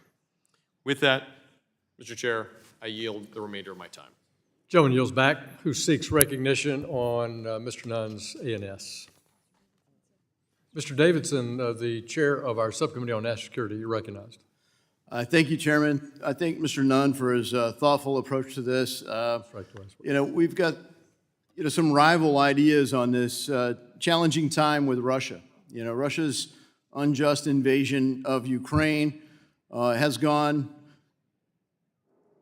not unnoticed and not unchecked. This war has drug on for a long time, and President Trump has made clear that his end state is peace. And frankly, some of the counter ideas aren't designed to achieve peace. They're designed to create escalation and expansion of the war. I'm particularly concerned about the approach offered by Senator Lindsey Graham. I think it's a very aggressive approach. That's not to say that there's not a case for it. He certainly makes it vocally. But I don't think it's designed for a peaceful resolution. I think it's designed to interject America into more wars in more places, and perhaps in places that expand beyond Ukraine. So I think this is a potentially an off-ramp for something that seems to have an endless amount of momentum, which is a way for America to get involved in more wars.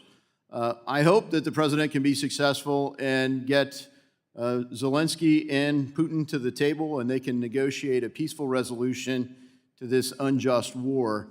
But the U.S.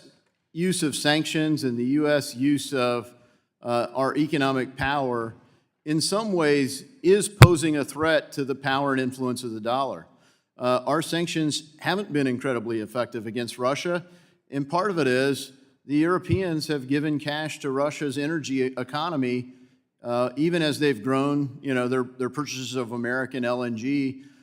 They are still, in a lot of ways, dependent upon Russia's huge energy economy. Without the energy economy, there really isn't much left of Russia's economy.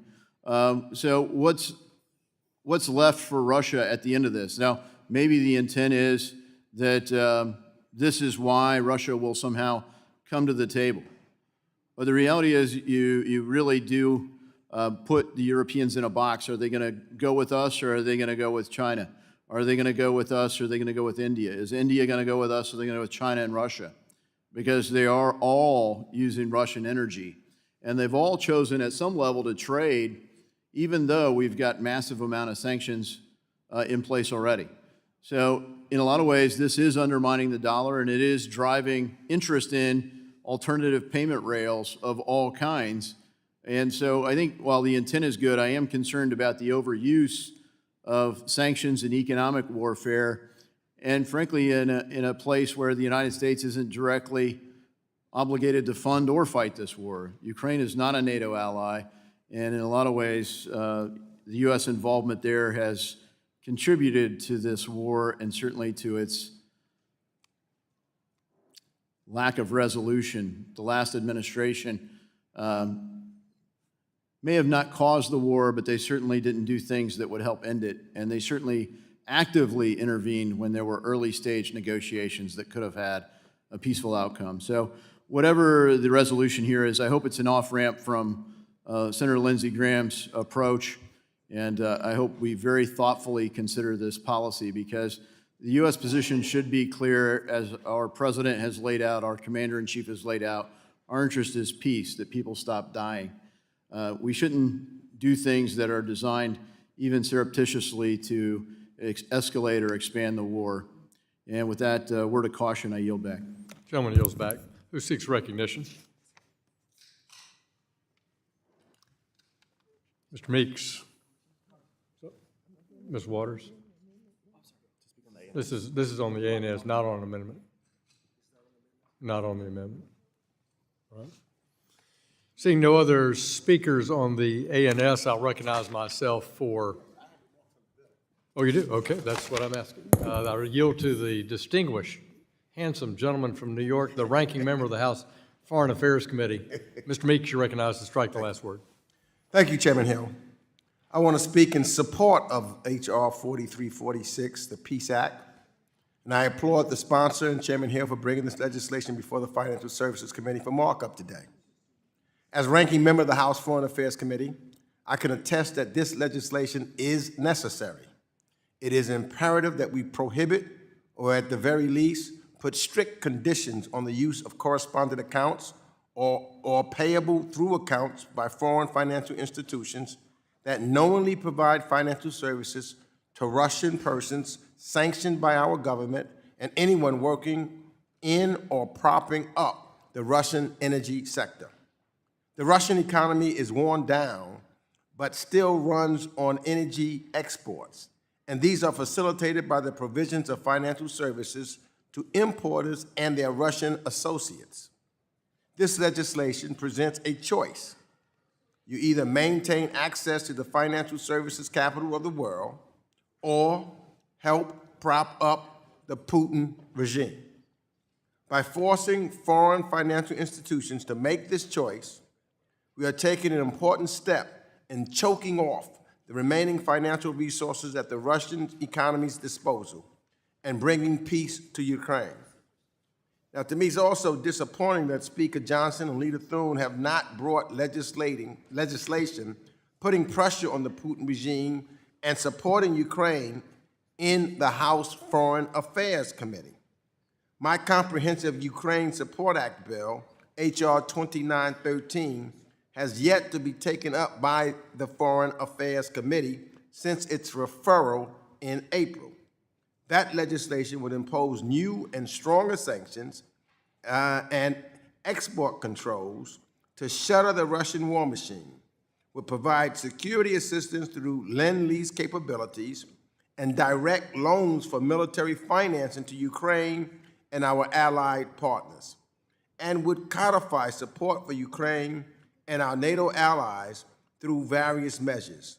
So, for this reason, I've started a motion to discharge, to get my legislation a vote on the floor, because I feel if it went to the floor, I am confident it would pass overwhelmingly in a bipartisan manner.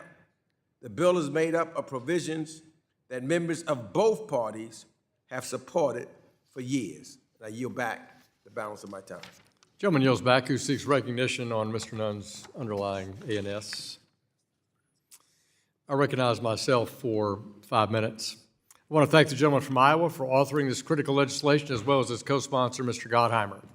For years, many of us have warned of Putin's design to reassemble the USSR, as evidenced by his attack against Georgia in 2008, his persistent peacekeeping in Moldova, and since 2014, his political and military attacks on Ukraine.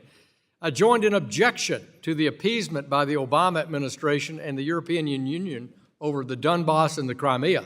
I worked and applauded the first-term Trump administration's decision to send defensive arms to Ukraine, and I authored the Ukraine Reconstruction Act, amending the now enacted REPO Act to allow for the seizure of Moscow's frozen assets. Today, we have an opportunity to go further. Just last week, the president reiterated his frustration with Putin, who has shown no indication that he's willing to change course. As a result, the president announced a new partnership with our NATO allies to send Ukrainians defensive weaponry. The sanctions in the Peace Act send a clear message.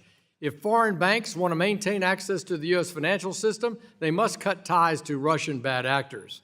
Mr. Nunn has taken a strategic approach by targeting financial sanctions through financial institutions' links to Russian energy companies, the primary source of revenue for Moscow's war machine. In 2024, for instance, Russian tax proceeds from oil and gas surged to more 11 trillion rubles, or around $140 billion, more than Russia's entire defense budget. This year, the ruble has been the best performing currency in the world. We cannot solve this problem through additional Biden G7 baby steps.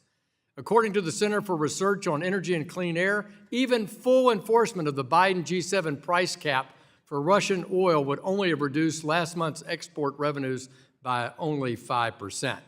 Even lowering the cap from $60 to $45 a barrel would have only cut revenues by 28%. While I was pleased to see the EU adopt a lower cap last week, it will clearly not be enough to bring Tsar Putin to the negotiating table, just as many of us predicted to former Treasury Secretary Janet Yellen in regard to the price cap scheme. Mr. Nunn's measure is the kind of pressure Moscow won't ignore. Mr. Nunn's ANS also takes the critical step of transferring around $5 billion of frozen Russian sovereign assets to the Ukraine Support Fund, an account that Congress set up last year under the Bipartisan Repo Act. Under Mr. Nunn's bill, not only could these funds help rebuild Ukraine, they can be used to purchase the kinds of weapons the president recently committed, all at zero cost to the U.S. taxpayers. If America steps up, our G7 allies can follow suit.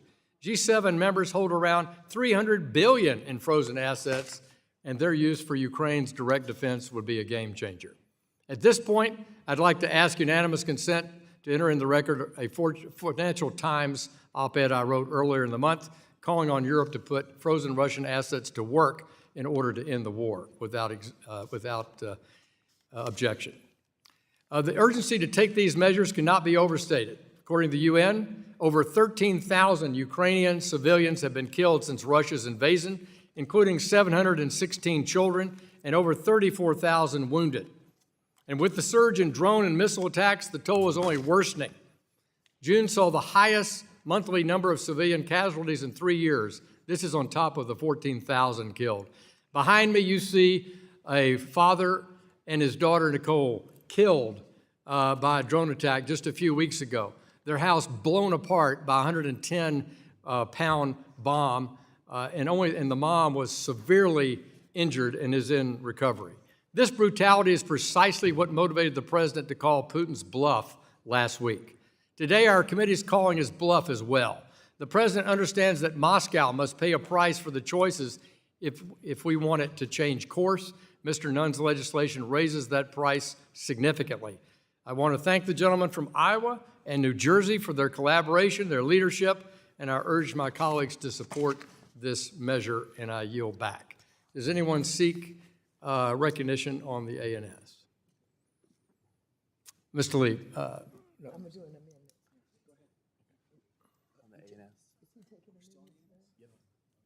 So on the underlying bill, is anyone? Hearing none, we'll move to amendments. Who has an amendment? Mr. Waters, ranking member. Thank you.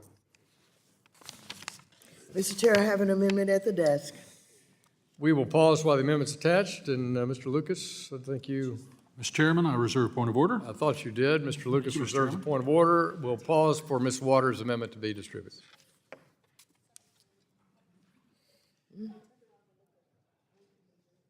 Oh.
Yeah, so it's Fitzpatrick.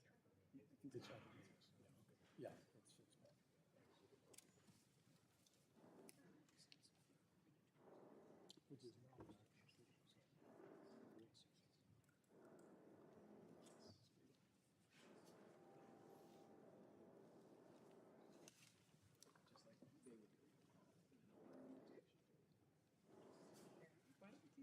Remember when Trump was in love with Putin?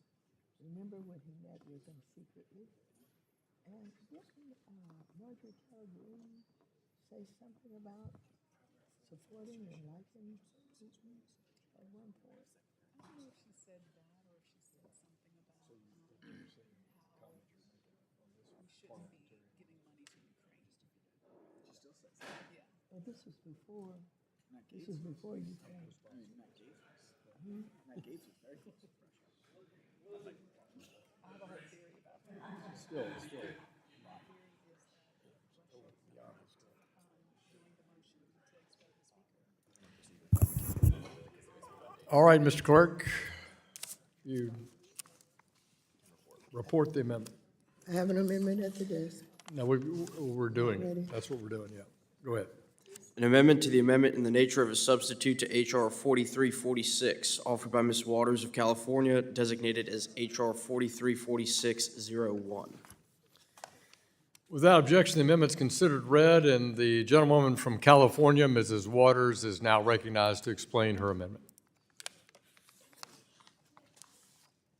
I'm offering an amendment that imposes the types of sanctions needed to make a strong, unequivocal statement to Vladimir Putin that the United States will not bow to his murderous, illegal, and duplicitous actions toward Ukraine, its people, and its allies.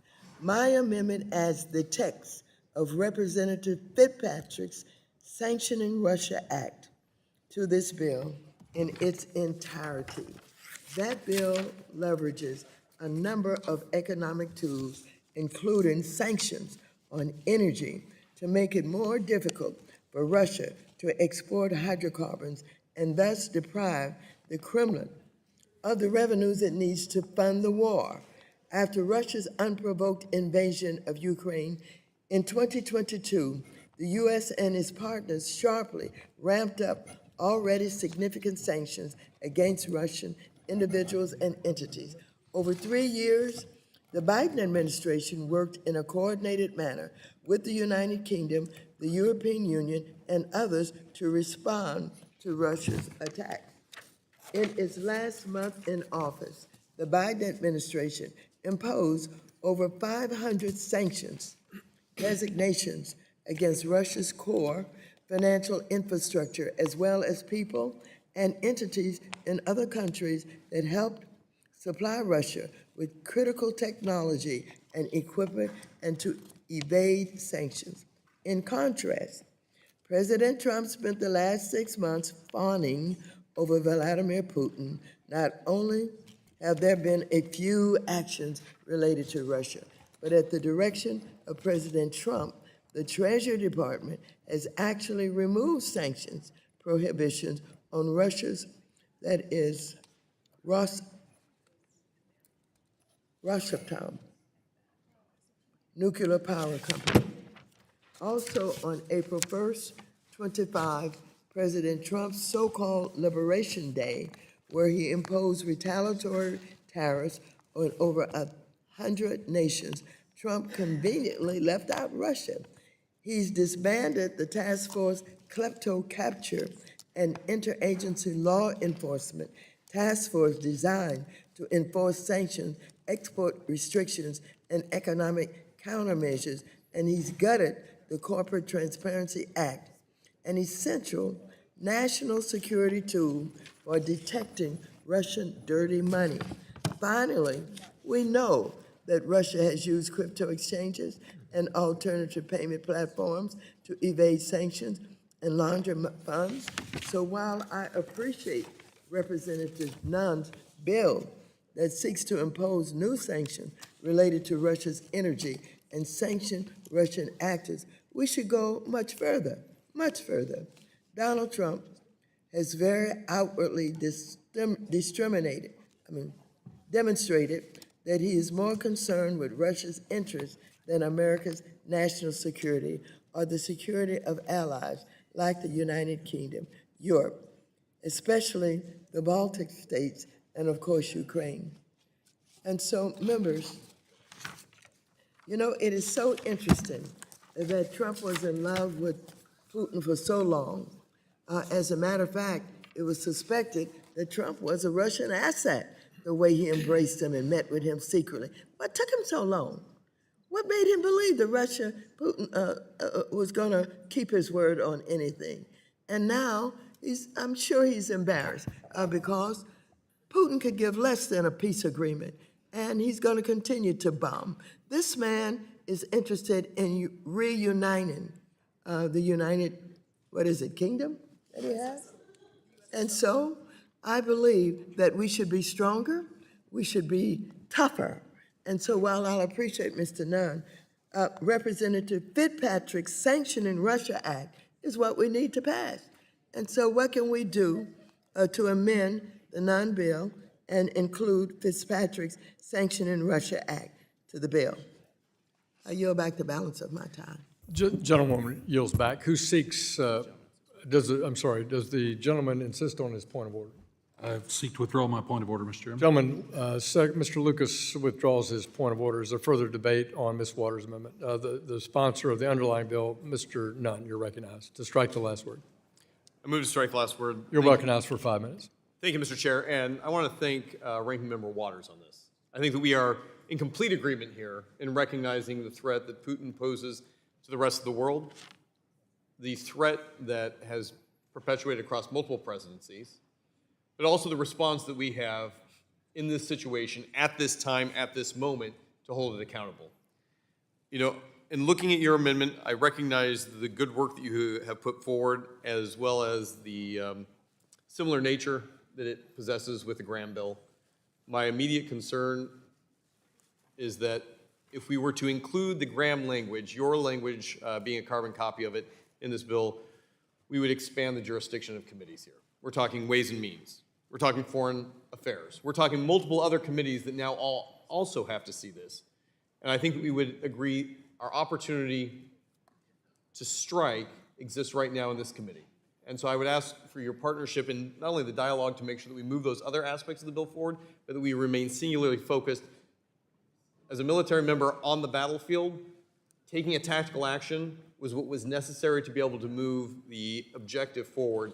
We in this committee have an area of responsibility where we can move tactical, meaningful items forward. And so I would ask that as we look at a larger strategy, as you've highlighted, we not forget our tactical responsibility here in House Financial Services to be able to move our portion of this bill forward, the Peace Act forward now in this committee of jurisdiction, and allow both the House, the Senate, and the President to take action to hold Putin and his war machine accountable today.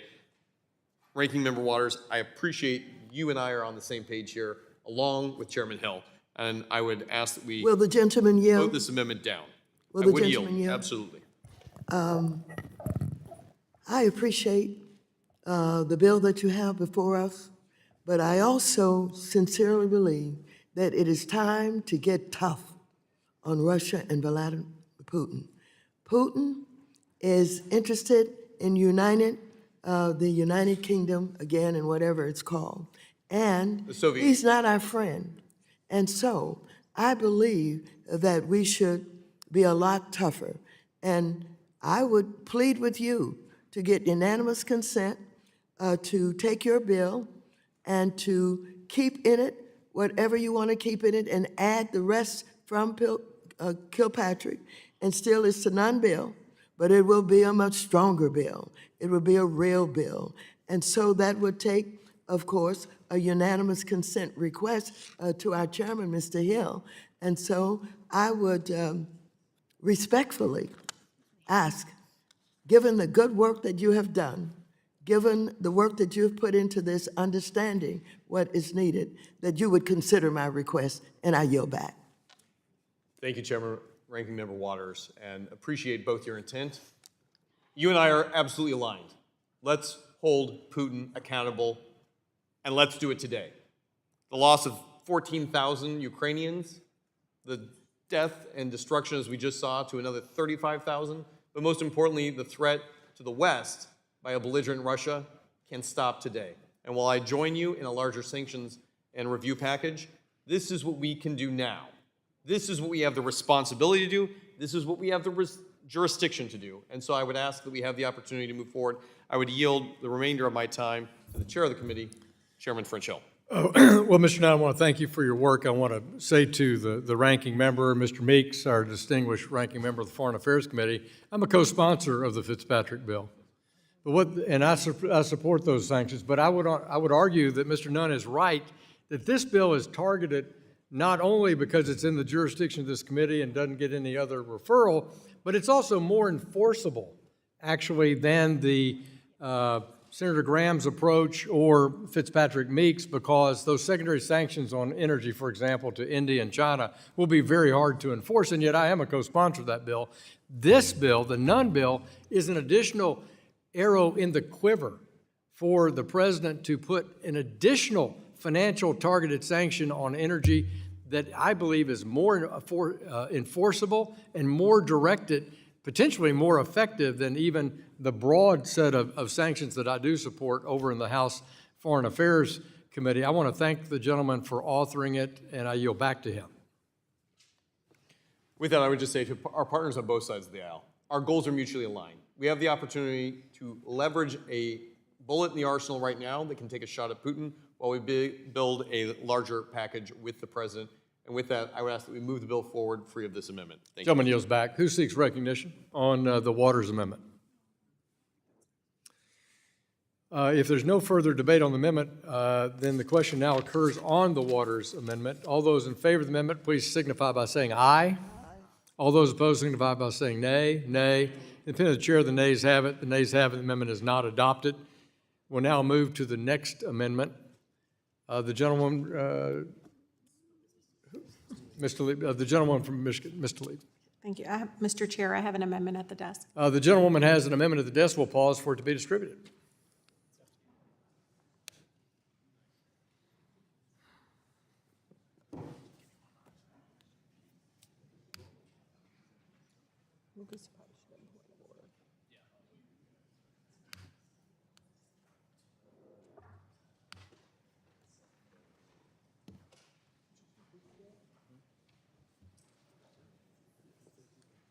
Mr. Chairman.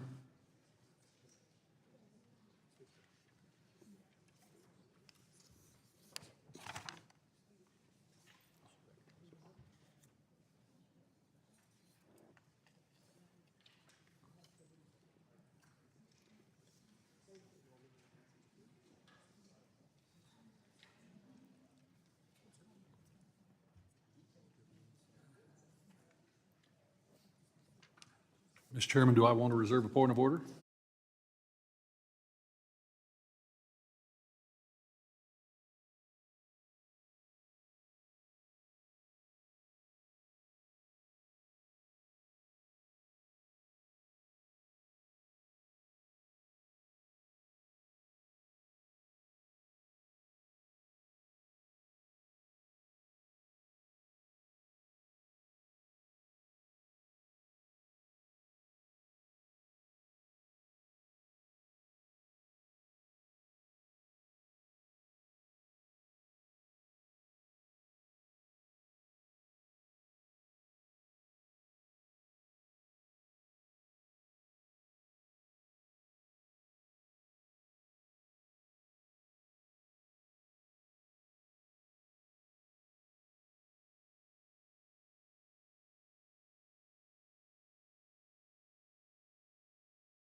Thank you, Mr. Chair.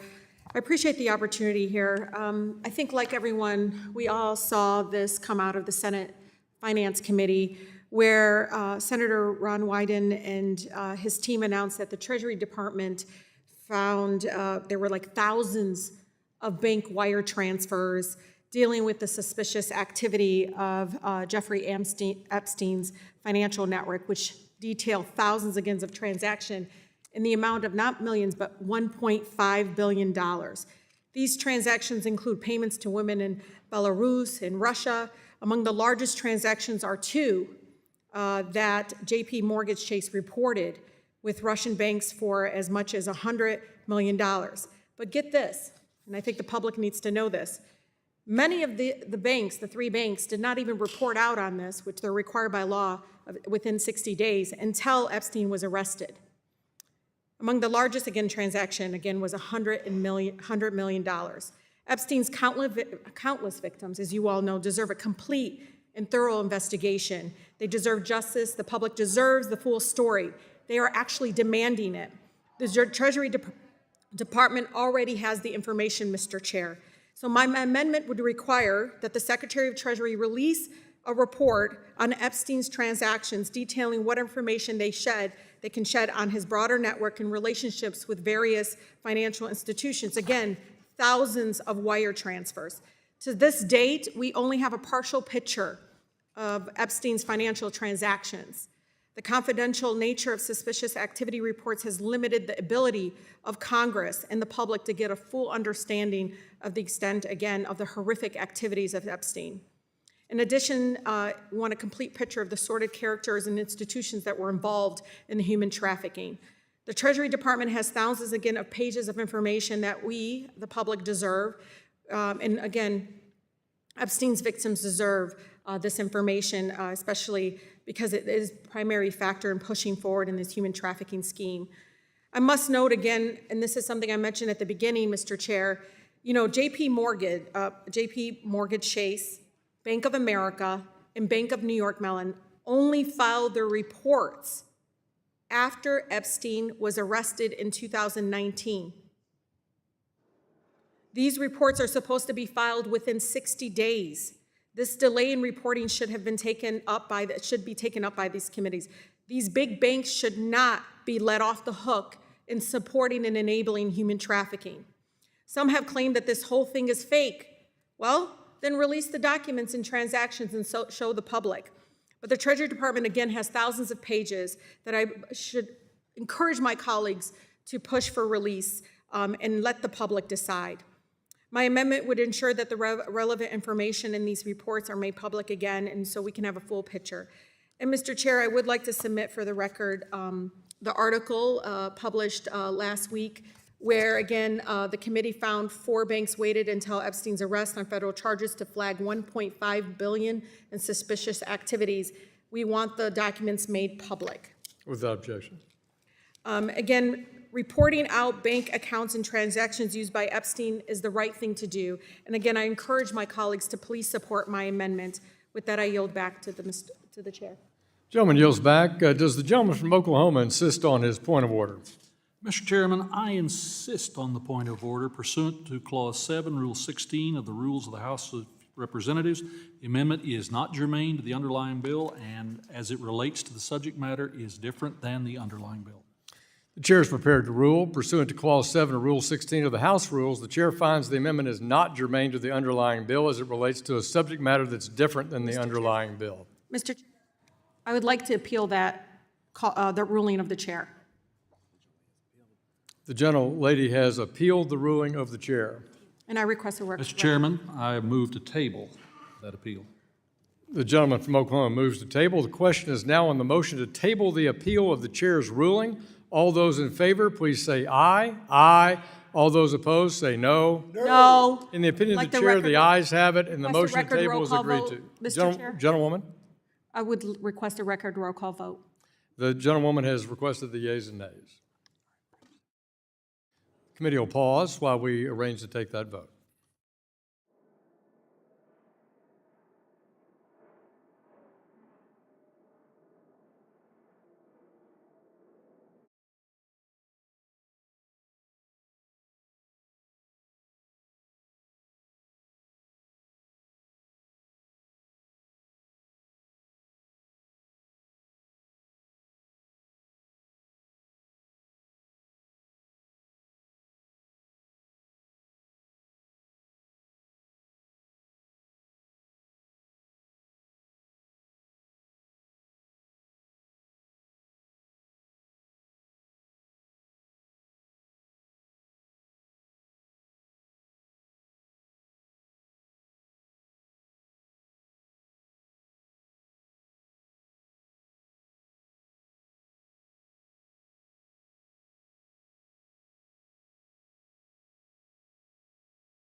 Members, as you know, on a motion of appeal, we vote immediately. So the clerk, if you would, open the vote. And we'll be voting electronically. You should have your device right by your mic at your place.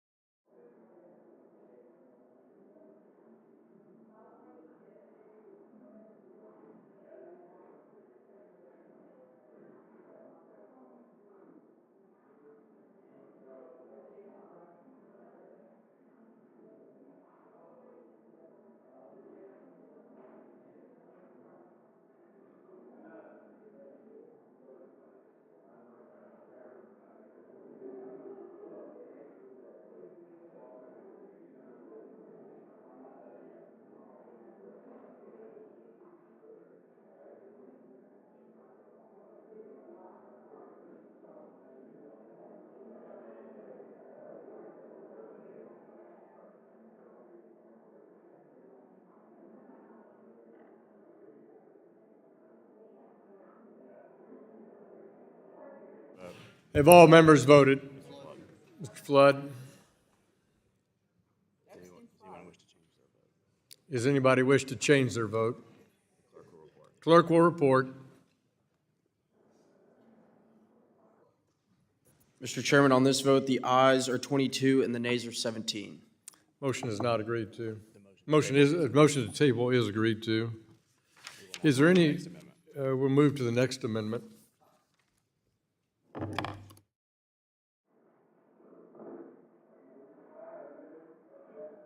Mr. Meeks of New York has an amendment at the desk. Let's pause while it's distributed. Mr. Chairman, Mr. Lucas? when it's appropriate, I'd like to reserve a point of order. Gentleman reserves a point of order.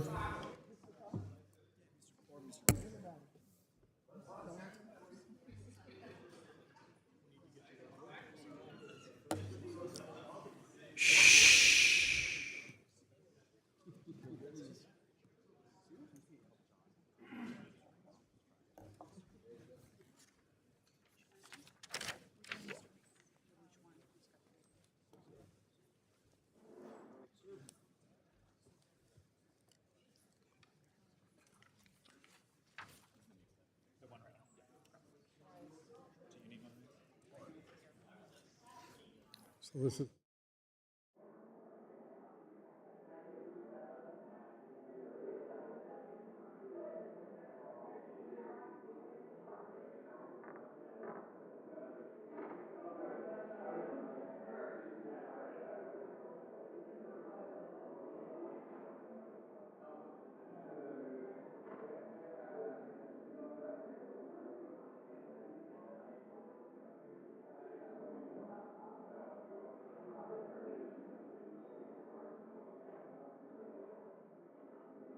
Clerk will report. An amendment to the amendment in the nature of a substitute to H.R. 4346, offered by Mr. Meeks of New York, designated as H.R. 4346, Amend 2. Without objection, the amendment's considered read, and the chair recognizes the gentleman from New York to describe his amendment. Thank you. This is amendment number 2, right? I'll go back to number 1 after this. Let me just first say that my amendments, what I've done is reworked some of the many sanctions and sections that are in my legislation. I was talking and listening to the colloquy between the chairman and Mr. Dunn. I would say, I look at the Meeks bill. I got motion to discharge on the floor. If you want to have, it's the strongest bill with reference to sanctioning and supporting Ukraine. I urge everybody to support it.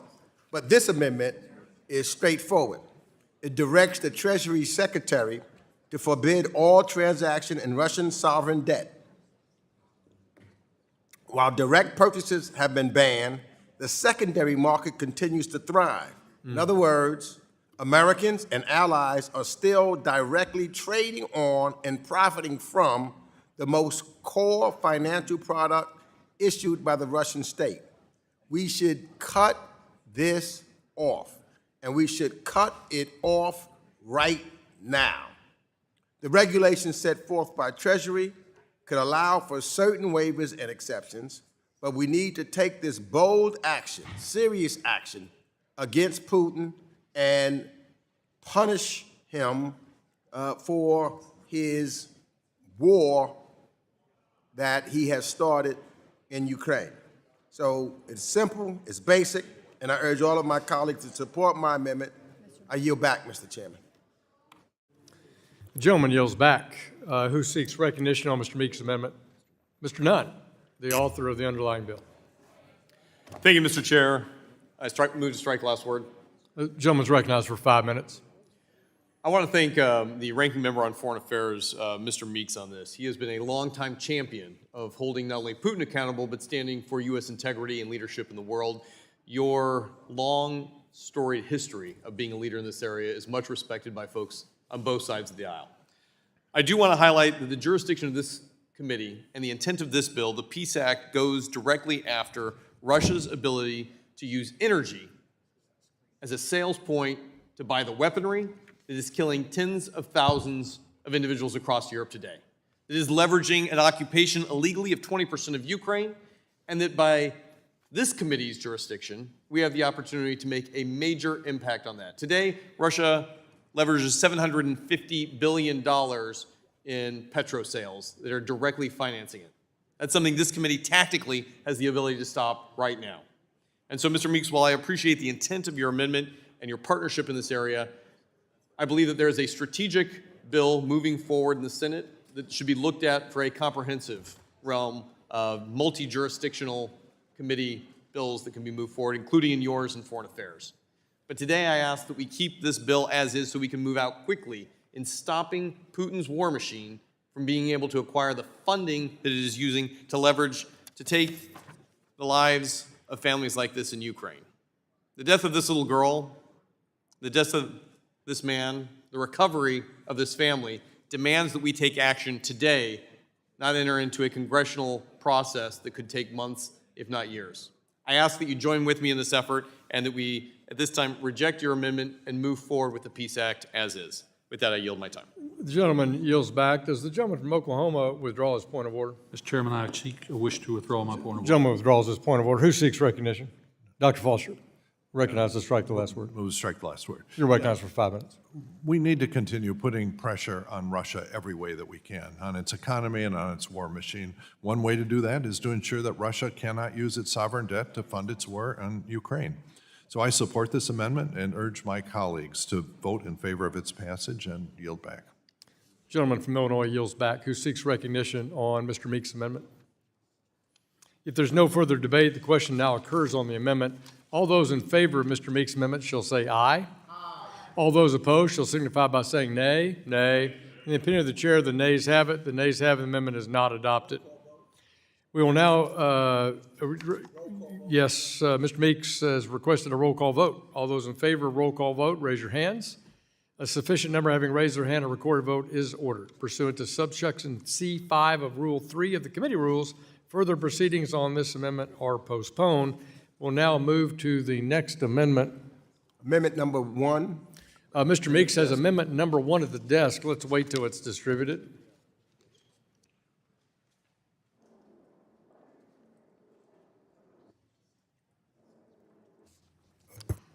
Mr. Chairman. Mr. Sessions. At the appropriate moment, I'd like to invoke a point of order. Gentleman from Texas reserves a point of order on Meeks number 1.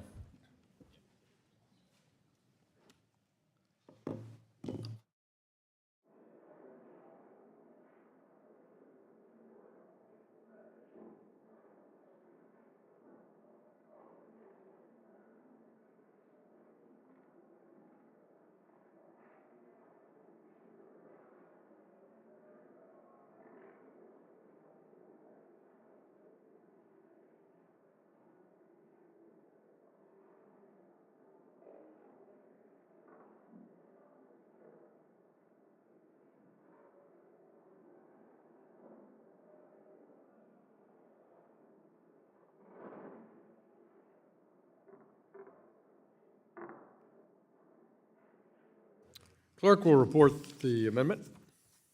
An amendment to the amendment in the nature of a substitute to H.R. 4346, offered by Mr. Meeks of New York, designated as H.R. 4346, Amend 1. Without objection, the amendment is considered read, and the gentleman from New York is recognized for 5 minutes to explain his amendment. Thank you, Mr. Chairman, and I want to also, again, I don't think I did it on my first, on amendment number 2, but I want to thank Mr. Nunn for his bill moving forward. And I just wanted him to know that I had my Foreign Affairs Parliamentarian Council consultant to review the amendments that I was going to utilize here, because I agree with him. I wanted the amendments to be specifically in reference to what was in financial services jurisdiction and not the foreign affairs jurisdiction. So I tried to make sure that I only talked about financial affairs type amendments like this one, which pertains to the international financial communication systems, the SWIFT financial communications network, which this bill and this amendment is talking about it, because I believe it is critical for the modern financial system.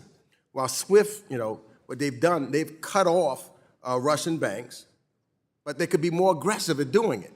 I just think that we've got to be tight, and everybody that can do in the financial services industry, all the financial institutions like SWIFT, they could be much more aggressive than what they have been.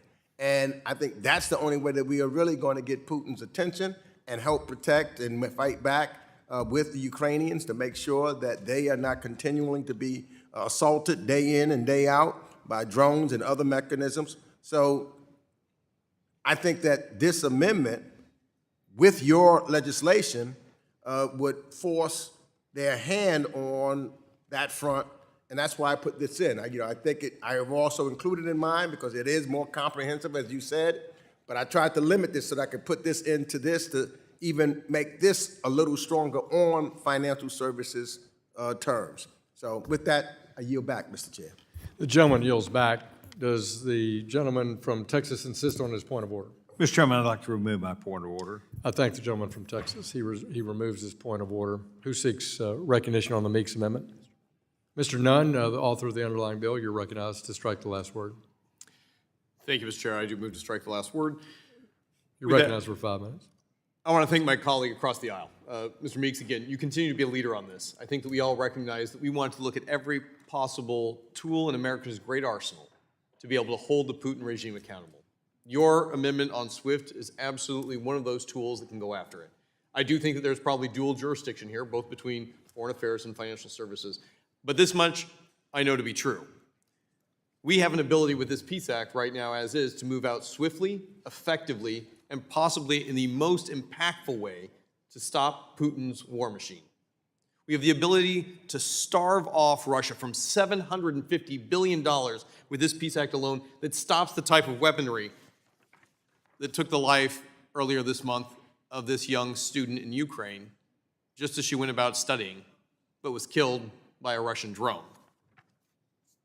We have the ability with this Peace Act today to stop the loss of life of these Ukrainians who went to bed that night hoping for a better peace for their country, and yet woke up to find their family members dead in the apartment next to them. And we have the opportunity today to stop Russia's war machine funded by petrochemicals sold and financed, oftentimes through the United States, in the Peace Act today that stops the wanton destruction of more than 20% of Ukraine's critical infrastructure in a place where people not only call home, but where the rest of Europe is watching a Putin who is unrestricted in his warfare and a president here in the United States who wants to take tangible action to end this violence. And so, Mr. Meeks, today, I know your intent as well. I ask that you join with me in taking action today so that family after family, not just in Ukraine, but around the world, knows that the United States doesn't leave for an August recess with the hope of a future committee hearing, but knows that they passed legislation that will actually help save lives, hold Putin accountable, and give the president the instruments he needs to be able to help safeguard peace through strength. With that, Mr. Chair, I would yield back the remainder of my time and ask for a no vote. The gentleman yields back. Who seeks recognition? Dr. Foster, gentleman from Illinois, you're recognized to strike the last word. Thank you. I thank Mr. Meeks for offering this amendment. Financial messaging services are an essential tool for cross-border transactions. The Society for Worldwide Interbank Financial Telecommunication, or SWIFT, is the primary way that banks, including and especially those in the United States, help their clients send and access money around the world. And that is why the U.S. and its allies have banned transaction by Russian banks through the SWIFT service, cutting off this essential financial access. It's also why the Treasury Department issued a significant alert to banks in late 2024, warning that Russia was trying to use an alternative to SWIFT to circumvent these international sanctions. This bill would prohibit U.S. persons from using any messaging service that is not complying with sanctions or which is continuing to engage with sanctions persons. This is a sensible next step that will put further pressure on the Russian government, the economy, and ultimately on its war machine. I support this amendment and urge my colleagues to vote in favor of its passage. And thank you, and yield back. Gentleman yields back. Who seeks recognition on the Meeks Amendment? If there's no further debate, the question now occurs on the Meeks Amendment. Number one, all those in favor of the amendment shall signify by saying aye. All those opposed shall signify by saying nay. Nay. Opinion of the chair, the nays have it. The nays have it. The amendment is not adopted.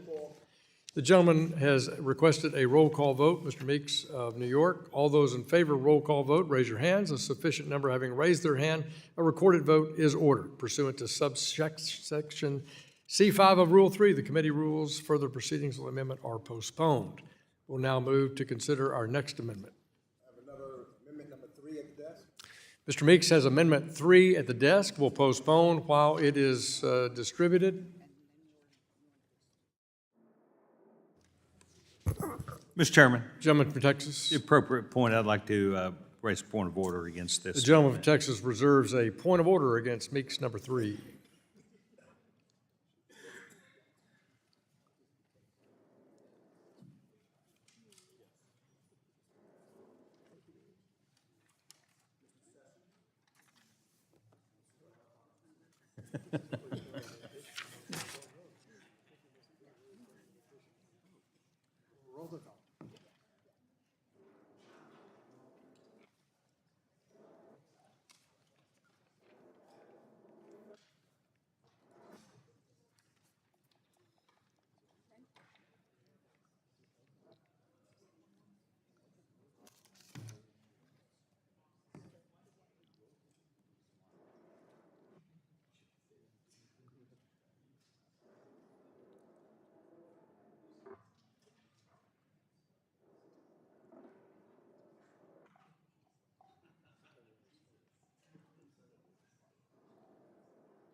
Clerk will report Meeks number 3.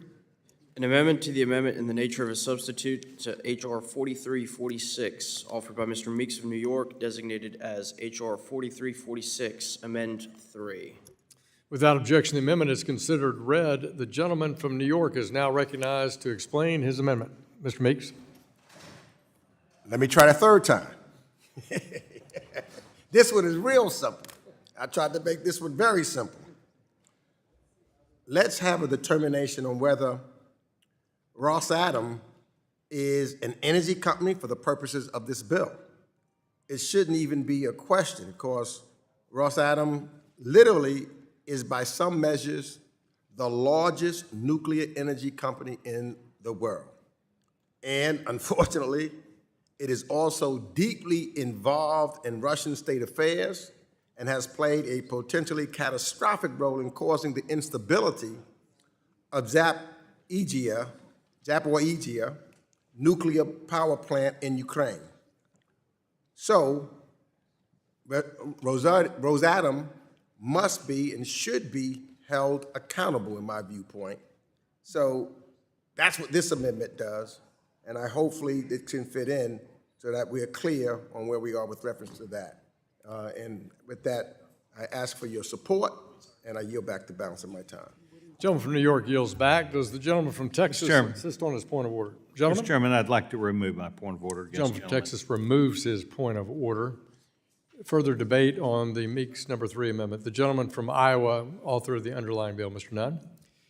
Well, thank you very much, Mr. Meeks, as always. I think together we are unified in our ability to call out Russia's bad actors, particularly when it comes to their weaponization of energy as a means to derive income that then funds a war machine. The petrochemicals that we are going after in the Peace Act result in roughly the overwhelming majority of Russia's income that they use for weapons. As we noted, nearly $750 billion in the last year alone. While I fully agree, Mr. Chair, in Mr. Meeks' intent to hold Russia accountable, particularly for their nuclear energy exports, the challenge of the gentleman's amendment risks that we cut off Rosatom's transaction to third countries. This is sometimes known as the unintended consequence of a sanctions regime, and Russia, as was noted, ends up being one of the largest nuclear energy exporters around the world, including 20 reactors that are directly dependent on this.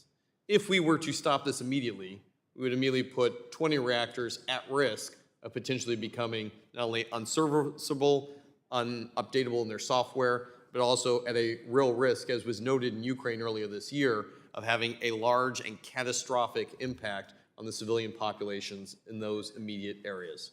And so I would ask Mr. Meeks to withdraw this amendment in the intent that we go after that area in which Russia is strongest. It's petrochemical funding. We know from this again that those petrochemicals turned into drone strikes that destroyed this apartment block in downtown Kyiv. That those petrochemical sales led directly to the weapons and missile systems that were used to wreak havoc on civilian populations across Ukraine. And that Russia's continued threat through the purchasing of large weapon systems from its chemical weapons are a threat not just to those in Ukraine, but to those across Europe, to those across the Western world. And the sale of those weapon systems end up being a threat to my fellow military members in uniform currently serving in the front line across the Middle East and around the world. I think with this bill, we can move aggressively today to be able to hold Putin accountable. Something I know Mr. Meeks agrees with. Holding Russia accountable today is the best way to help stop the loss of life, to empower the president with the negotiating skills to truly hold Putin accountable where it matters most to him, and ultimately to help save lives and restore peace through strength under American leadership. We can do that now without risking the United States, our allies, or the other 20 reactors that Russia has a direct tether to. I would ask committee members on both sides to oppose this amendment at this time. With that, I yield my time. Mr. Nunn yields back. Who seeks recognition on Meeks number 3? Dr. Foster, gentleman from Illinois, you're recognized to strike the last word. I want to again thank Mr. Meeks for offering this amendment. This amendment adds Rosatom, the Russian nuclear power company, to the sanctions list in the bill. On February 24, 2022, Rosatom employees gained unauthorized access to Ukraine's Chernobyl nuclear power plant. They had access to the plant, threatened Ukrainian personnel, and demanded the plant's manuals, procedures, and other documentation. This is completely unacceptable, and Rosatom must be added to the list of companies sanctioned on the list. So I urge members to support this amendment and yield back. Gentleman yields back. Who seeks recognition? If there's no further debate, the question now occurs on the amendment. All those in favor of the amendment shall signify by saying aye. All those opposed shall signify by saying nay. Nay. In the opinion of the chair, the nays have it. The nays have it. The amendment is not adopted. The gentleman from New York requests a roll call vote. All those in favor of a recorded vote, raise your hands. A sufficient number having raised their hand, a recorded vote is ordered. Pursuant to subsection C5 of Rule 3 of the committee rules, further proceedings on the amendment are postponed. We'll now move to the next amendment on Mr. Nunn's underlying A&S. Gentleman from Illinois. Yeah, I have an amendment at the desk. The clerk, the Dr. Foster of Illinois, has an amendment at the desk. We'll pause while it's distributed. Mr. Chairman, Gentleman from Texas. I'd ask for a reserved point of order on this matter. Gentleman from Texas reserves a point of order on Foster.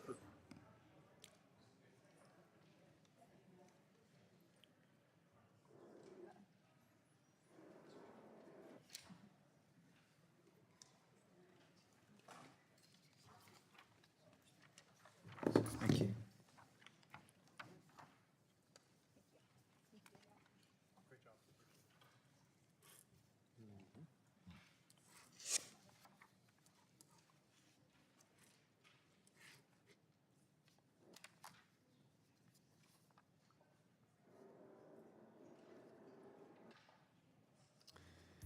The clerk will report the amendment. An amendment to the amendment in the nature of a substitute to H.R. 4346, offered by Mr. Foster of Illinois, designated as Foster 045. Without objection, the amendment is considered read, and the distinguished gentleman from Illinois, Dr. Foster, is now recognized for 5 minutes to describe his amendment. Thank you, Mr. Chairman. I support this underlying legislation to strengthen our ability to sanction foreign actors that help facilitate Russia's aggression against Ukraine. But I also believe that we need to recognize that the current administration has proven that it lacks either the commitment or the competence to defend freedom and the rule of international law, which will be needed to secure a lasting peace in Ukraine. During his first term, President Trump was impeached for withholding anti-tank weapons from Ukraine in exchange for political favors to benefit his reelection campaign. During the first 6 months of his second term, he has placed only limited sanctions on Russia for reasons that he has not explained. In fact, President Trump has placed tariffs on more than 100 countries, but not on Russia. Trump has also disbanded the Klepto-Capture Task Force, which was designed to enforce these sanctions and the export restrictions and the economic countermeasures that the United States has imposed on Russia and on oligarchs like Putin. Further, the administration has moved to gut the Corporate Transparency Act, a crucial means of identifying the true ownership behind shell corporations used for sanctions evasion and illicit finance that are crucial for the Russian war effort against Ukraine. In truth, Trump's dear friend Vladimir Putin has played him again and again and again, until that embarrassing truth is obvious to the whole world and perhaps at long last obvious even to Trump himself. This bill requires the president to seize Russian assets and hold them for the benefit of Ukraine, which is in line with the Bipartisan Repo Act. That's very good. This legislation, however, also includes authority for the president to waive this requirement by simply reporting to Congress that Russia is taking quote-unquote meaningful steps to cease its attacks on the sovereignty and territorial integrity of Ukraine.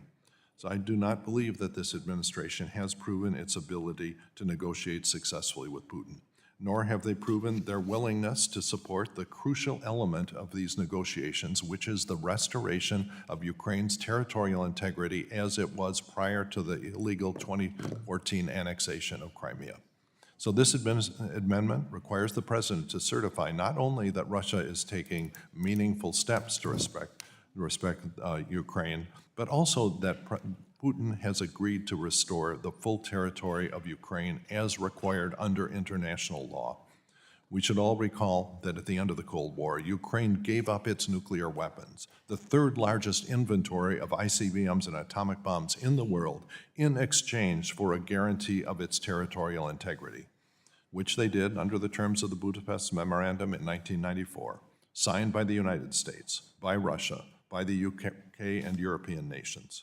This administration's unwillingness to provide assistance to Ukraine and the president's affinity for authoritarian leaders sends a message to our allies that we cannot keep our commitments. And also, it shows that we refuse to take strong positions in support of nuclear non-proliferation. States like North Korea have cheated and gone nuclear, and unfortunately have been well insulated from military retaliation. States like Libya that have given up their nuclear programs have not. And Ukraine, which voluntarily gave up its nuclear weapons, risked being thrown under the bus by this administration. What message does that send to threshold nuclear powers like, for example, Iran? So taken together, these actions really promote nuclear proliferation and threaten our national security. So this amendment also raises the bar for an exemption from merely serving the national interest, in the President's opinion, to preserving the national security of the United States. So thank you, Mr. Chairman. I yield back. Gentleman yields back. Does the gentleman insist on his point of order? Mr. Chairman, I remit my point of order. Gentleman from Texas withdraws his point of order. Is there now debate on Dr. Foster's amendment? And I look to the gentleman from Iowa. You're recognized to strike the last word. I move to strike last word. Thank you, Mr. Chair. With that, I appreciate Dr. Foster and my friend from Illinois' position, but I oppose this amendment. This is an amendment that may have been helpful in 2014 when Russia first crossed the threshold, and at that time, President Obama did very little to repulse. It may have been an amendment at a point where there was a turnback for Russia. But as we saw with President Biden in the last 4 years, the delay in sales of surface-to-air missiles, of F-16s, the training, the list goes on and on. The reestablishment of the integrity of Ukraine is now something fully on the shoulders of the Ukrainian people. What we do agree with, whether we are Democrat or Republican, is that Russia is the aggressor here. And we have the ability to start holding Russia accountable, and we have the ability to do that today with this bill. My concern specifically on this amendment, it allows for the sunset of secondary sanctions against Russia only after everything has ceased and the destabilizing effects within Ukraine can be determined. Tragically, we have seen since 2014, that looks to continue to be an elusive target. This standard language that has been used in previous legislation represents a targeted objective that is achievable in the near term. I'm concerned the gentleman's amendment raises a sunset criteria above this in a manner that could even prolong war after Russia and Ukraine have suspended their violence. So, Dr. Foster, let me be clear. I do very much agree with your support for Ukrainian sovereignty. I believe the objective of this bill is to prevent Ukraine from having the additional casualties that have been reflected over the course of the last several years, going back to 2014. With that, I'm looking for a tangible option for us to hold Russia accountable, to stop Russia today, and to give President Trump, a man who has been known to be able to execute on enforcement of sanctions, and the ability to bring players to the table, and an ability to hold bad actors accountable, the tools he needs right now. The Ukrainian people are asking for this. The world is asking for this. Let's stop the violence, and that begins with stopping Putin now. With that, I would oppose the amendment, and I would yield my time. Gentleman yields back, who seeks recognition to talk about Dr. Foster's amendment. Seeing no other, I will recognize myself for 5 minutes to strike the last word. I want to add some final comments on the good work of Mr. Nunn and Mr. Gottheimer in their bill they have before us today. Ultimately, we want President Trump to have every arrow in his quiver in order to convince Tsar Putin that his aims for Ukraine will be frustrated. Let's be clear on what the Kremlin's current goals are, publicly stated, that Ukraine recognize all Russian territorial gains, that Ukraine shrink its military, that Ukraine designate Russian as the official language of Ukraine, and that Ukraine commit itself to neutrality. As we discussed today, Senators Graham and Blumenthal have introduced a major sanctions bill in the Senate. That bill is also sponsored here in the House by Congressman Fitzpatrick, along with Quigley, Wilson, Capter, and Mr. Meeks, as you have learned today. I've co-sponsored that bill as well, because I want to send a clear message of disgust with the past European and U.S. government appeasement during the Biden administration that has led this war to its long, protracted stage. But I believe the Nunn approach is more targeted at the heart of the Russian economy and therefore is more enforceable. Putin is now spending 6.3% of Russian gross domestic product, or about $173 billion on his military. Russia's budget deficit has now reached $47 billion for the first 6 months of this year. And due to lower oil prices, tax revenues have dropped 16%, according to the Russian Ministry of Finance. With over 1 million Russians killed or wounded and their economy struggling, it's now time to have a full court, coordinated press against the fuel for the Russian war machine, which is its oil and gas revenue. That's at the heart of the Nunn Gottheimer bill. Since the full-scale invasion, the majority of Russia's banking system by assets has been blacklisted, but for too long, bank licenses for energy trade have existed, and what an obscene loophole that has become. This was due to the European and Biden appeasement led by Germany and the Biden White House on not wanting to rock the boat on energy prices for their domestic political considerations. While the energy license has finally been rescinded by the United States, Europe is still letting Russian oil flow under its price cap scheme, even as Russia makes a mockery of enforcement with its shadow fleet. Mr. Nunn's bill says enough is enough by going after the payments for these exports. In addition, Mr. Nunn's carefully crafted approach, President Trump should also exercise the authority Congress gave him in 2024 by way of the Rebuilding Economic Prosperity and Opportunity for Ukrainians Act, the REPO Act. We should communicate to Putin that we are dead serious by converting frozen Russian assets held in U.S. institutions and placing them into the independent trust fund authorized by the REPO Act. Tsar Putin's heredity is a direct descendant of Joseph Stalin and his stark, brutal objective, the straightforward extermination of Ukraine, its culture, and its people. Stalin almost succeeded by taking over the nation and killing and starving an estimated 4 million Ukrainians in the 1930s. The destruction of Ukraine and placing all of its exceptional manufacturing and agricultural capabilities in the hands of the Russians is not in the national security interests of the United States, nor is Putin's control of the Black Sea trade routes in the economic or national security interests of the United States. Putin's victory in Ukraine only greenlights more death and destruction by Putin, China's Xi, and their orbit of co-conspirators. Today, let's support Nunn. Let's reject this amendment, support the underlying bill of Mr. Nunn's, and reject the Munich mentality and find a solution that supports the sovereign integrity of Ukraine, the independence of the Black Sea, and terminates our adversaries' attempts at territorial control over their neighbors, whether in Europe or East Asia. I thank my colleagues for their leadership, and I yield back. Is there further debate or amendment? If there's no further debate, the question now occurs on the amendment. All those in favor of the Foster amendment, please signify by saying aye. Aye. All those opposed signify by saying nay. Nay. In the opinion of the chair, the nays have it. The nays have it. The amendment is not adopted. The gentleman from Illinois requests a recorded vote. All those in favor of a recorded vote, raise your hand. A sufficient number having raised their hand, a recorded vote is ordered. Pursuant to subsection C5 of Rule 3, the committee rules further proceeding on the amendment are postponed. We'll now turn to the next amendment on this bill.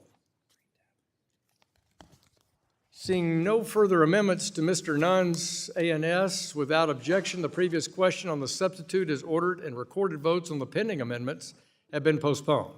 Once those votes are taken, the committee will immediately vote on the adoption of the amendment in the nature of a substitute, and then we'll consider the question to report the measure. We will now move to the next bill. Pursuant to notice, I call up H.R. 4437, the supervisory modifications for appropriate risk-taking, the SMART Act of 2025, introduced by the gentleman from South Carolina, Mr. Timmons. The clerk will report the bill, which was distributed in advance. H.R. 4437, to reduce the regulatory burden on certain well-managed and well-capitalized financial institutions and for other purposes. Without objection, the bill is considered read and open to amendment at any point. The gentleman from South Carolina, you're recognized for 5 minutes to discuss your amendment.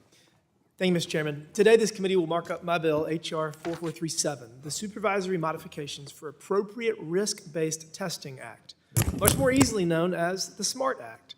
I'm proud to partner with Rep. Foster on this bipartisan legislation to provide targeted, risk-based regulatory relief for well-managed, well-capitalized financial institutions with assets under $6 billion.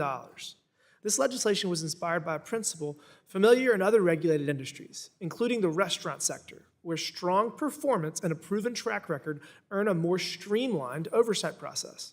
The SMART Act applies that same principle to financial supervision, rewarding institutions that do things the right way while ensuring strong consumer protections remain firmly in place. H.R. 4437 modernizes the examination process. Under this bill, qualifying institutions would undergo full scope on-site exams only every other cycle, alternating with limited scope reviews focused on key risk areas. In addition, institutions could request that certain exams, including safety and soundness, consumer compliance, and cybersecurity, be conducted concurrently. This reduces the disruption and administrative burden of multiple overlapping visits. This is a practical, risk-based approach that increases regulatory efficiency, allowing strong institutions to devote more time and resources to their customers and communities. At the same time, it maintains robust oversight where needed. Regulators would retain full authority to conduct additional reviews at any time, and exceptions would apply for institutions with recent enforcement actions or major changes in control. To ensure thoughtful and timely implementation, the bill directs regulators to issue rules within 12 months, striking the right balance between exam relief and supervisory responsibility. The SMART Act recognizes that not all institutions present the same level of risk, and our regulatory framework should reflect that. Institutions with a proven record of sound management should not be burdened by duplicative or unnecessarily costly examinations. Mr. Chairman, smaller financial institutions are the backbone of local economies, financing small businesses, first homes, and community development. This bill gives them more capacity to do what they do best: support growth, innovation, and access to opportunity in communities across the country. I urge my colleagues to support this common sense bill that promotes accountability, efficiency, and smarter regulation. And with that, Mr. Chairman, I yield back. Thank you. The gentleman yields back. Who seeks recognition on Mr. Timmons' bill?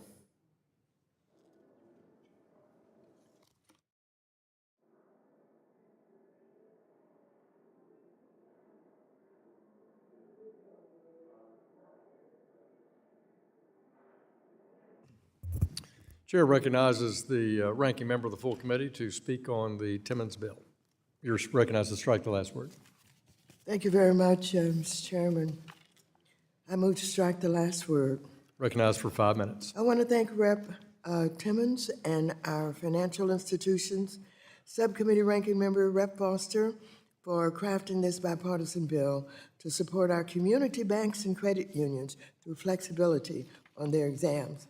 I've heard many community banks and credit unions raise concerns about their exams and ask how they might be streamlined. For example, some stakeholders have asked for various exams to be combined into one to reduce the amount of time the institution is being responsive to examiners.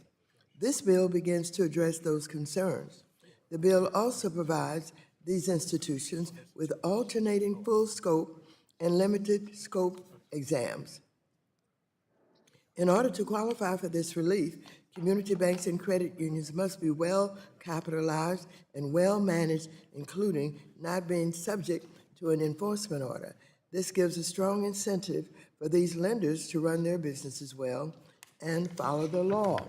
The bill also has a rule of construction, giving regulators discretion to do additional exams if something unexpected comes up, to promote safety and soundness and ensure these institutions are complying with our laws. Moreover, I appreciate that unlike some other bills Republicans have tried to advance, which are just handouts to much larger banks, this bill focuses on truly small and community banks, as well as credit unions with less than $6 billion in assets. Now, I think there is much more we can do to improve banks. If my amendment is agreed to, then I would recommend members vote yes on the underlying bill. I yield back. Gentleman yields back. Who seeks recognition on Mr. Timmons' bill? Gentleman from Illinois? Yes, strike the last word. Gentleman's recognized for 5 minutes. Oh, thank you, Mr. Chairman. I am a co-sponsor of this bill, and I'd like to express my support. The bipartisan supervisory modifications for appropriate risk-taking and Testing Act, or SMART Act, provides a thoughtful examination relief to qualifying community banks and credit unions with appropriate safeguards. Specifically, the SMART Act allows community banks and credit unions with fewer than $6 billion in assets under management to qualify for alternating full and limited scope examinations, provided that their prudential regulator gave them a strong review at their last full-scope examination, and that they are not subject to enforcement action, and they have not recently merged. If they meet these criteria, qualifying community banks and credit unions may also request that regulators combine certain types of exams, including safety and soundness exams, consumer compliance exams, and cybersecurity and IT exams at the same time.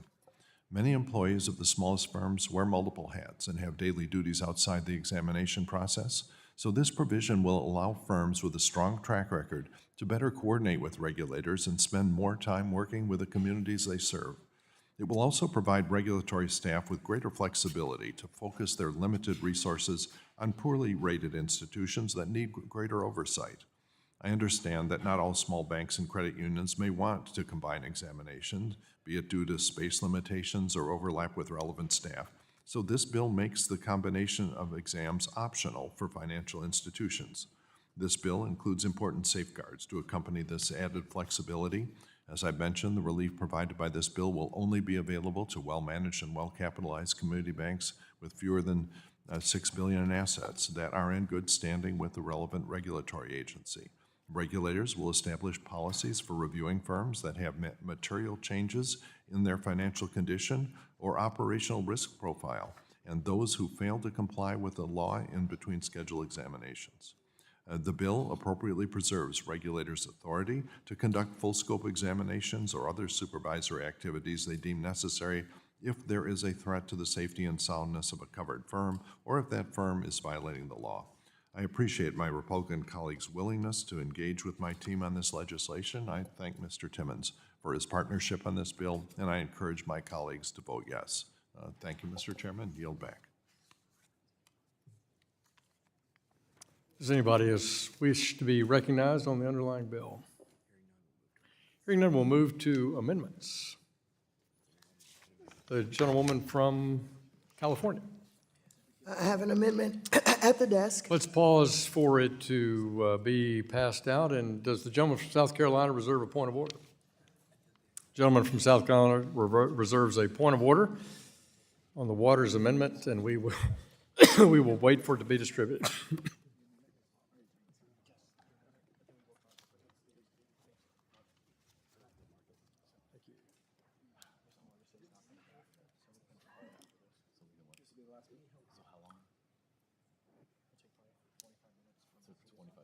Thank you.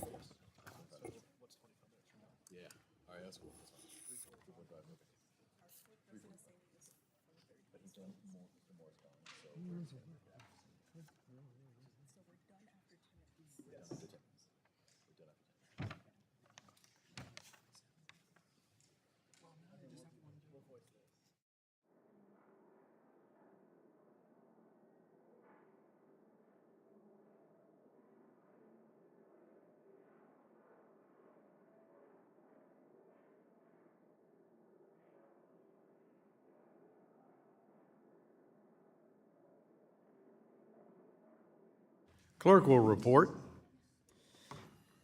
Amendment to H.R. 4437, offered by Ms. Waters of California, designated as Waters 078. Without objection, the amendment is considered read, and the gentlewoman from California is now recognized for 5 minutes to explain her amendment. Thank you very much, Mr. Chairman. My amendment would address a number of concerns that I've heard from community banks and credit unions who have complained about their exams. For example, some institutions have noted they were examined by individuals that clearly lacked experience in conducting exams. They have also been concerned about how much time was spent with on-site exams, along with how many examiners show up at their teeny institutions. So my amendment would require regulators to make every effort to have on-site exams of small banks and credit unions with less than $6 billion in assets to be led by an examiner with significant experience as an examiner. Regulators would have to minimize the number of examiners utilized and spend time at the institution to carry out an on-site exam.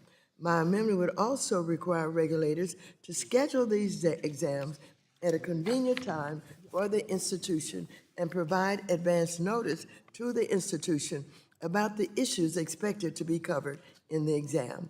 Regulators would also have to provide Congress with an annual update with stats about these changes so that we can understand how it is being implemented. I want to thank Chairman Hill and his staff for working with mine on this amendment. If members want to do something meaningful to help our community banks and credit unions, then vote yes on this amendment.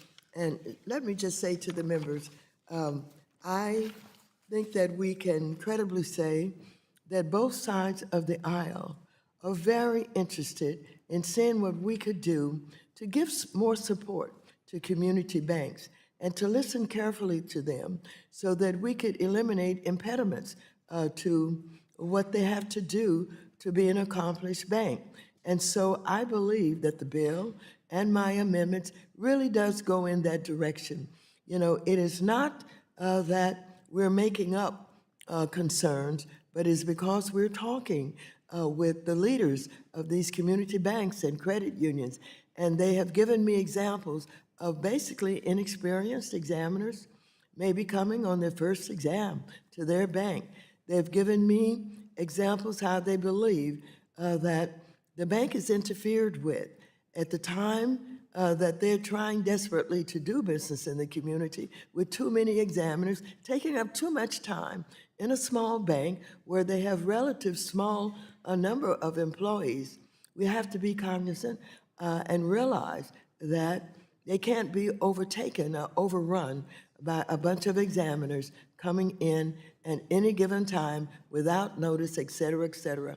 So I would ask for, and I vote, support for my amendment because I think it is what each side of the aisle have been trying to work out and figure out how we could be of more support.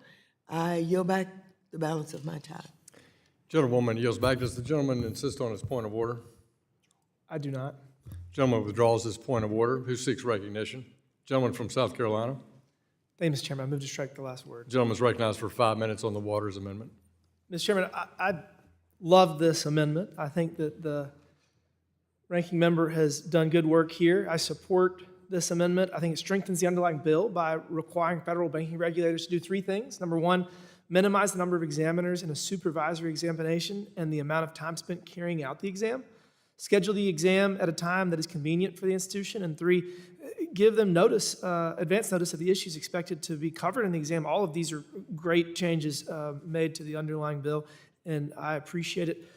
It also requires regulators to include aggregated data about their examination practices of smaller banks and credit unions in their annual report to Congress, and I want to thank the ranking member for her engagement and support of the underlying legislation. I urge my colleagues to support this amendment, and with that, I yield back. Gentleman yields back. Who seeks recognition? Mr. Foster, you're recognized to strike the last word. Thank you, Mr. Chairman, and thank you, the Ranking Member Waters, for offering this amendment. This amendment adds additional clarity and oversight mechanisms and that support the goals of the underlying bill. This amendment ensures that examiners carrying out examinations under the SMART Act have the experience to do them thoroughly and efficiently. It also requires regulatory agencies, to the extent practicable, to make a concerted effort to minimize the number of examiners required and the amount of time spent at each financial institution while considering any scheduling conflicts of the firm when scheduling examinations. Regulators will also be required to give community banks and credit unions advance notice of the issues to be examined, as much as practicable, to help facilitate a more efficient and useful examination.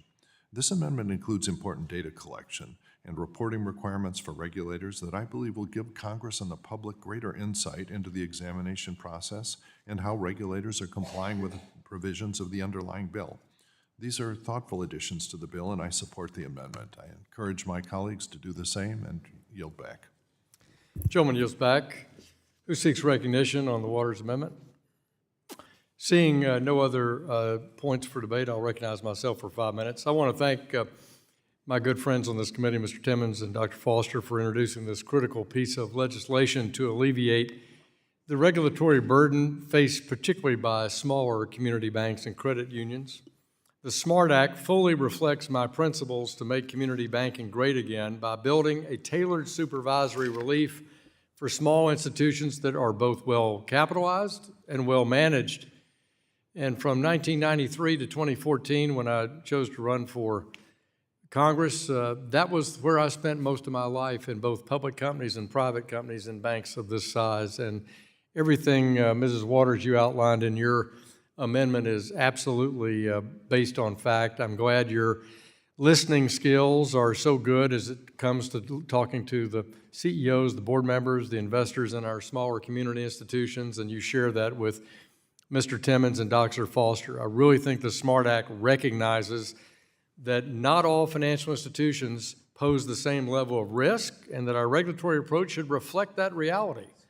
And that's practically what Mr. Timmons has at the heart of his bill, that targeted supervisory relief for well-managed, well-capitalized institutions under $6 billion is something that both sides of the aisle can agree on, and that in fact it will make our community banking institutions stronger, better, more streamlined, and let our employees in these small institutions focus on customer service and not being tied up in weeks and weeks and weeks of uncoordinated exams with an extensive cycle that maybe is not merited due to their well-run status. So I thank the ranking member. I urge our colleagues to adopt her amendment. I thank Mr. Timmons and Dr. Foster for their collaboration on this good bill, and I yield back the balance of my time. Is there further debate on the amendment? If there's no further debate, the question now occurs on the Waters Amendment. All those in favor of the amendment say aye. Aye. All those opposed shall signify by saying nay. In the opinion chair, the ayes have it. The ayes have it, and the amendment is adopted. We'll now move to the next amendment. Is there another amendment to the Timmons bill? Not seeing any further discussion or amendments to the Timmons underlying bill, the question now occurs on ordering the bill to be reported to the House with a favorable recommendation. All those in favor shall signify by saying aye. Aye. All those opposed signify by saying nay. In the opinion of the chair, the ayes have it. Mr. Chairman, The gentleman from South Carolina. I'd like to request a recorded vote.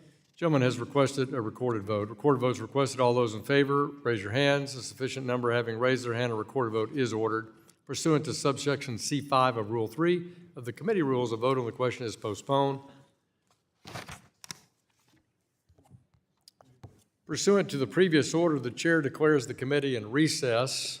Subject to the call of the chair, we will reconvene at 3:45 in 15 minutes. We'll reconvene at 3:45. Committee stands in recess.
I would remind you, when you vote, you point at our clerk's desk. Show them the receiving device. That is what you're pointing your clicker at, not the screens, not the screens. And Mr. Vargas, you still are in a position to win the race on your name, seeing your name. But we're going to begin because we want to get this done before votes. And if you'll look at the side screens will be where the tally proposes. So the committee will reconvene. Pursuant to the chair's previous order, we'll now take the vote pending on ordering H.R. 4429 as amended, favorably reported. Members will vote electronically. The clerk will open the vote.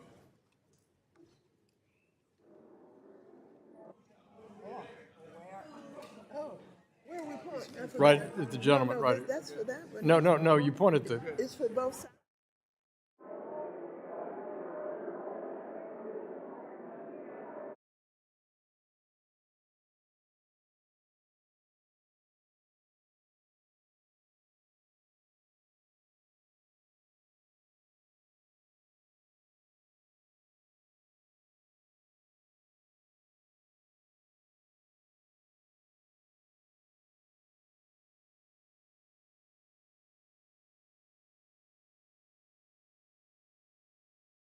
Or would like to change their vote. The clerk will close the vote and report. Mr. Chairman, on this vote, the ayes are 50 and the nays are 2.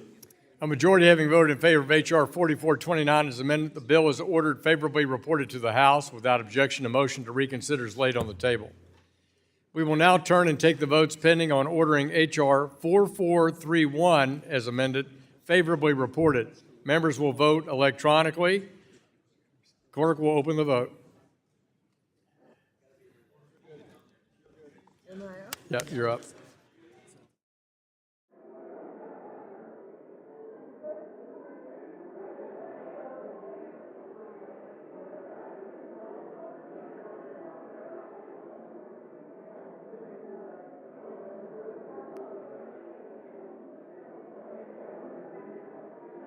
Is there any member who has not voted? Is there any member who'd like to change their vote? The clerk will close and report. Mr. Chairman, on this vote, the ayes are 50 and the nays are 2. A majority having voted in favor of H.R. 4431 as amended, the bill is ordered favorably reported to the House. Without objection, a motion to reconsider is laid on the table.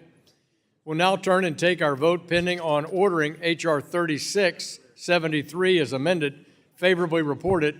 Members will vote electronically. Clerk will open the vote.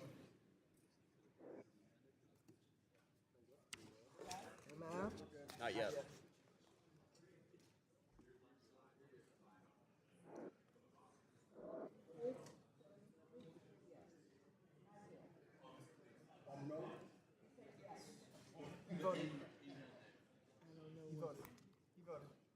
I got it? You have not. No, aim it a little lower right now.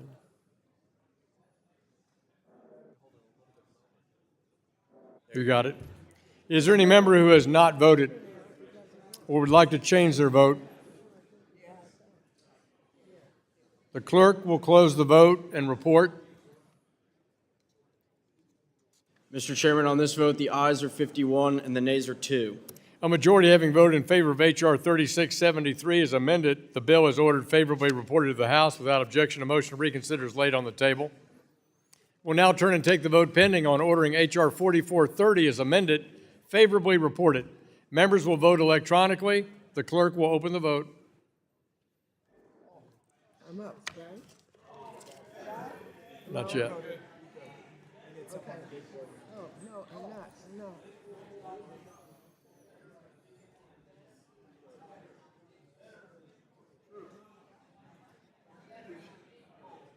There you are. Is there any member who has not voted or would like to change their vote? The clerk will close the vote and report. Mr. Chairman, on this vote, the ayes are 51 and the nays are 2.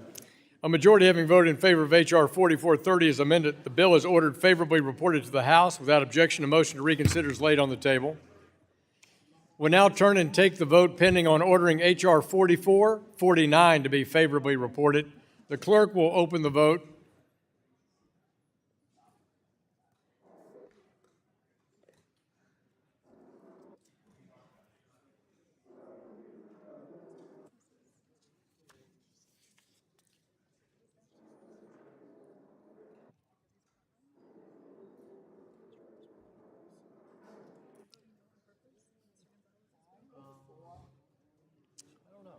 Roger that.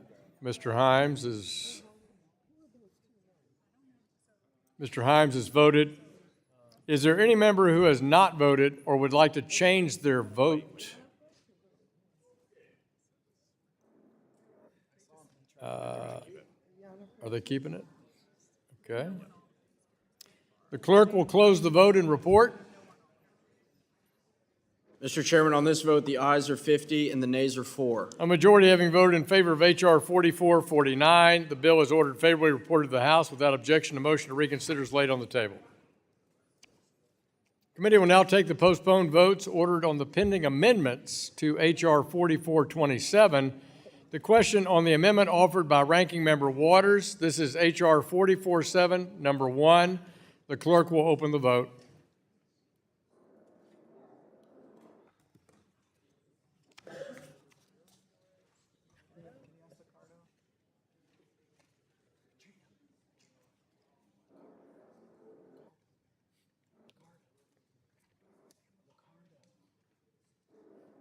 Is there any member who hasn't voted or would like to change their vote?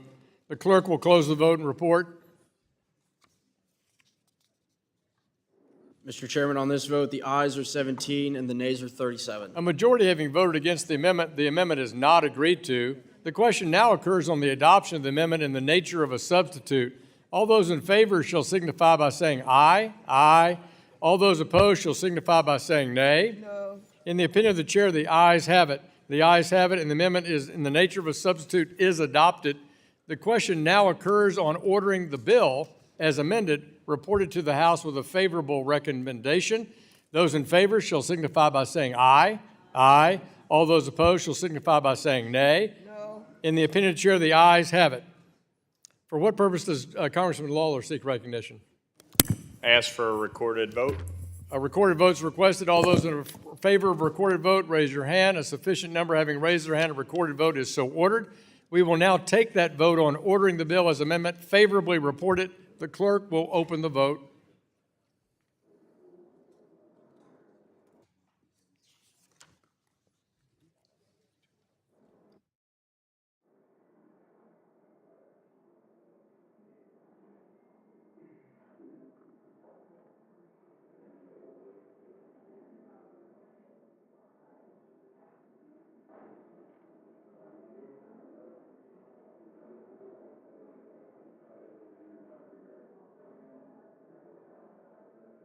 Is there any member who has not voted or would like to change their vote? The clerk will close the vote and report. Mr. Chairman, on this vote, the ayes are 31 and the nays are 23. A majority having voted in favor of 4427 as amendment, the bill is ordered favorably reported to the House. Without objection, a motion to reconsider is laid on the table. We'll now turn and take the vote on H.R. 4423 as amended, favorably reported.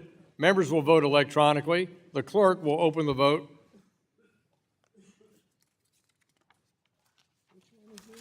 This is Williams.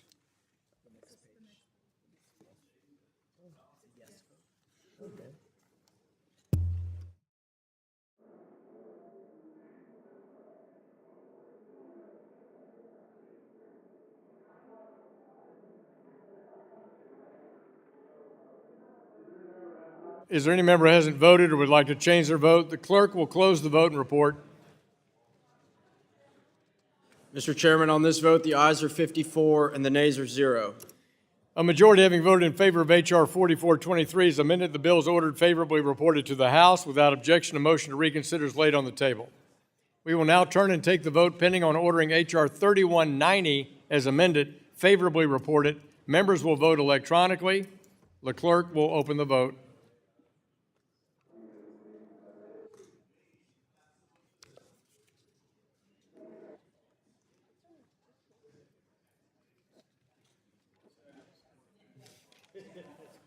You're too good to me. Just too good.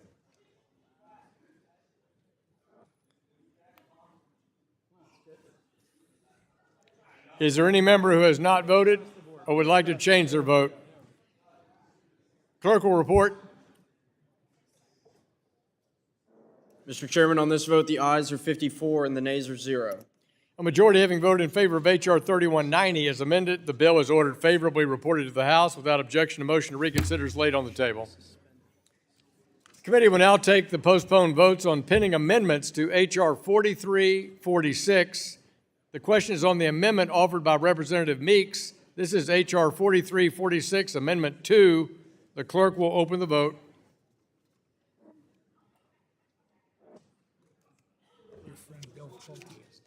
Very exciting.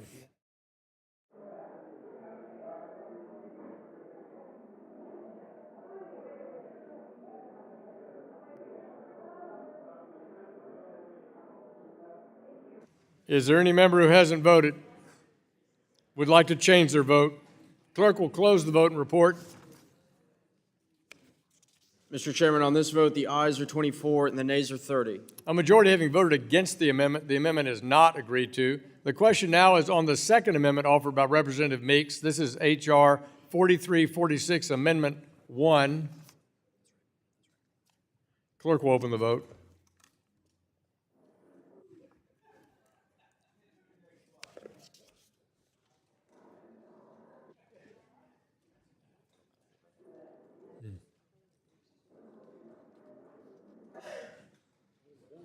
Is there any member who hasn't voted or would like to change their vote? Clerk will close the vote and report. Mr. Chairman, on this vote, the ayes are 24 and the nays are 30.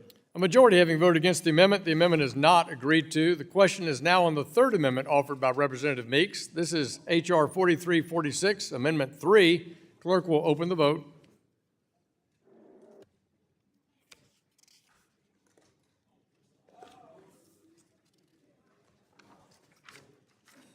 Man, I love electronic voting.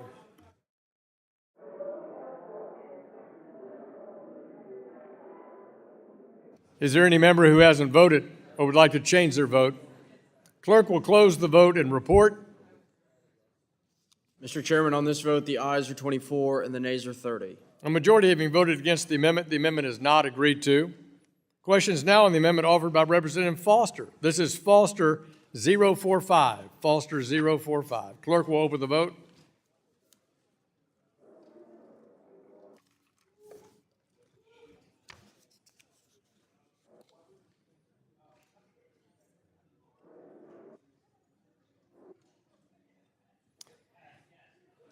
Is there any member who hasn't voted or would like to change their vote? Clerk will close the vote and report. Mr. Chairman, on this vote, the ayes are 24 and the nays are 30. Clerk, let's see. A majority having voted against the amendment is not agreed to. The question now occurs on the adoption of the amendment in the nature of a substitute. All those in favor shall signify by saying aye. Aye. All those opposed shall signify by saying nay. In the opinion of the chair, the ayes have it. The ayes have it, and the amendment in the nature of a substitute is adopted. The question now occurs on ordering the bill as amended, reported to the House with a favorable recommendation. Those in favor shall signify by saying aye. Aye. All those opposed shall signify by saying nay.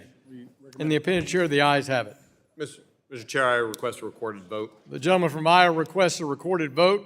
A recorded vote is requested. All those in favor of a recorded vote, raise your hands. A sufficient number having raised their hand, a recorded vote is so ordered. We will now take that vote on ordering the bill as amended, favorably reported. The clerk will open the vote.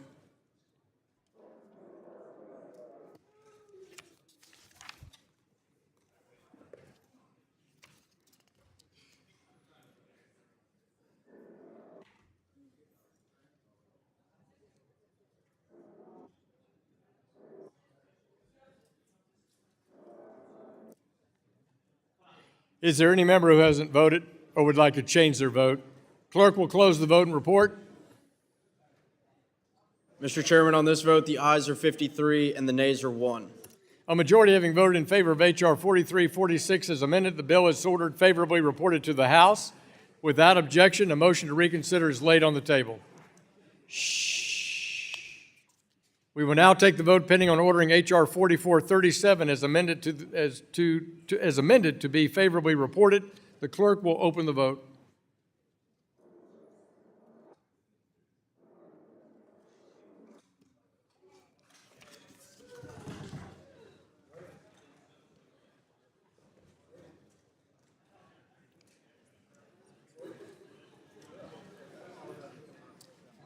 Is there any member who hasn't voted?